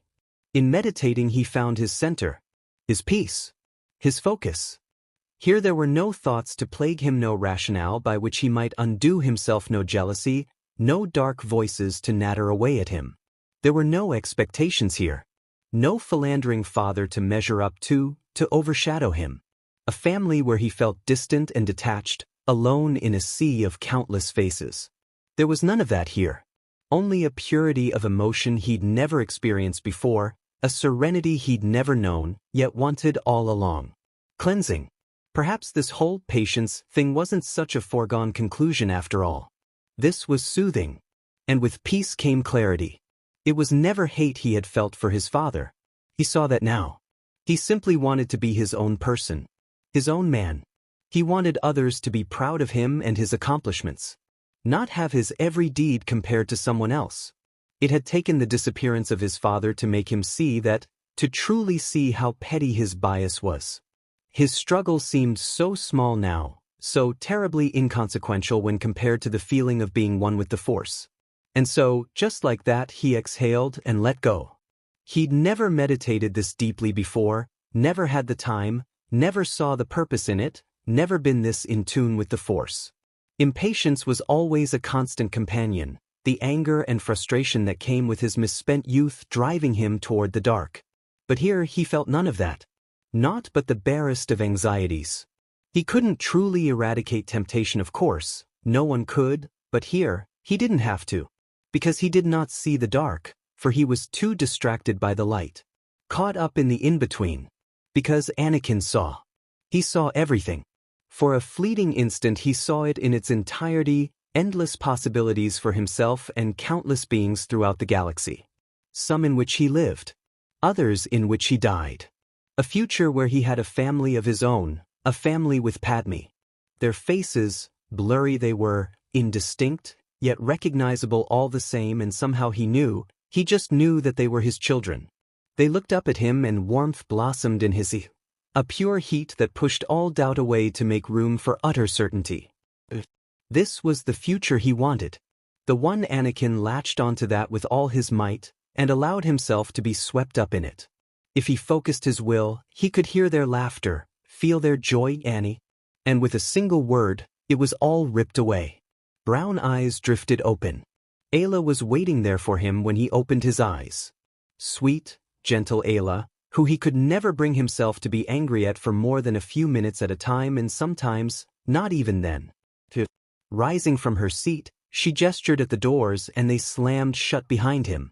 The harsh bang of sound nearly startled the younger Force user badly. Even so, the Twi'lek didn't so much as bat an eyelash at his discomfort. If anything, she seemed quietly bemused by his blatant anxiety. sorry to keep you waiting. She apologized kindly. I was a bit tied down with the Ahsoka. It's okay. Gave me time to think. The ex-GD didn't ask him about what. She had no idea how intensely grateful he was for that. Instead, she asked him a different question. How does it feel to see Jedi again? Strange, the apprentice confessed. I might have been one if not for Naruto. Ayla finished quietly. Yes. Ah, Sith spit, she muttered. I'm really no good with this. Anakin stood with a slow grunt, wincing as his legs protested the sudden movement after so long, shooting pins and needles down his calves. With the Konoha in hyperspace, there was little else to do but think, and now he found himself oddly longing for the solace of the Force once more. He'd learned seen so much merely by listening to the Force. It was intoxicating. But this was neither the time nor the place. He was the one who demanded this meeting of her, who'd badgered her with questions until she finally gave in. Look, he began awkwardly, unable to meet her piercing eyes. I wanted to sit, the Twi'lek said, by way of continuing their conversation. Anakin reluctantly did as he was bade. I see you finally took your father's advice, she said, no doubt referring to his meditation. The chosen one managed a nod. Now, I'm not your mother, she said plainly, and I never will be. I don't expect you to treat me like Shmi. But if we're going to get along, if we're going to be a family, you need to tell me what's bothering you. Ask me a question if you have one. Come to me if you're feeling angry about something I did or didn't do. A few hours ago, Anakin would have exploded with questions. Now, he felt only relief at her words. I do have one question. He confessed. Aya replied. Nay me father. He corrected himself ruthlessly. Why do you love him? Those warm, brown eyes softened. Let me tell you a story. They should not have made this bargain. Newt Gunray knew it, felt it in the very core of his being as he flung himself down the hall. His legs caught against his long robe and he went down with an undignified yelp, tangled up in his V. When his droids tried to lift him up, he slapped their cold, unfeeling hands away, shrieking. In them dimming him, it was all coming apart at the seams. Let the rest of the separatists stay, he knew better. They thought their grand rebellion so close, so profitable, but little did they realize it was destined to die a stillbirth. Sith or no, there was no stopping that man. He was an army unto himself, unstoppable, vicious, insatiable, the shinobi. Menace. He heard him in every sound, now, saw him in each shadow as he ran headlong for the ship. He was there, lurking in every corner, haunting every waking instant, plaguing his every thought like a wild virus, tainting all that he touched. Not a moment went by when he didn't think of his impending demise, just as he'd done since that awful day 10 years ago. The Trade Federation had been decimated back then, but by some miracle he had managed to escape the Republic justice thanks to his powerful friends in the Senate. He'd nearly died back then. Indeed, many still thought him dead to this day as a result of that careful deception. He wasn't so foolish to believe he would survive now, should he linger here. They just had to make it to the ship. A few others, Rune Heiko and Wat Tambor, had opted to flee with him. The rest had chosen to stay. Oh, they thought themselves safe thanks to their benefactor and his so-called apprentice. Gunray knew better. Where had the Sith been during the Battle of Naboo? Nowhere. Where had the Sith been when the shinobi menace had come for him? Nowhere. His apprentice had been annihilated, or so he had heard. To the extent of his knowledge, and Sidious himself had never materialized. Now, he learned that the man had been none other than Chancellor Palpatine all along, and said Chancellor was viciously slain at the hands of the very same man, and they thought these new Sith could protect them. More fools. He frantically palmed at the nearest keypad, hurriedly inputting the sequence he knew would open the door to the hangar where his ship awaited. Clunk. The door chose that very moment to jam, opening a crack, no more, before stalling and falling short. Gunray nearly wept in dismay, clawing at it. Why did the universe conspire against him so? Despite his best efforts to pry it apart, the Dura steel stubbornly resisted his efforts. When he bade his droids open fire, their shots simply ricocheted off the durable blast material. What fresh hell was this? Frantic, he ordered them to open it, but even those superior synthetics proved unable to budge the frozen frame more than a few inches. Just enough to stick his hand through. Nothing more. Behind them, Tambor finally lost his resolve and bolted. "I'm getting out of here," Gun-Ray barely spared him a glance. "No, you fool, not that way." Alas, the engineer did not heed his words. Heiko quavered beside him. "We should not have made this bargain." Gun-Ray struck his assistant full-on in the face, made furious by the man's cowardice, as well as his own. "Silence, you fool, think you I know not this?" From the opposite end of the corridor, Tambor shrieked, a shrill, blood-curdling cry that had both Neimoidians cringing. "No, please, I only wanted peace, I swear to you." An agonizing crunch cut his cries short. A dreadful pall fell over them all. Then came the blackness. Lights suddenly died in the hall, extinguished by some unseen hand. The ceiling lights shattered and sputtered out one by one, plunging the room into blackness. Gun-Ray cringed, hiding his head as shards of glass struck his body, struggling not to cry out lest he be heard by their assailant.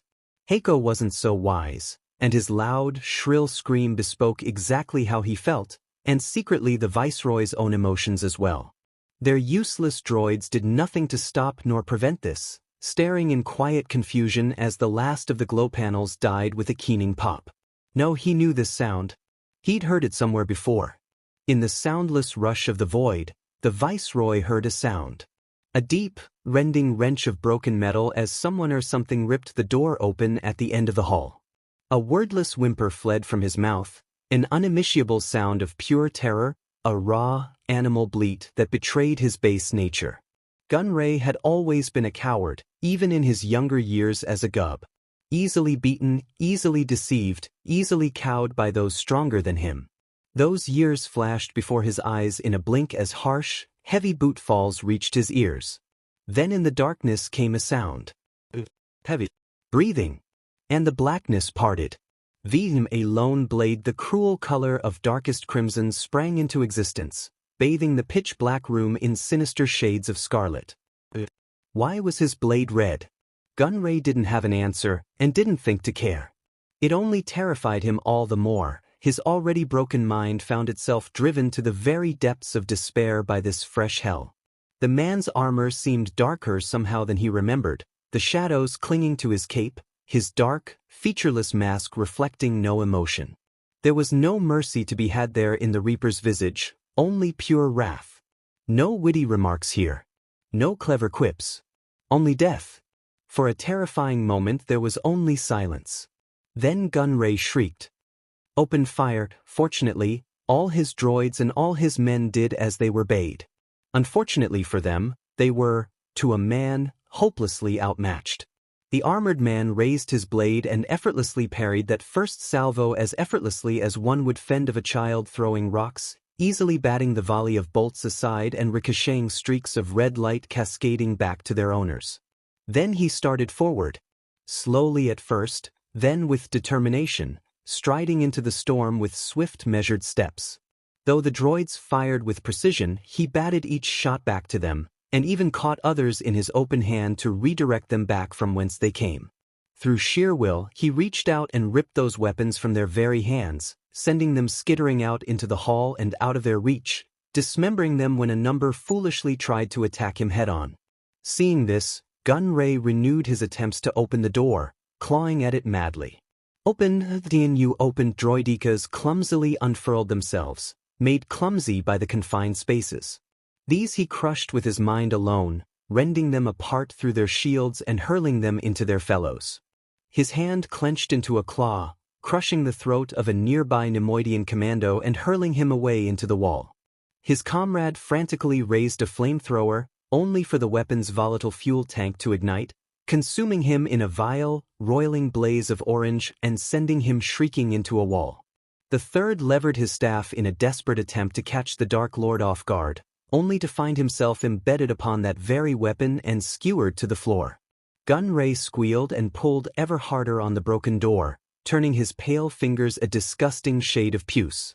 No, not like this cannot be my end. A trio super battle droids raised their arms and promptly found themselves divested of them, their large, bulky bodies shattered with a single blow to the Dark Lord, for he could no longer think of this merely as the shinobi menace, was already moving by the time their broken carapaces crashed to the floor. In the same movement, A savage flick of the wrist slammed Rune Heiko into the ceiling, pinning him there as though he were magnetized.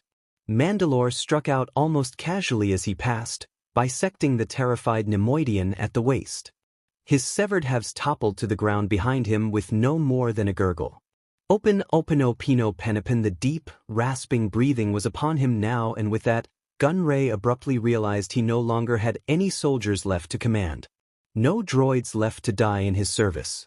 An invisible vice tightened around his throat not a heartbeat later, hoisting him up off the floor, denying him all attempts of escape. Who was this creature? This wasn't the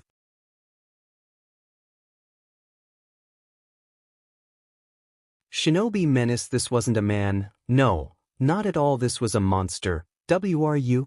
To his terror, the specter leaned forward, black lenses burning a hellish red, and declared in a roaring voice, "I am your father." Shock took over. The terrified Nemoidian went limp and collapsed, eyes rolling back in his head. Perhaps, had he held on to his consciousness for another second more, Newt Gunray would have realized just how spectacularly he'd been had. Alas, he did not, and as such when the Darth dropped him, he did not see the carefully crafted illusion crumble around him. He did not see the lights flicker on, did not see the red lightsaber fade to a gentle azure blue, and he most certainly did hear the Dark Lord begin to laugh. It was not a cackle or even a demented shriek, but the simple, pleasant laugh of an amused man. "Ha-oh, you should have seen the look on your face. Priceless. I need to use this shtick more often. A bit dramatic, don't you think? You could have simply killed him and been done with it." Slowly, the monstrosity turned, its helmeted head reflecting stoic silence in the wake of Dooku's rebuke. Darth Vader chuckled hoarsely and turned to smoke, revealing a smirking Naruto beneath. Well, it did serve a purpose. The shinobi menace beamed, dusting a bit of smoke off from himself with a half-hearted shrug. "I conjured up the most terrifying thing I'd seen in my visions and disguised myself as him. Put the fear right into them, and made M think there's something even more terrifying than me. Further, we now have someone to interrogate in any even, and once he wakes up, he'll be sure to tell each of his dear friends all about the Dark Lord who nearly killed him. The rest will think twice before trying to start a war. And in the event that they're still stupid enough to go through with it, well, plausible deniability." Dooku arched a gray brow. "Careful you don't stray into the darkness yourself, menace." Naruto scoffed, idly watching a disguised clone carrying the insensate Nemoidian off. "Take him to a shuttle and make sure he survives." The doppelganger saluted smartly and set off to its task. Now then, grinning, he donned the mask of Mandalore once more and turned back towards the catacombs. "Let's go hunting." "But why hunt when I've already found you?" a dark voice intruded. Naruto drew up short as the door, that infernal, jammed door Gunray had been flailing at, suddenly snapped open with a rush of hot air.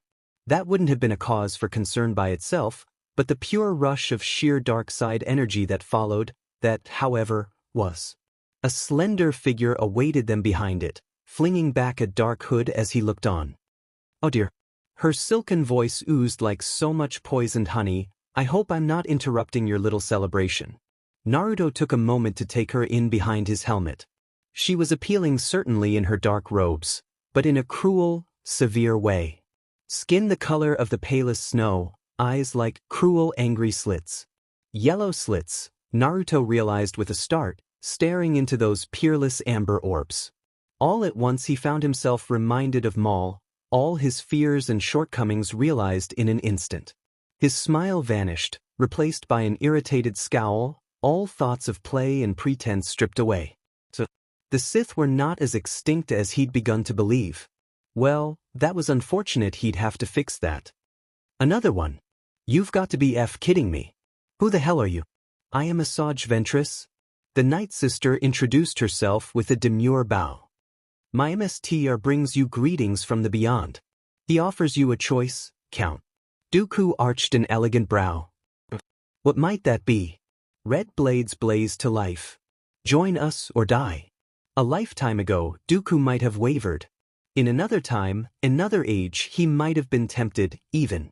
He'd always had anger, always been disaffected with the Republic since his earliest days as a Jedi.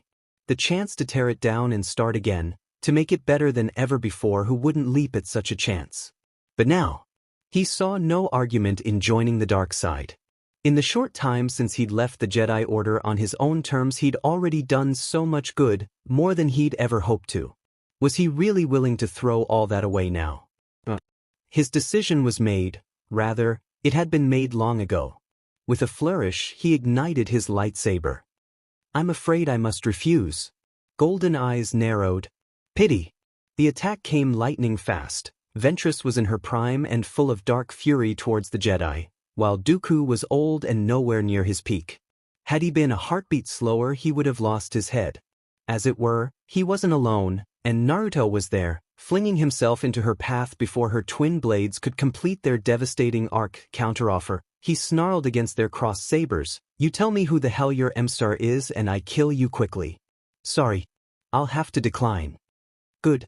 Then he flew at her and their world exploded into light. Enough is enough. I've had it with all these nerf-hurting Sith. In this nerf-hurting galaxy, every time we cut down one, two more appear. Relapse/collapse found him. With that simple declaration, everything descended into chaos. Sheer pandemonium in its most primal of forms. A cacophony of shouts answered Ayla's decree almost immediately, nearly drowning out her response. In the madness that followed, Celeste found she had to physically take a step back merely to make sense of it all. Even then, she struggled to rein her senses in against the tide of emotion that followed. With nearly the entire crew present aboard the Kanahane edition to a certain senator alongside her resident Jedi protector and his Padawan besides, the resultant flood threatened to floor the former shadow where she stood. It was, in a word, exasperating. And yet she was oh so fond of it all the same. She wouldn't trade any of this appealing chaos for the galaxy. Joy, shock, surprise, confusion, but also relief and something else, something she daren't give voice to. As through driven by a great cleansing wave, the tension of the last few hours all but evaporated, washed away by the sea of bodies that surged towards the cockpit. Blasted Wookiee would have flattened her if she hadn't flung herself against the wall at the last moment. For her part, Shmi didn't rush after the rest of the crew, sparing her an indulgent smile. She stoically shepherded her girls after an exuberant 47 Hong Kong dollars. That would have been all well and good if the latter had decided to start singing their praises. Rejoice, meatbags, the droid's tinny voice echoed on ahead, momentarily grating against her nerves. She had the sneaking suspicion the old unit might well be prancing with every step. The emissary has been found. Oh, happy day, once more I can maim and murder to my heart's content. Sparky trilled something that sounded dangerously like an invective. Hush, you bucket of bolts, lest you be my next victim. Electronic Raspberry told her what their resident astromech thought of that remark, and the pair dissolved back into bickering. For a fleeting instant, Celeste honestly considered tripping the assassin up, if only to see what would happen. Perhaps even subjecting the mouthy mechanical to a healthy jolt and blaming it on said droid. What awaited her round the bend made her think better of it. Always attentive to every facet of the ship and those inhabiting its many nooks and crannies, the ancient Jedi easily detected her caught Anakin and Padme drifting out of a nearby alcove as she turned the next corner. Indeed, the pair suspiciously slunk several steps behind the others, almost conspicuously so. There was a spark in the elder Skywalker's eyes that hadn't been there before, a spring to his step she'd failed notice. Slightly less noticeable in young Amidala, but the signs were there if one knew what to look for. And while she might still be a novice in such matters herself, Celeste Morn was no fool. Well, now had it been anyone else, Celeste would have simply dismissed what she saw and put the scene from her mind altogether, outright ignored their close proximity to one another. But not these two.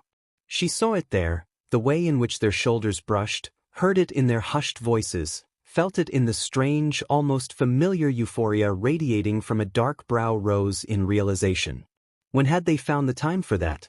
Something of her surprise must have shown in her expressioner leaked through the Force, for Anakin's gaze found hers. Comprehension dawned and a rare muscle jumped in the teen's jaw.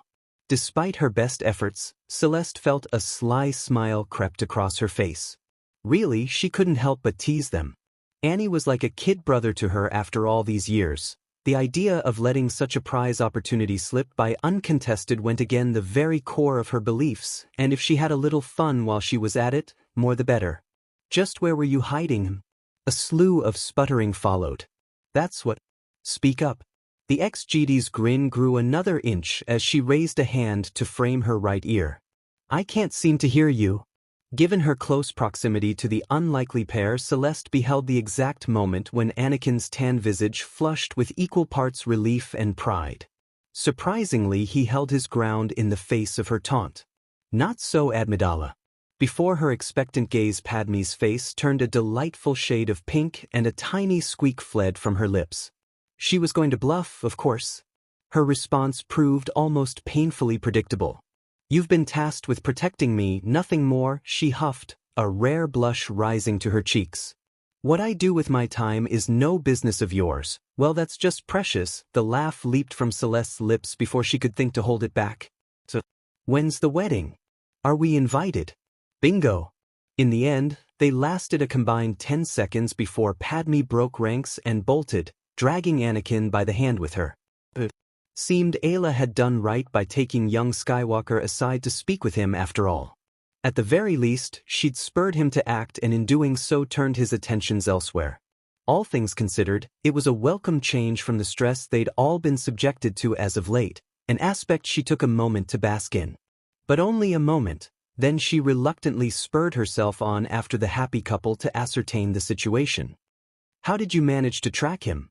Obi-Wan was inquiring as she slid into the cockpit behind the rest. Homing beacon, Prof. Shmi offered a small, sardonic smile. He's surprisingly paranoid. Speaking of paranoid, does anyone else sense that? Keegan adopted a grimace. I'm afraid so. Ayla's head popped up over the seat, her leku all but vibrating with tension. It was an emotion Celeste recognized all too well. Leaning over the Twi'lek, she stole a glance at the console. The information there sent a chill of nameless dread shooting down her spine, trailing icy fingers as it went. Not one of memory, for she certainly didn't recognize the planet in question, but rather one of fear. Moments ago the shinobi had been all but gone from the Force. Now that once dense presence lay exposed by a riot of emotion. Sadness. Sorrow. Confusion. And there, looming above it all, something had gone terribly, horribly wrong, and she knew not what. Her eyes narrowed to dangerous golden slits. What is he doing on Geonosis? Ayla stifled a small sigh. Dead man walking. Whatever retort she might have flung back at her died on her tongue as the Konoha lurched violently around them. The floor heaved, casting some to the floor, others clinging to the walls and chairs for dear life. As one, every light dimmed. Moments later the vessel's engine died a harsh, rattling death as it strained against whatever had caught them. Celeste inhaled sharply, suddenly aware of the telltale scent of smoke. Too late, the Force shrilled a warning and the world shook again, eliciting several sharp shouts from those present. Distantly, she heard their voices as the vessel rattled anew. Shields are down. Did you check the sensors? What in the blue hell was that? Anakin barked. Did we hit something? I don't know, Ayla snapped back. Something's caught us. Controls are unresponsive. There's nothing on the damned sensor, someone retorted. We've got no power, everything's locked out. Something shrieked across the viewport in the form of an ugly mottled blur, gone before Celeste could properly register it. The harsh scream of an vessel's engine above served as their only warning. Not a heartbeat later their world erupted into the blue fire of an ion cannon. Geonosis, they couldn't kill her. Naruto sensed the battle turning long before it became apparent to Dooku. Bounding over an upturned piece of machinery ripped free from its moorings, he struck down at where he knew Ventress to be, only to find himself tumbling back in a smoking heap as a fresh volley of dark lightning caught him headlong in the... Every fiber of his being body howled in untold agony as flesh cauterized and healed in the same instant. In the time that it took for his synapses to register the pain, he'd caught himself on a nearby vat hanging over the abyss. For a wild, fleeting instant the world pivoted beneath him and he nearly lost his gorge. Heights. He swallowed. I forgot how much I hated these DMN heights. It was the 9th time the enemy had predicted him thus. Coincidence or not, this bordered on the absurd. Just what the hell was happening here? Beats me. On your left, the telltale beating of insectal wings coupled with Kurama's harsh warning drew him back to the present, and he hauled himself upright just as the Geonosis fell upon him. With a supreme effort, the ninja reached out and forced the fingers of his left hand into a claw, crushing the spindly creature into an unrecognizable mass before it could bring its weapon to bear. Its twin found itself bisected by the blazing blue blade of his lightsaber before it, too, found itself compacted to a dense mass by the blonde's will. A fresh thought slammed the ruined corpse forward like a cannonball against a new wave of spindly droidekas, sending the curved creations shrieking away to shatter harmlessly against one another. And for one blessed moment, he caught his breath. Sparing the ruined droids little more than a passing glance as they plummeted to the assembly line below, Naruto gathered his legs beneath him and searched for the signs of his enemy. Around him the world thrummed with the sounds of industry, fresh droids being assembled and disassembled as he looked on. Under any other circumstance he might have admired the sight if not for the ramifications. There were hundreds, thousands if not more. This went well beyond his expectations. It could only mean the separatists were well and truly preparing for war despite his best efforts. As if someone were spurring them on, manipulating them, they had to destroy this place. But not here. Not now. Doing so now would bring everything down around their ears, likely killing him and Dooku. Speaking of which, where Ventress's low cackle captured his attention as he caught the signature flicker of a silver blur arcing against red.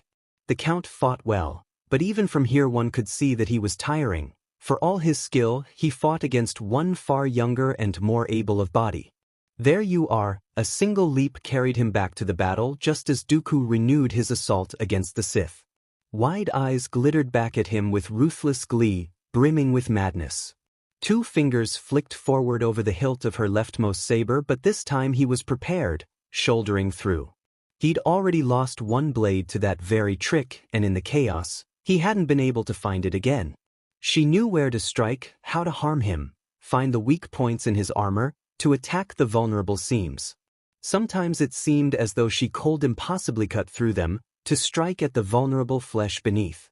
The thought brought with it a fresh pang of anger and lent his limbs a burst of strength. Still, she laughed at him. Getting tired, old man, the taunt rose, jarring his concentration. Perhaps you'd fight better if I went after your doting wife. A muscle jumped in his jaw. For every strike that they gained on her, their enemy fought back with renewed ferocity, burgeoned by seemingly limitless vitality, fresh as a daisy. Her sabers were a whirlwind of red light, intercepting every slide of his blade, every shot, every assault. Within moments they fell back into a familiar rhythm, a pattern from which neither could break free. Yet again the duo found themselves at a stalemate. Whenever he or the aging Count struck at the pale woman, be it through blade or force, they found themselves unable to strike her down. Not through lack of effort by any means. Whenever their blows came close to home, something or someone would turn their blades away at the last moment. Whenever they combined their efforts and cornered her, she managed to slither away with her spiteful laughter. Time and time again the Night Sister eluded them, leading them deeper into the complex. By now she'd drawn them into the very heart of the droid factory itself, an environment replete with hazards of its own. Though they fought on, the tide of droids and Geonosians seemed endless. And still, no sign of Django. That had been hours ago. Or perhaps it was days. He no longer knew. Time had long since blurred from the beginning of their battle to this moment, and as with all things, fatigue had begun to set in. Now the mere act of blocking threatened to render his arms numb. When he resorted to his more destructive techniques, the nimble Sith easily evaded. Others were negated altogether. As if she knew his every thought, could predict every move before he made it.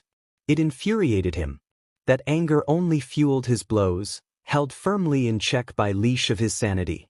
The latter was beginning to fray with each passing moment as exasperation chipped at the wall of his resolve.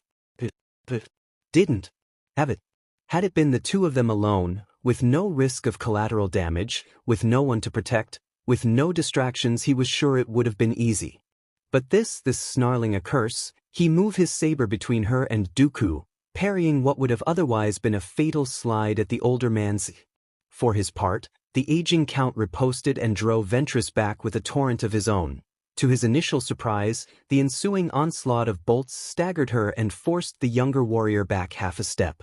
Naruto saw the opening and lunged, striking forward with a brutal crosscut intended to finally take her laughing head from her shoulders. When he struck high, she went low, fainting at his knees before sweeping past, strong and fast. Too late he realized her intent. In a flash of crimson, she pounced and found Dooku's back.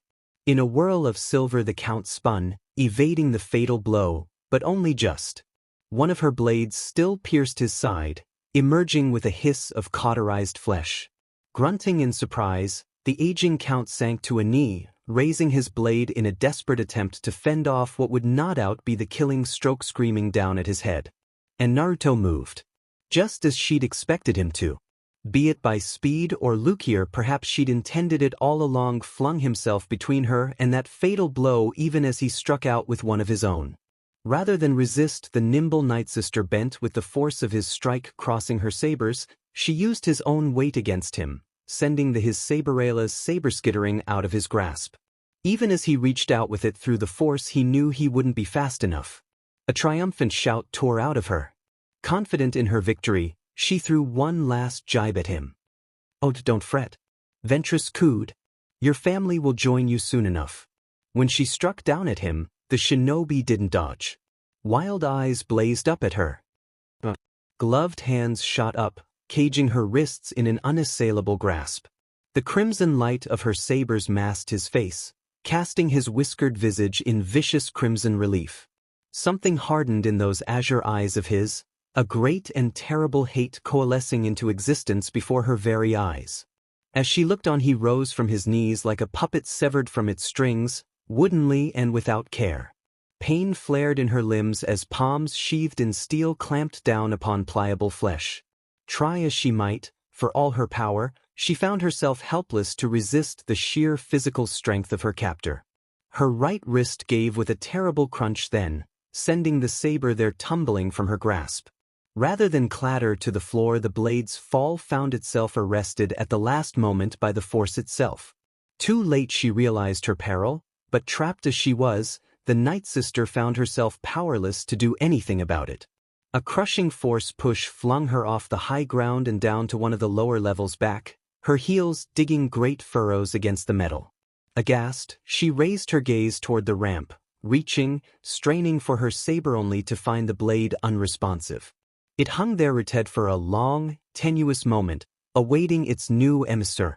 A snake of dread coiled in her cistee as an armored arm rose, reaching for the still active weapon. Silence stretched between them, broken only by the sounds of relentless machinery. And like a machine he moved. Firm fingers wrapped around its sinister curved hilt. Raised it up and aloft, the crimson hotly intent. Vicious golden eyes leered down at her. With a roar he flew at her. The first strike slammed down against Ventress's guard with such force that the witch nearly found herself driven to her knees. Now came the second, barreling through her defenses, forcing her to clutch at the hilt with both hands lest she be overwhelmed entirely. As the third hammered home into her weapon, splintering the floor beneath her feet. Still he struck down, hammering blow after blow against her defenses, snarling, shouting at her, cursing her very existence until something inevitably, as all things must, finally gave and the last brick in the wall of her defenses crumbled, taking the ground with it. Still he didn't relent, cutting down at her head. Red flooded her vision. "You just couldn't stop, could you? You had to keep pushing. You wanted to see me break. Congratulations. You succeeded. And now you have my attention. I hope it's everything you wanted, because you won't be among the living much longer. It wasn't supposed to be this way, kid. Tell that to my family, Naruto and Django. War never changes, Django Fett. Everything was wrong. Wrong, terribly horribly wrong. It should have been a simple job for Django. By all rights it had been until an hour ago. Abduct an old ally on Coruscant, take him prisoner, and allow his new employer to have their way with him. Nothing more. Nothing less. Naruto was many things, but he was also soft. Easy to trust, too quick to lend a helping hand to anyone who might be in need. Django knew that weakness well. He'd ruthlessly abused it to get the drop on him, to keep him contained. Until quite suddenly he wasn't. Now the menace was coming for him.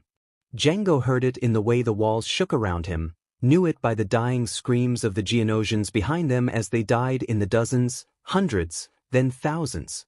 Such horrible sounds. Living beings shouldn't be able to scream like that. Naruto didn't care about any of them. Didn't care about the bugs or their droids, or the ally he'd left behind. He had one victim. One target. One goal. But he didn't matter. Boba did. He had to get his son to safety, no matter the cost. Dad, small arms tightened, fist clutched at his sleeve as he slammed down another corridor. I'm scared.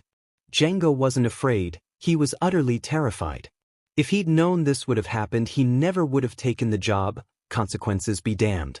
An awful crunch resounded somewhere in the hangar behind him, and for a moment the old mercenary felt everything shake. Even clad in full armor as he was, the mercenary fought down a silent shudder. It felt like a giant fist had closed around everything, buckling the walls and sealing alike. Boba whimpered into his shoulder. Django kept running. If they could just make it to SLVI, then they would be home free for a time.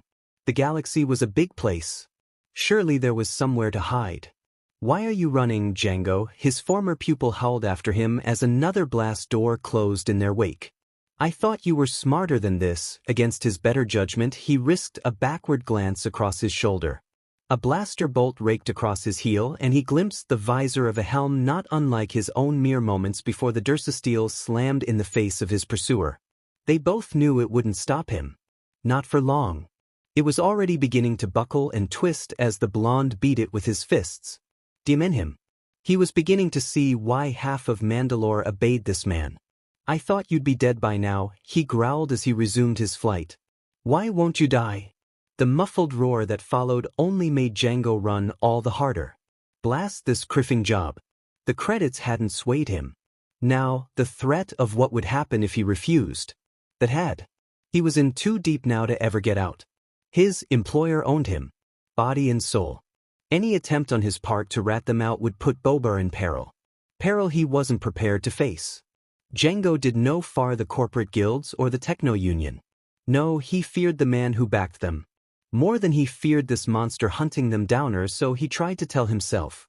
Dad, jump. Django obeyed without thought. A blazing red saber swept Pat where his legs had been not a moment before to carry him harmlessly off a wall. He fled before its owner could use the force to fling it after him again, stumbling through a second door as a fresh wave of droids and Geonosians moved to intercept the berserker. He wasn't trying to kill them. Every attack until this very moment had been aimed to maim, cripple, capture. He wanted to take them alive. Good, he could use that. When the next door crashed open, he was ready.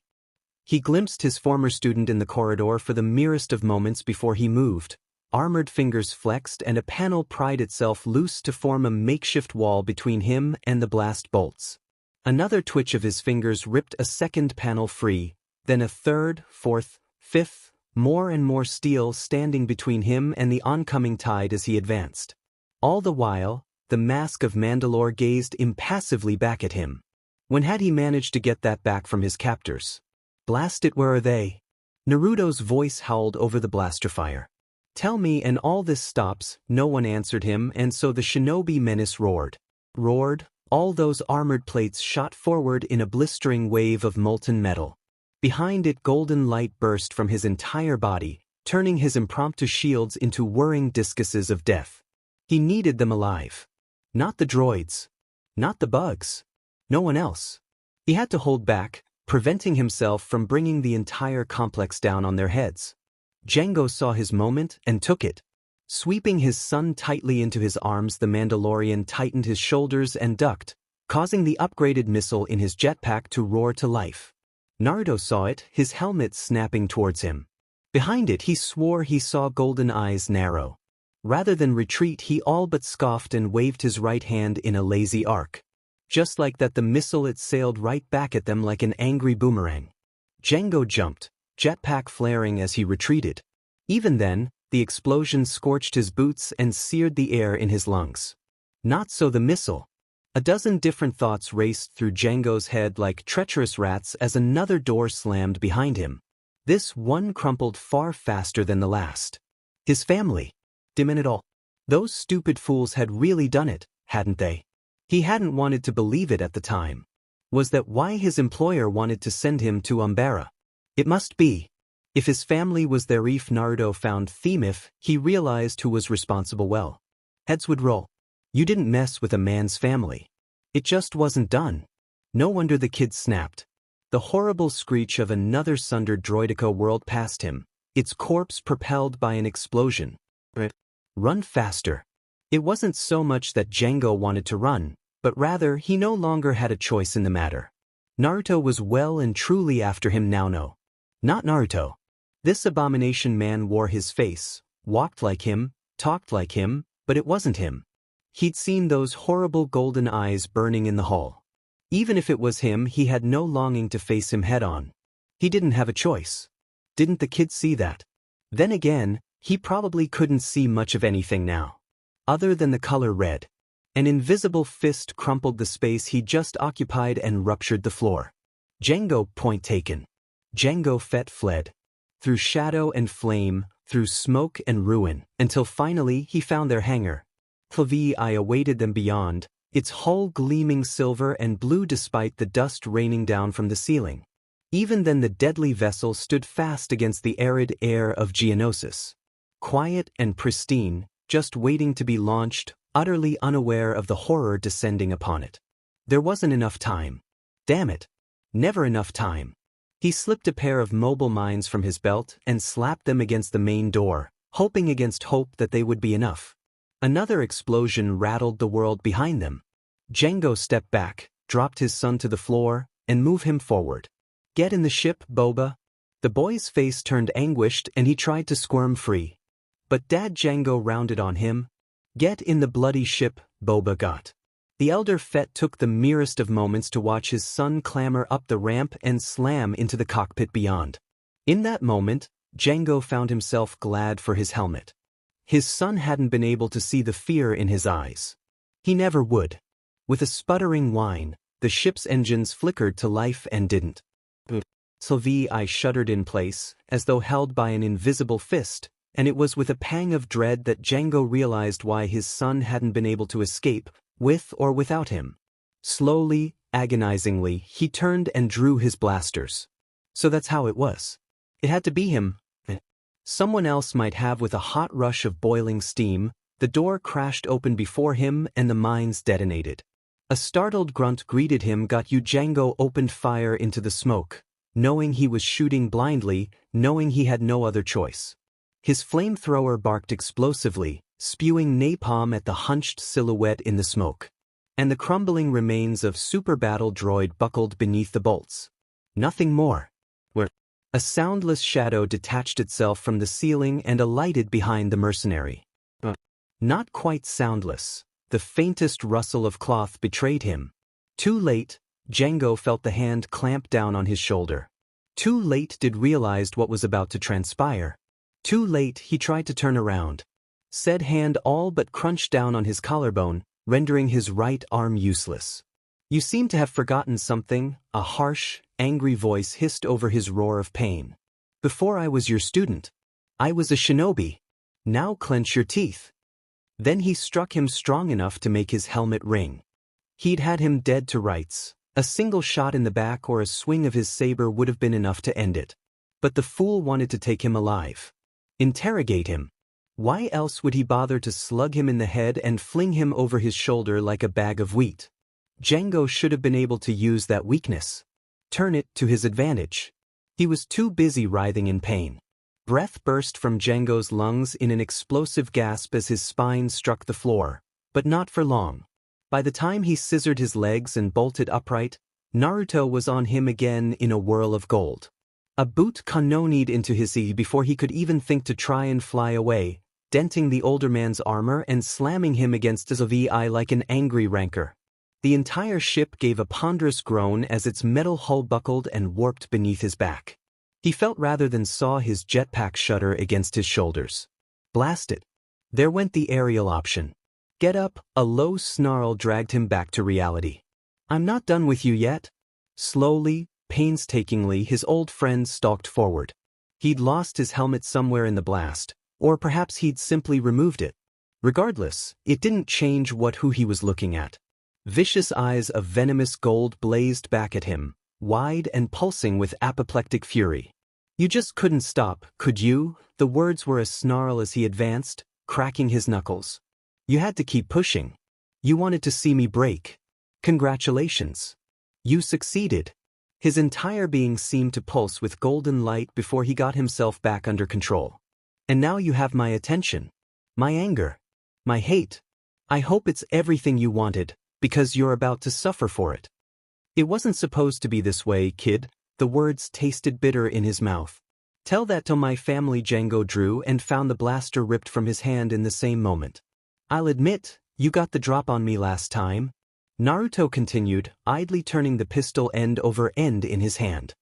His gauntlet tightened and ground the pistol into a shattered mass of metal, one he cast over his shoulder without so much as a backward glance. I'm not perfect by any measure. I let my guard down on Coruscant and you took full advantage. Abruptly, those golden orbs narrowed to poisonous slits upon him. Not this time, old friend. Either you come with me willingly and tell me what I need to know, or I beat your smug butt into the ground and drag you back to Mandalore in chains. Your choice. For a moment, Django almost considered his offer. Perhaps they could work together. Perhaps no. Something hardened in him. Bite me, he spat. Naruto blew out a sigh. Unfortunate. Escape was no longer an option, leaving him no choice but to stand his ground. Worse still, Boba was behind him, prepping the ship. In his fevered rage, he wouldn't put it past him to go after him. His arms snapped up in a fit of pique and flame burst from his wrist, ready to roast the blonde where he stood. Then the world flipped itself on its axis all over again. Django tried to rise, but a torrent of angry lightning leaped from the man's fingers and struck him head-on.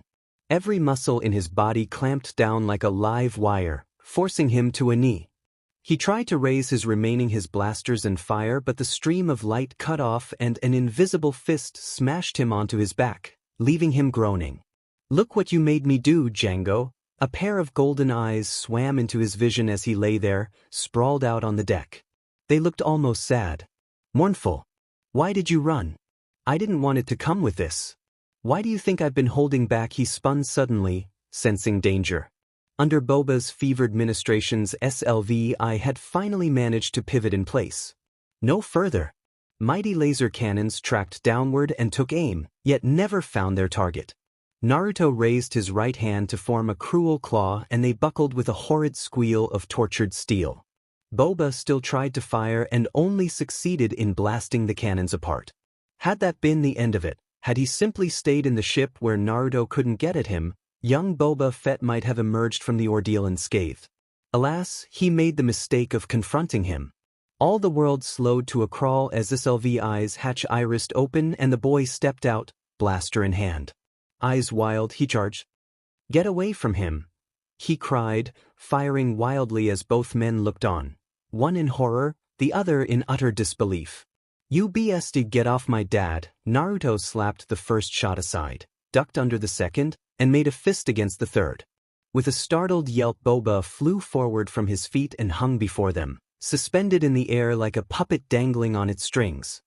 His sole saving grace was the blonde's mercy. He wasn't choking him, merely holding him aloft with his will. Is this your son? His voice suggested that mercy wouldn't last. Django's BLD turned to ice in his veins. He's innocent. Leave him out of this. Those burning golden eyes narrowed upon him, rimmed now with a hint of furious red. Innocent, you say? He knew at once that it was the wrong thing to say, but it was too late to take the words back. My family was innocent, Django. Did that save them when they were taken? His head tilted, eyes ablaze. Where's the justice there? Spirits? He'd cracked, hadn't he? He was going to kill them. Both of them. And there wasn't a damned thing he could do about it now. Naruto had been pushed too far, too fast. If he hadn't fallen then he was dangerously close to doing so, Dongang on the very precipice of madness. And another thing, The whiskered warrior scowled, his lips peeling back to expose pearly white teeth. Where is he? Ooh. Sidious, you dolt. When he didn't respond, the blonde roared at him. Palpatine, this has his bloody fingerprints all over it. Where is he hiding? Where did he take my family? He's dead. Jango said as much. Is he? A high, wild laugh burst out of the blonde as he flung himself into his face. Is he? I thought so too at first. After all, I killed him. But this no. There's been too many coincidences. Why kidnap me? Why bring me here, to this place? Why ambush me again after the fact? His smile shattered.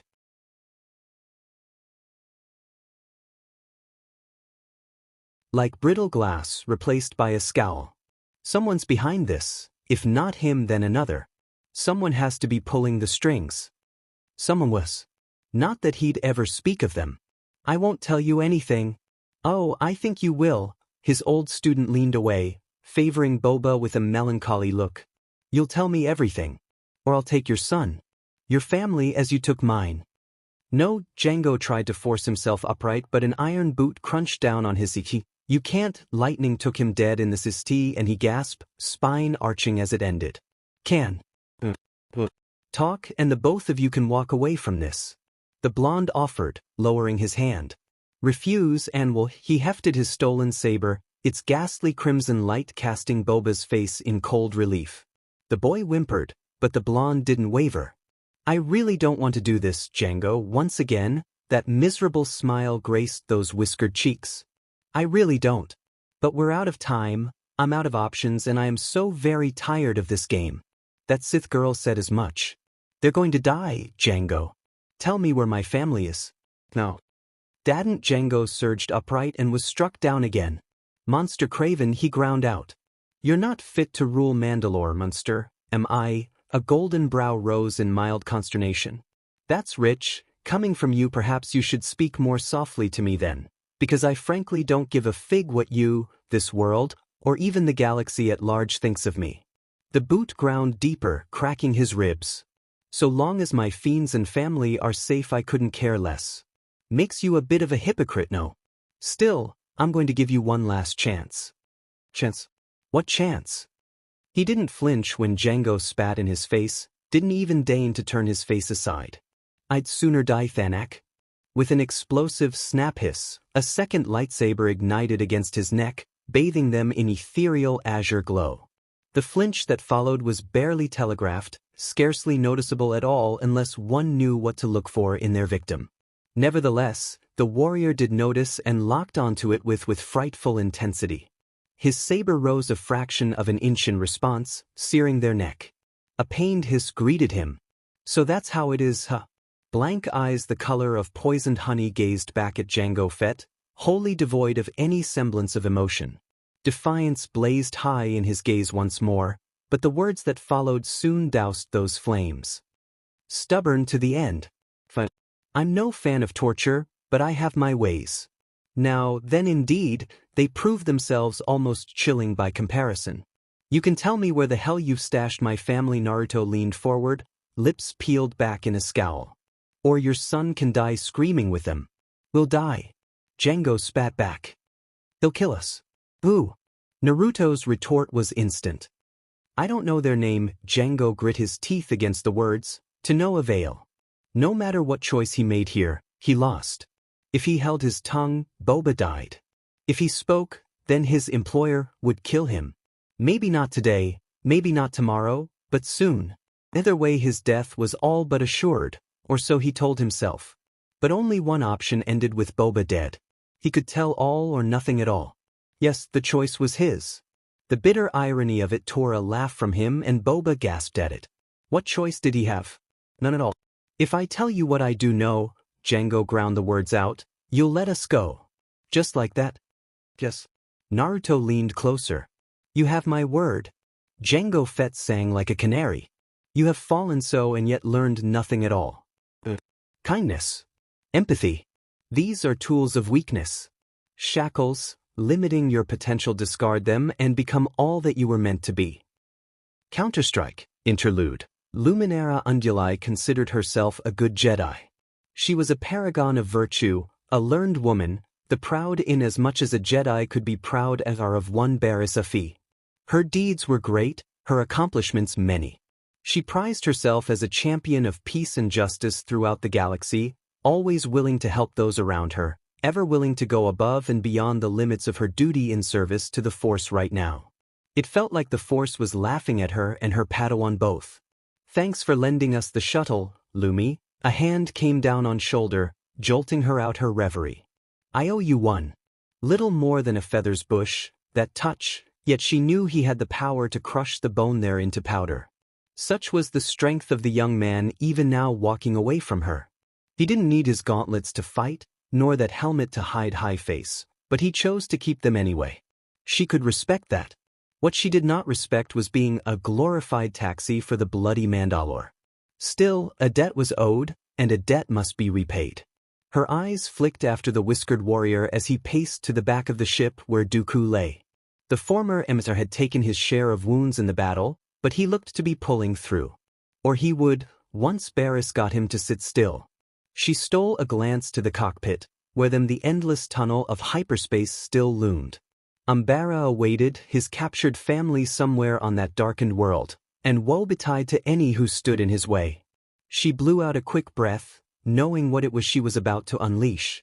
Naruto was not the sort to needlessly take life, but there could be no denying what he was planning to do. If left unchecked, his rampage might well destroy that planet itself. Best to have someone to keep him in check, in as much as one could these days. The things she did for old friends. A memory tickled her mind. Laughter and quiet talks in a dark alcove, the sharing of philosophies and views. Glasses clinking together as they shared a drink. Nothing more. Friends, all they were.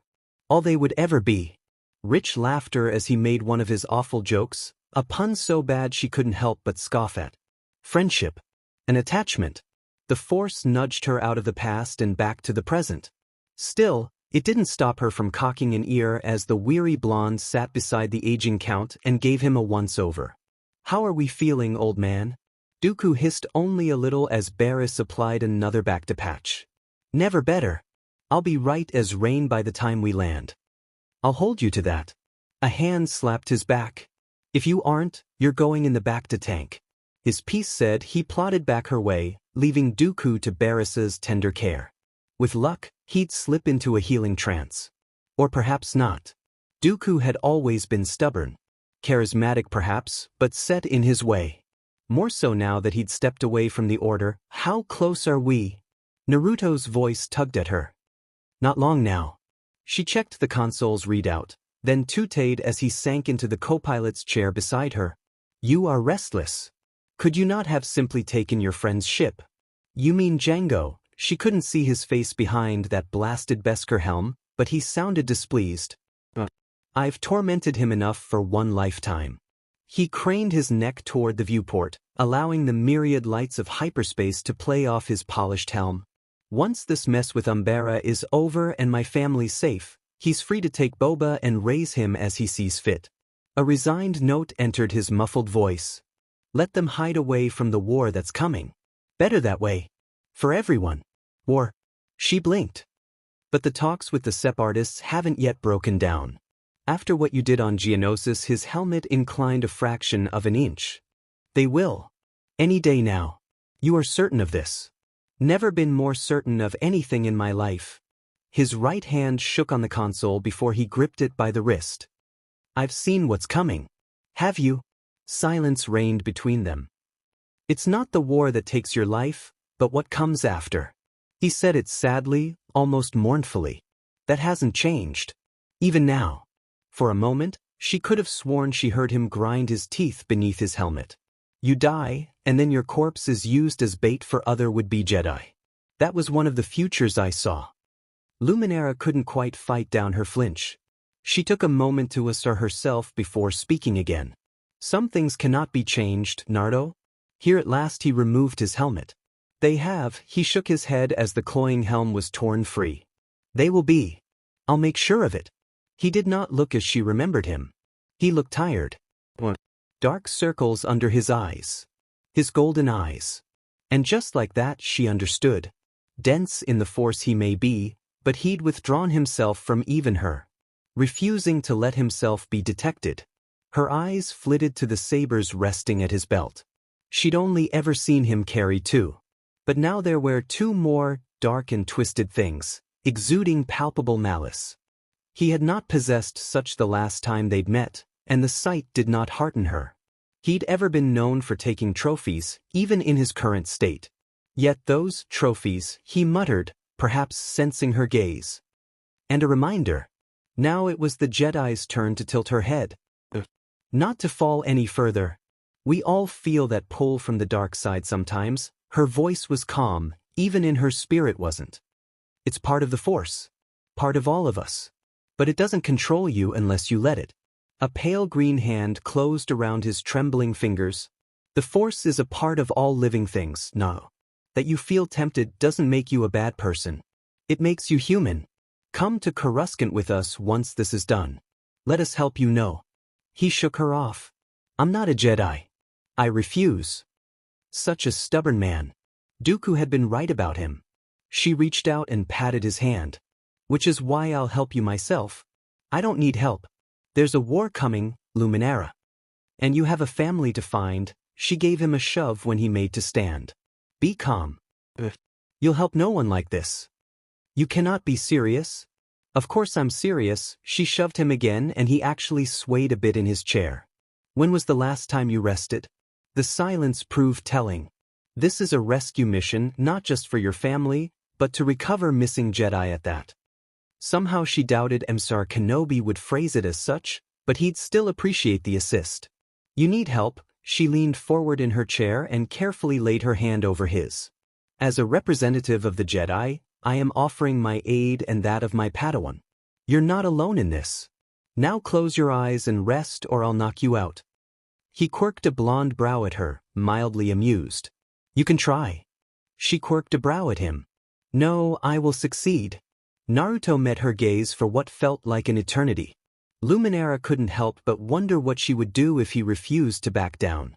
The exhausted warrior before her was strong to concern Er Yoda himself. She really couldn't force him to do anything, but so long as he believed she would try, she had a weapon to use against him. Well, she pursed her lips into a thin line. Which will it be? Naruto tugged his helmet back on, the mask of Mandalore hiding his face away from the world once more. Nevertheless, he complied with her request. She felt his consciousness beginning to slip, dimming now as the true brunt of exhaustion exacted its toll.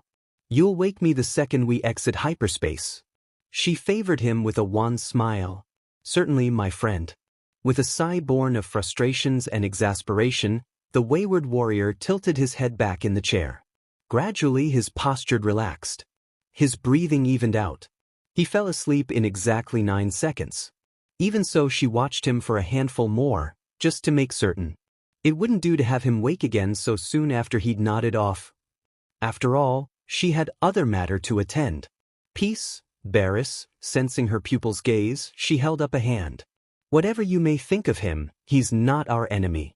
But he's tainted, her Padawan pointed out, hissing a little. Corrupted by the dark side. Was he? Emotional perhaps over his missing family, but he'd hardly become a Sith. Those monsters took what they wanted, when they wanted. They crave power. Prestige. A true Sith felt no guilt, no remorse for their actions. He did. It was difficult indeed to fake such things. Would she not feel anger if something happened to Barriss? She wanted to say no, to trust in the Force as she always had. Easier said than done. He is not a Jedi, her gaze met hers. It is not our place to judge him. We will not tell the Council of this. Luminara thought she felt a flicker of approval from Dooku just then, even in his healing trance. Perhaps she imagined it. Barriss pursed her lips, looking mulish. As you say, she would bear watching. Young she still was. Naive. Was she not tainted too, then, for being a friend? The Jedi frowned upon such attachments. Ayla had fallen to such. Friendship at first, then something more. So much more. She would not, or so she told herself. She was doing this for the sake of their friendship. Nothing more and nothing less. In that she would not falter. She would stand firm no matter what came to pass. Luminara smiled softly and returned her attention to the exhausted blonde. Reaching out with the Force, she tugged a blanket over him. Menace, indeed. This isn't over, Menace, Darth Sidious. Aftermath 3 days later, Uzumaki Naruto found himself